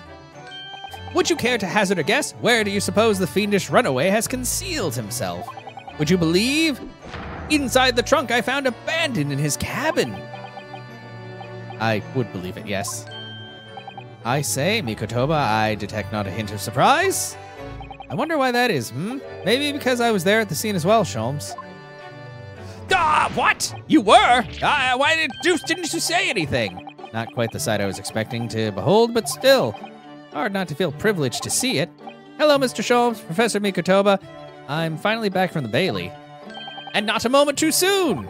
A feast prepared by Iris and Miss Susato awaits. We might have eaten it before, but we're going to eat it again. It's okay. It looks the same, but it's definitely different. Must say, I haven't seen Susato looking so happy in a very long time. Ah, Bruno, there you are. Dinner's on the table, everyone. Please do come and take a seat. And don't open the chest. It will punch you. Time to fill me boots. Okay. Oh, we're all stuffed. Goodness, is that really true, Gina? Yep, I'm losing me copper's clobber and going back to what I know best. It's a diver's life for me. You're really leaving with the police force, but why, Ginny? I don't know, 'cause it sucked? Well, the boss ain't around no more, so, oh. And anyway, no matter how hard I try, that Reaper ain't gonna accept a diver turn dick, is he? Don't say it like that. Well, people can change, you know. Oh, yes, that reminds me. I'd rather thoughtfully offer to relieve the bailiff of this now defunct piece of evidence. Eh? It's the inspector's pocket watch. The crown has been attached. Oh, I said that, not her. That watch was his pride and joy, a symbol of his great achievement at Scotland Yard. Achievements. For 10 years without fail, it measured every second of the man's remarkable career. But now, it's stopped. Actually, I fixed it.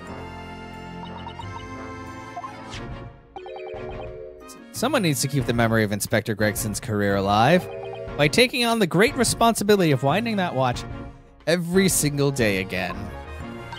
Yes, someone with an equally fierce detective spirit. Wow, good job putting a lot of pressure on this girl. Fine, whatever, I don't care. It's gotta be me. There ain't no one else. Quite right, yay. I mean, after all, the boss was, well, he was my boss. Yes, Ginny, yes he was. Oh yeah, and I made you a promise and all, didn't I, Iris? That I'd become a proper detective one day and track down your old man. Oh, well, you can find him in your local cemetery. All right, then it's decided. I'll do it, and I swear, I'll find your dad and bring him in kicking and screaming. I'm not entirely sure that would be appropriate. Yes, I think, Gina, it might be best to, well, let sleeping dogs lie. Get it? Because he used a dog to kill people. Good joke. The end of game. Credits roll. Please release me from this hell. It's been 20 minutes since I finished the trial, and they're still talking. I think I'd like you to forget that promise, Ginny. Eh? Iris?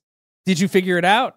Oh, well, you've been wondering about but weren't she was probably still watching through, well, did you spy on us in the other room? Of course I have. I wanted to know where I've come from. I thought it might tell me something about myself. But I've caused such a lot of trouble trying to find out for so many people. Hurley, Bruno, Professor Mickey. Oh, no, not at all, my dear. Really, no apology to anyone. Well, anyway, I've decided to give up on it because I finally realized my family's right here. My daddy is the greatest in the world. I don't think it matters what his name is or where he's from. Don't you agree, Hurley?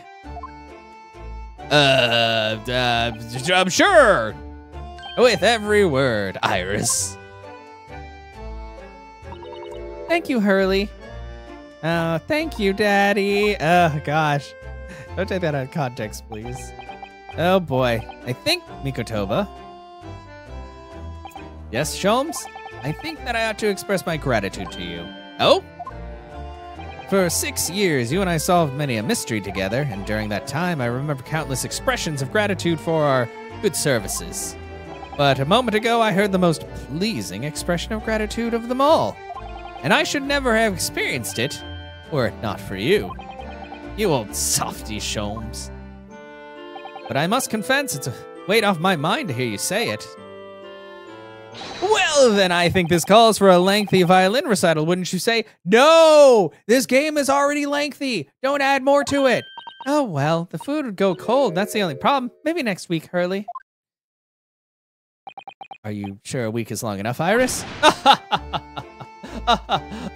Please call me father.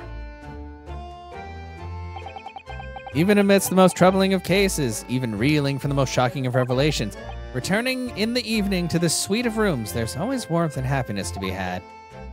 The home of the world's greatest detective, and my home too, with my greatest family. Where are your parents? Are they dead? I can't remember. Cool. Oh, it's still... It's almost 10 p.m. Oh, please. Is this the last bit? This attic room has been my home and office for almost a year now. We've decided to stay in Britain, or maybe it's a choice. I've certainly had some unforgettable experiences whilst I've lived here. But I think now the time has come. What, to leave this room? Time to bid this place for... Okay, so maybe you do want to go to Japan. Naruhodo? Never mind, it's Naruhodo. Oh, Professor. Have you made your choice? Are you alone? I didn't hear any sound from Suzato's room. Yes, Susato-san went out after dinner. She took a carriage. Somewhere? Something about an important matter she needed to take care of. Oh, God. I see. I wanted to thank you for what you did earlier. Oh? With Iris, I mean. When the subject of her father came up. Lord Clint Van Zeeks.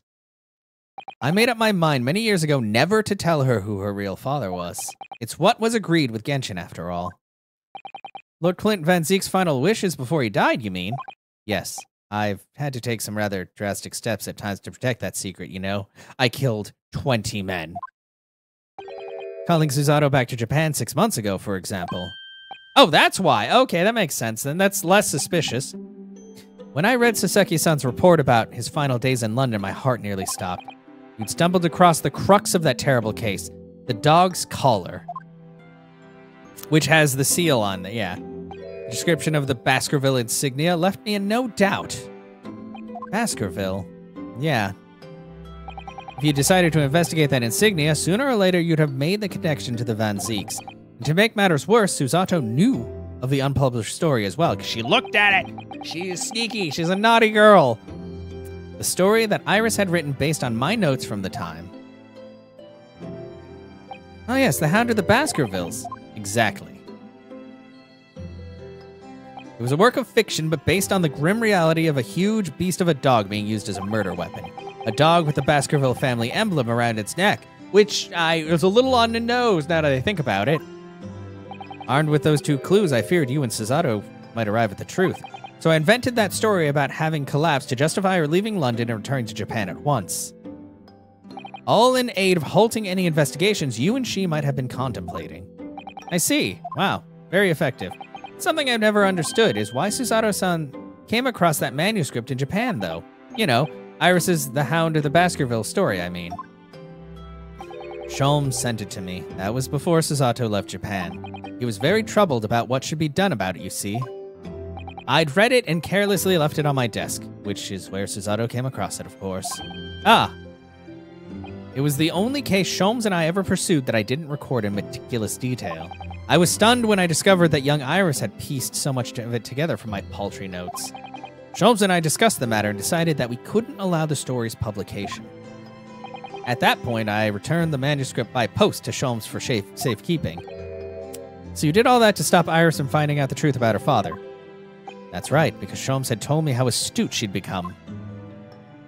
She probably actually already knows, you know, if she said that. However, having witnessed events in court today, I must say my opinion has somewhat shifted. Oh? I think at some point in the future, the time will come for Iris to know the truth. And when it does, well, I believe it will be for the best. I think so, too. Okay. Anyway, actually, Professor, I want to talk to you about something, too. Judging from that expression, I'd say you've come to a decision, have you?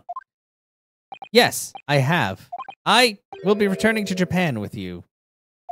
Are you quite sure?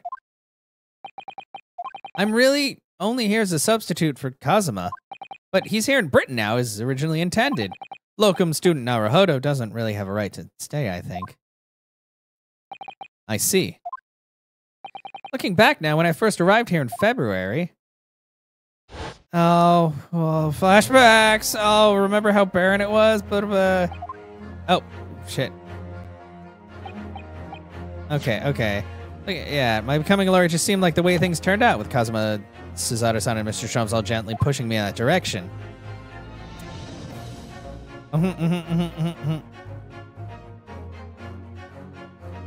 I spent the best part of a year immersed in this world, but always aware of a seed of doubt inside of me. Until today. Now I'm a real lawyer, but I gotta do the lawyering in Japan. Standing in that courtroom earlier, all doubts vanished from my mind. Making a difference. I was totally focused. I was sure of my belief in the client. I was sure I could see the trial through. And at the end of it, I finally realized no one else chose this path for me. I chose it myself.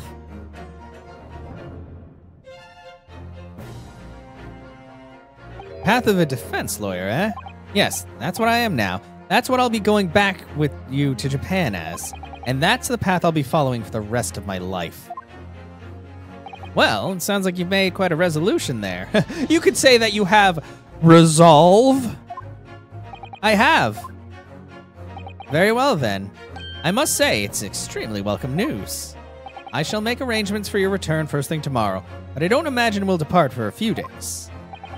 Not with the symposium having been canceled now. Such a shame. Never mind. I'm sure there'll be other opportunities in the future. Well then, I'll bid you good night. Susato's gonna come out of there and flip me for making that. Ah, she heard! Oh, she heard! Of course she heard! Susato-san, did you hear that? I just wanted to let you know I'm back. Yeah? Yeah? You heard. There's no way you didn't. Did you, hear what your father and I were discussing? I'm sorry, I did, yes. I couldn't help, but, oh, how much did you hear? Oh, all of it. Oh, well, from the part about Iris's real father, I think. In other words, from the beginning. Oh, yeah. So you've made up your mind. You'll return to Japan and continue working as a defense lawyer. Yes, I'm sorry. I really should have consulted you about it. I did want to earlier this evening, actually, but you'd already gone out. Oh, no, that's quite all right. I already knew it's what you'd decide, Naruhodo-san. You did? I mean, I saw you in courtroom today. You were fingering everybody. I shouldn't say it like that. Okay, Susato-san. Ah! Yes? Are you good? You good? I suppose this means it has to be farewell soon. I suppose. Unless she also goes back to Japan. He'll be a great help to Kazuma going forward. I think Kazuma already has a judicial assistant. It's his new boyfriend, Lord Van Zeeks. I mean, I know he's a brilliant lawyer, but he's new to the British courtroom. He'll certainly benefit having a brilliant judicial assistant at his side. Hey, you're assuming an awful lot. I'll do my very best. I wish I could say it, but I just can't. I can't ask her to come with me. After all, she was always supposed to be coming to Britain as Kazuma's assistant. That doesn't mean that it's set in stone, bro. Oh. It's growing late. We should both try to get some sleep. I'm sure you must be exhausted after today. I'm exhausted, yes! But there's more. I know there's more. There's gonna be at least 2 more scenes. I can feel it. This is gonna be like an hour of exposition after the fact. Oh yes, you're right. Before I retire, let me just say one more time. You really were quite splendid in court today. So if you ask me, anyone who thinks of you as a substitute or locum should be ashamed of themselves. Susato-san, oh, you're making this harder. You want to come with? Just ask her. Thank you. Oh, he's not gonna do it. Good job. Really screwed the pooch on that one. Please, I'm like mashing the B button. Oh God, Quayside. Okay, this has to be the final scene. Oh look, there's a flag waving in the distance. I didn't notice that. Can't believe this day's finally come. Hi, Iris. You're really leaving then, Runo? I'm afraid so, Iris. Thank you so much for everything. I don't know what I'll do without your wonderful cooking and delicious tea. Oh, I wish you weren't going, but you have to come back and visit. Say you will. Of course, I promise. What's going on over there, guys? Well, it was a very brief reunion, but it was a pleasure to pursue a case with you again after so long.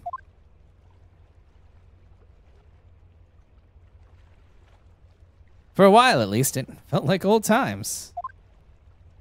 Yes, I suppose on reflection, there's something to be said for it. Having a little fun once in a while. I'll just go and say goodbye to the professor as well, I think, with my gun. All right, Iris, you go do that.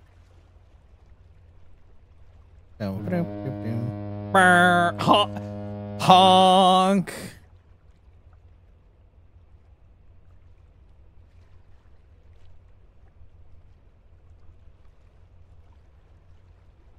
Oh, sorry.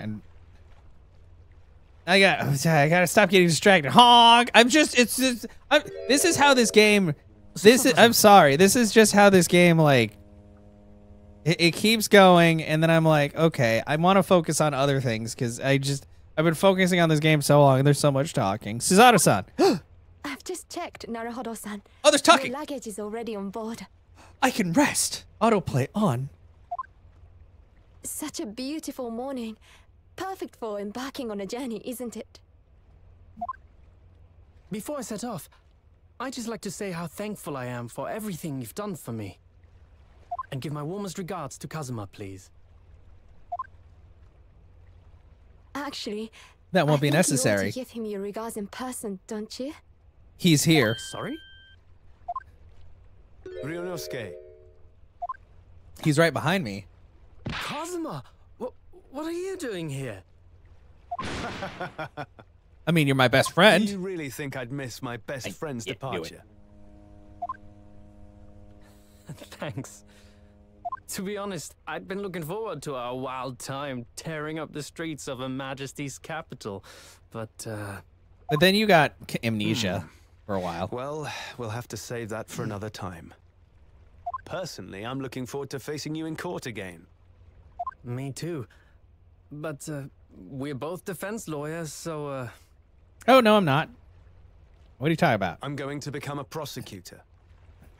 I'll stay in Lord Van Zeek's tutelage for the time being, but before long, I intend to be just as formidable as the Reaper himself.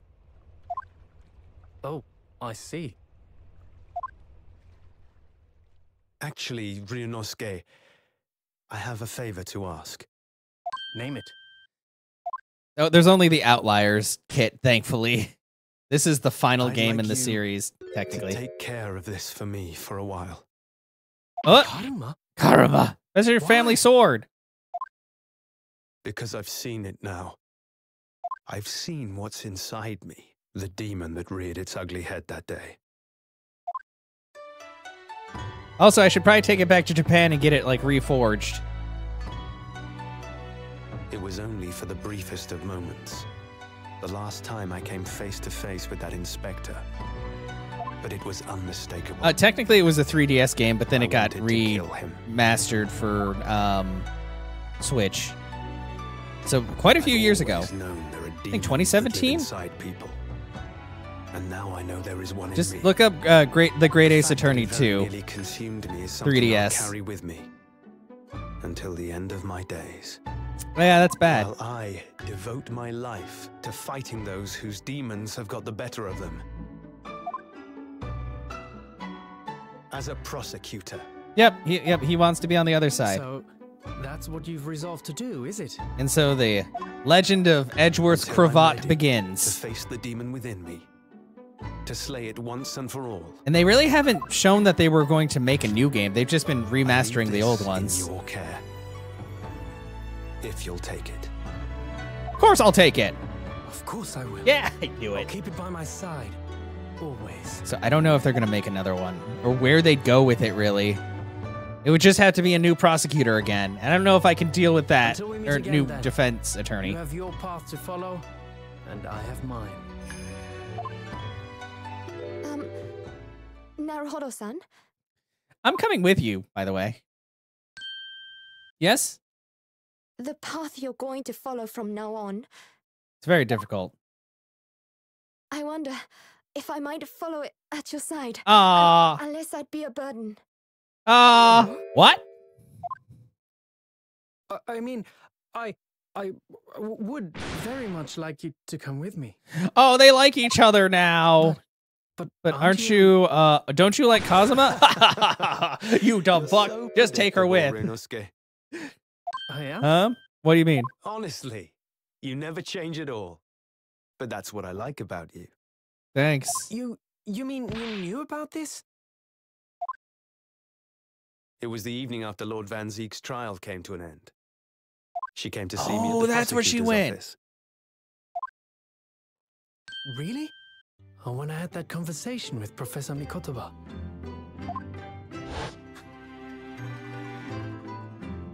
So, you'd go with Ryunosuke back to Japan? I hope the next one is fully voice acted. Yes. Like, seriously, I if know they it's make another unfair of one. me to follow my own interests like this. Fully voice Are acted you or especially bust. to tell me. You're a stickler for etiquette, aren't you? Like, I don't think I'm the only Well, one who would love that. What are his feelings? We've never discussed it, of course, and Naruhodo-san has made no such suggestion. It's because he's too shy. I worry that perhaps I'd be a burden to No, him. it's because he doesn't want to impose on you because he's dumb. He's just as much of a stickler for etiquette as you are. Yeah, exactly. He'd never say anything before he was asked. But No, I'd feel like, happy knowing bro, you I'm would. telling you, I'm Count like, him on oh my behalf, god. will you? Especially doing Strong Hearts so much. I'm like, oh, that was fun, but my voice, I'm ready to get some tea and eat some food and Susato-san. relax the vocal cords. What do you think, Naruhodo-san? Yes, please come with me. I would With love by you. my side, no trial would seem too daunting. Wow, was it? Did you So just if you confess will, your love in a I'd be weird honored if lawyer you'd way? come with me. Together we can take on the world. Yeah, and make babies that might turn into Phoenix Wright later. I'm terribly incompetent, but if you'll have me, I'd be delighted. No, you haven't seen, No, not at all. you haven't seen Maya, have you? Incompetent, it's me. Oh, you guys are perfect for each other. You're so incompetent. What's wrong? Your luggage, Susato-san. There's no time. The ship's going to set sail any minute now. Oh, I already put it on the ship, actually. It's all right. There's no need to worry. I As it happens, my luggage is... already. Yeah, hey, she knew it was gonna go this way. It is? Haha, you dumbass. Fine judicial assistant has everything in hand as always, I see. Yeah. Damn. Honk! Hurry up! Bruno! Your ship's about to leave! Time to go then. Yep. Look after yourself, Runosuke. And also Susato-san. Kazuma, draw your sword. What? Oh no, are we gonna cross swords? Is that gonna be the ending thing? Cutscene? Oh, the sun coming up. Do cross blades with me, bro. It's not gay. Capture take. Sorry, I had to get that moment. One day, when our paths cross, once more, we'll fight a duel of words across the courtroom. A day I eagerly await as a lawyer. Oh, you don't get mouth movements. I've been waiting. Oh no, that was still Naruto talking. Partner. Well, as long as they don't rub them together, it's okay.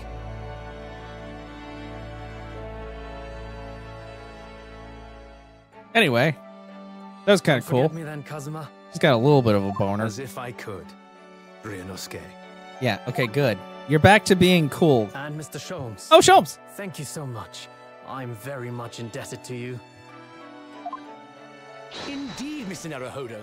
I believe you are.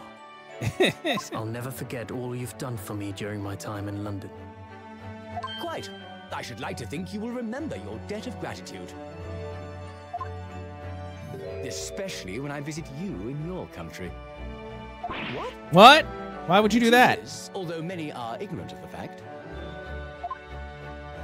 The world is far smaller than most folk realize.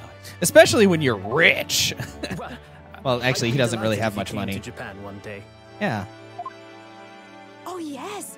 Would welcome you with open arms, Mr. Sholmes. Yeah.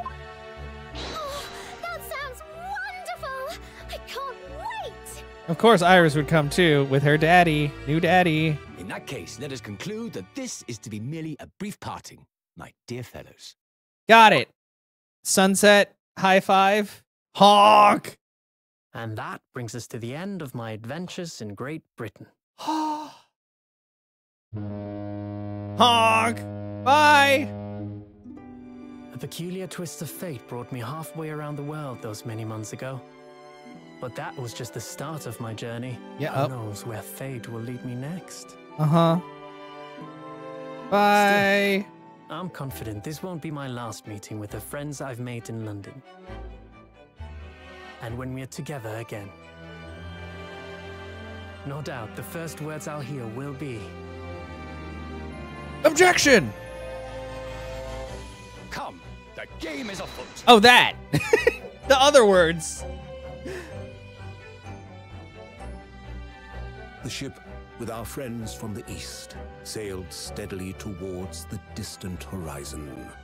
Wait, Mikotoba, weren't you coming too? But Sholmes' face was alight with joy. Maybe not. I guess he's... What? The Nope. times may change, but a steadfast friendship will remain still true, there. Wilson. I thought he was also going to Japan. We have but to gently close our eyes, and we are with our companions once more. Oh, hello. Okay. Yeah, hi. Father-daughter combo. Where's Van Zeeks? So I do just that. Is he going to show up in a second? He's kind of a major part of the story. When I do, I can hear his strong, familiar voice ring out. Objection. It always has to... I knew it! I fucking knew it! They always have to finish with that. Until we meet again, Bruno. Oh, boy. Oh.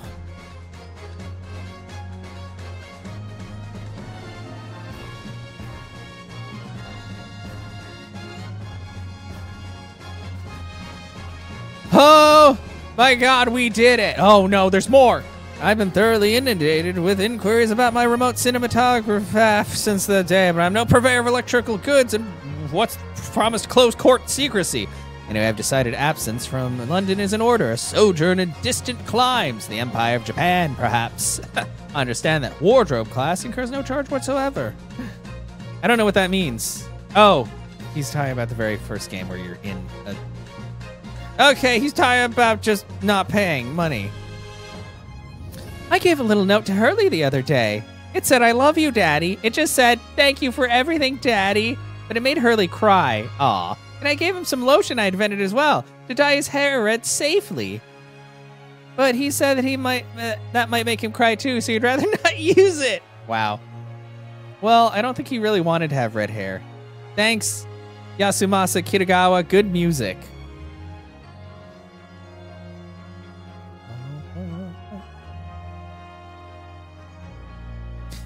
In those days when I was known as the Reaper, I felt your presence at my side.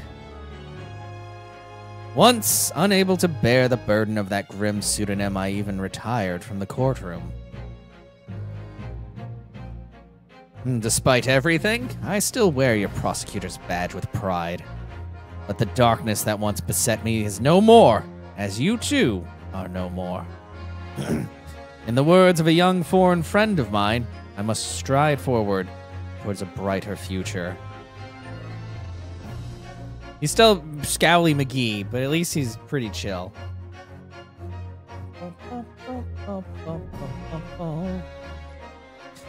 Boss left the note for me too, you know, and I can read every letter now, A to Z, the whole lot. It's clear to load her stuff up. The boss was trying to protect me, see?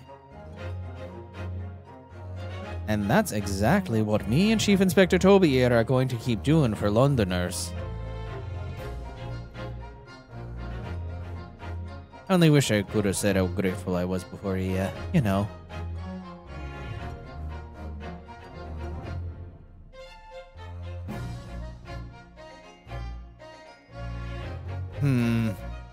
Yeah, sad times, but it's okay. We have the we have... Oh, Gregson, you can't talk, you're dead. Gina, the truth is I'm not the upstanding fellow you think I am. You might be a diver at heart, but it's a good heart. You've reminded me that I need to be true to myself. I've got one more job to take care of before it's ta-ta to London town for the foreseeable. And then, I've got to complete your education in the art of detection a la Gregson, as they say. Ah, Gregson!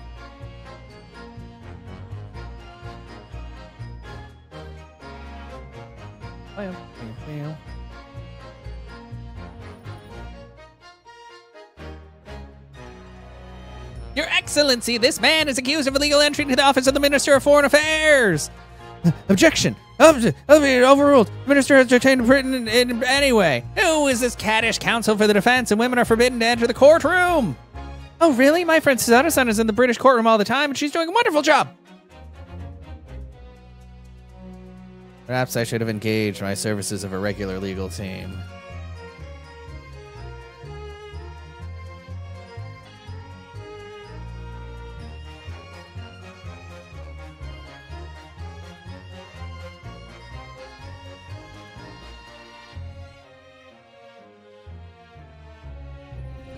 Mama, is it true about Japanese people? Are they experts at filleting corpses?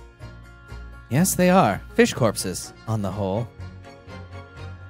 I'd like to hone my own filleting skills. You don't mind, do you, Mama? Yes, I do. I'm not a corpse yet, am I? Soon, maybe. No. And I'm glad. Aw, you like that your mother is alive. How nice. That's like the first time you've cared about somebody that's alive.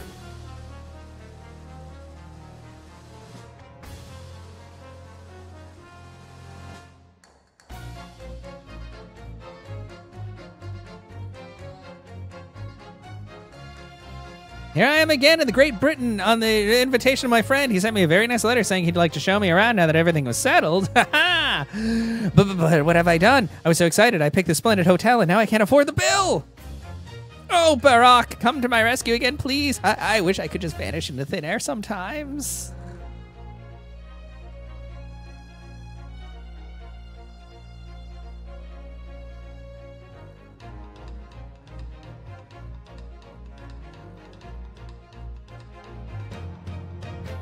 When I went to make the waxwork impression of the killer in the cemetery, I realized what had happened. But even in the witness stand of the highest court in the land, I could never speak of it. The Lord Chief Justice and I had struck a bargain, you see. For a faithful reproduction of the visage, there's nothing we Tussbills won't do. Okay.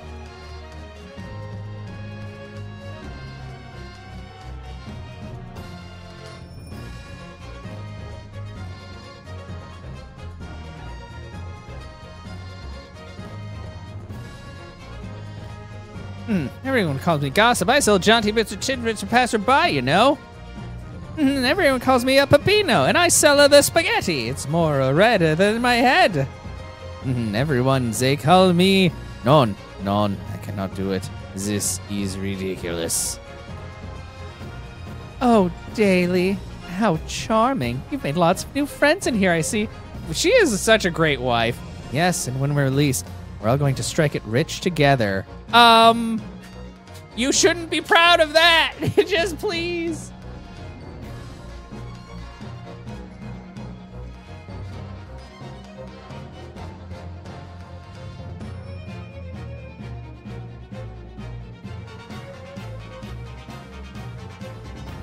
When I was accepted on the foreign study tour, I knew exactly what path I had to take.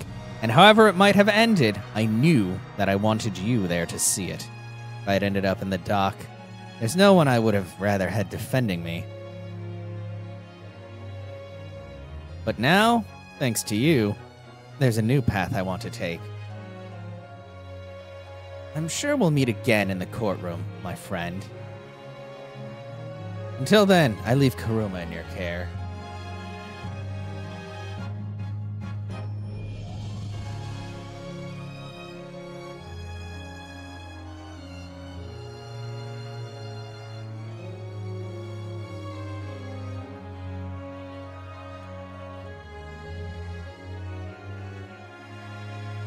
Made some tea, Naruhodo-san. It's important that you rest whilst you can. Once we arrive in Japan, you shall be busy establishing your new office.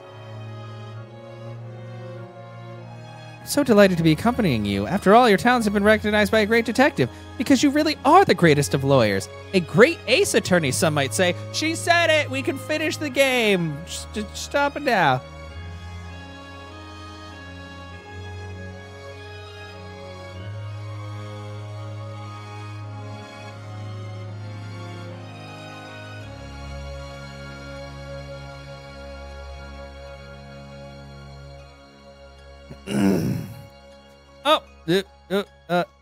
Yeah.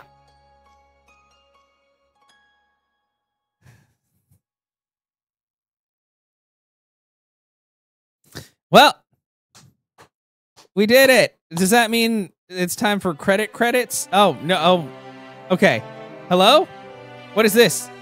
Oh, we're walking. Memory lane? My God.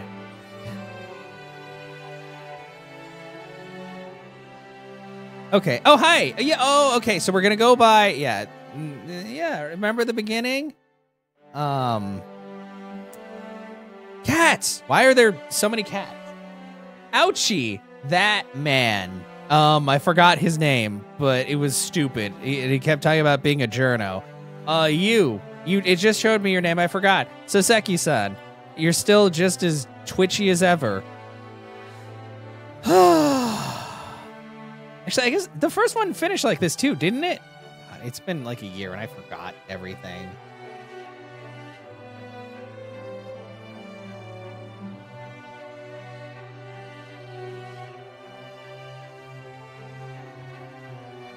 And yay, I remember you guys.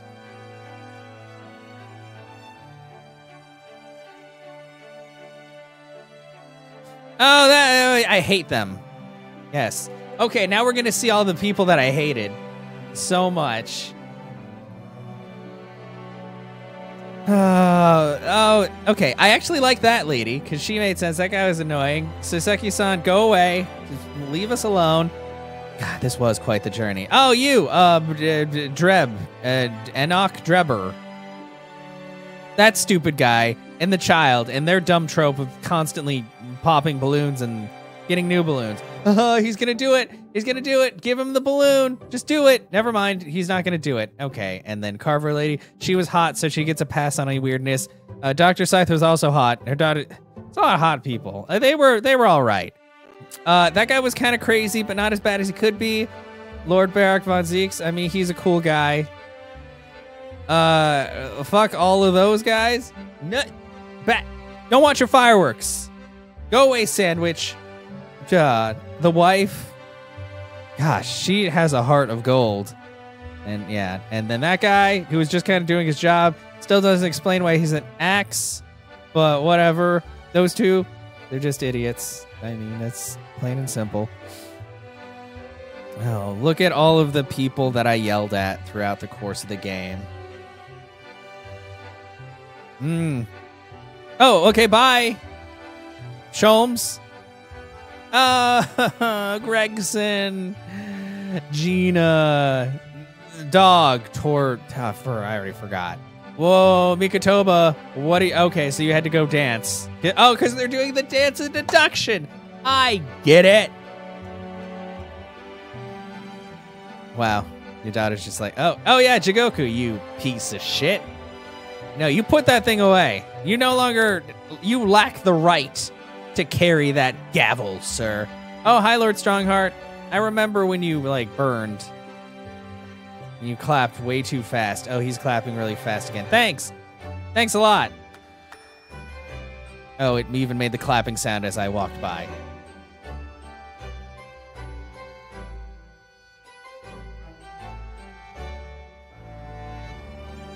Best friend, cross swords. Cross swords. Chink. Oh, fuck. Oh, wait, you can pause it. Okay. That's it? Is that it? Did we do it?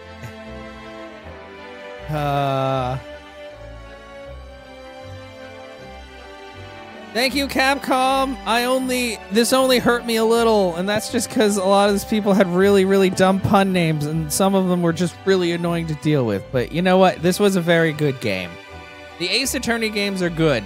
I am just not a patient man, especially when I'm on stream. I have half as much patience on stream because I want to get stuff done so I can play the next game. So, yeah. Don't get me wrong, Ace Attorney series very good. I still like Layton more for streaming because it's just puzzles and then story and then puzzles and I don't know.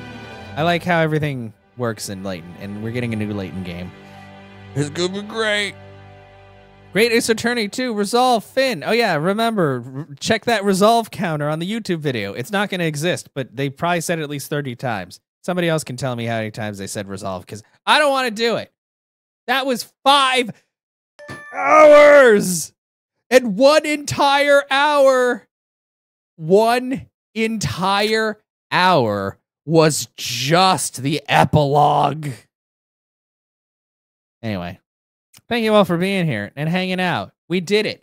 We beat Great Ace Attorney 2. We have beaten every... Oh, and it changed that there. We have beaten every single mainline Ace Attorney game to date. I did it. You can't say I didn't do it because I did it. So, yeah. That's it with that. Like, I might do Ace Attorney Investigations or whatever. Because there's one with Edgeworth and I think somebody else. But I'll have to look because I don't know how long that game is or if it's actually good or not.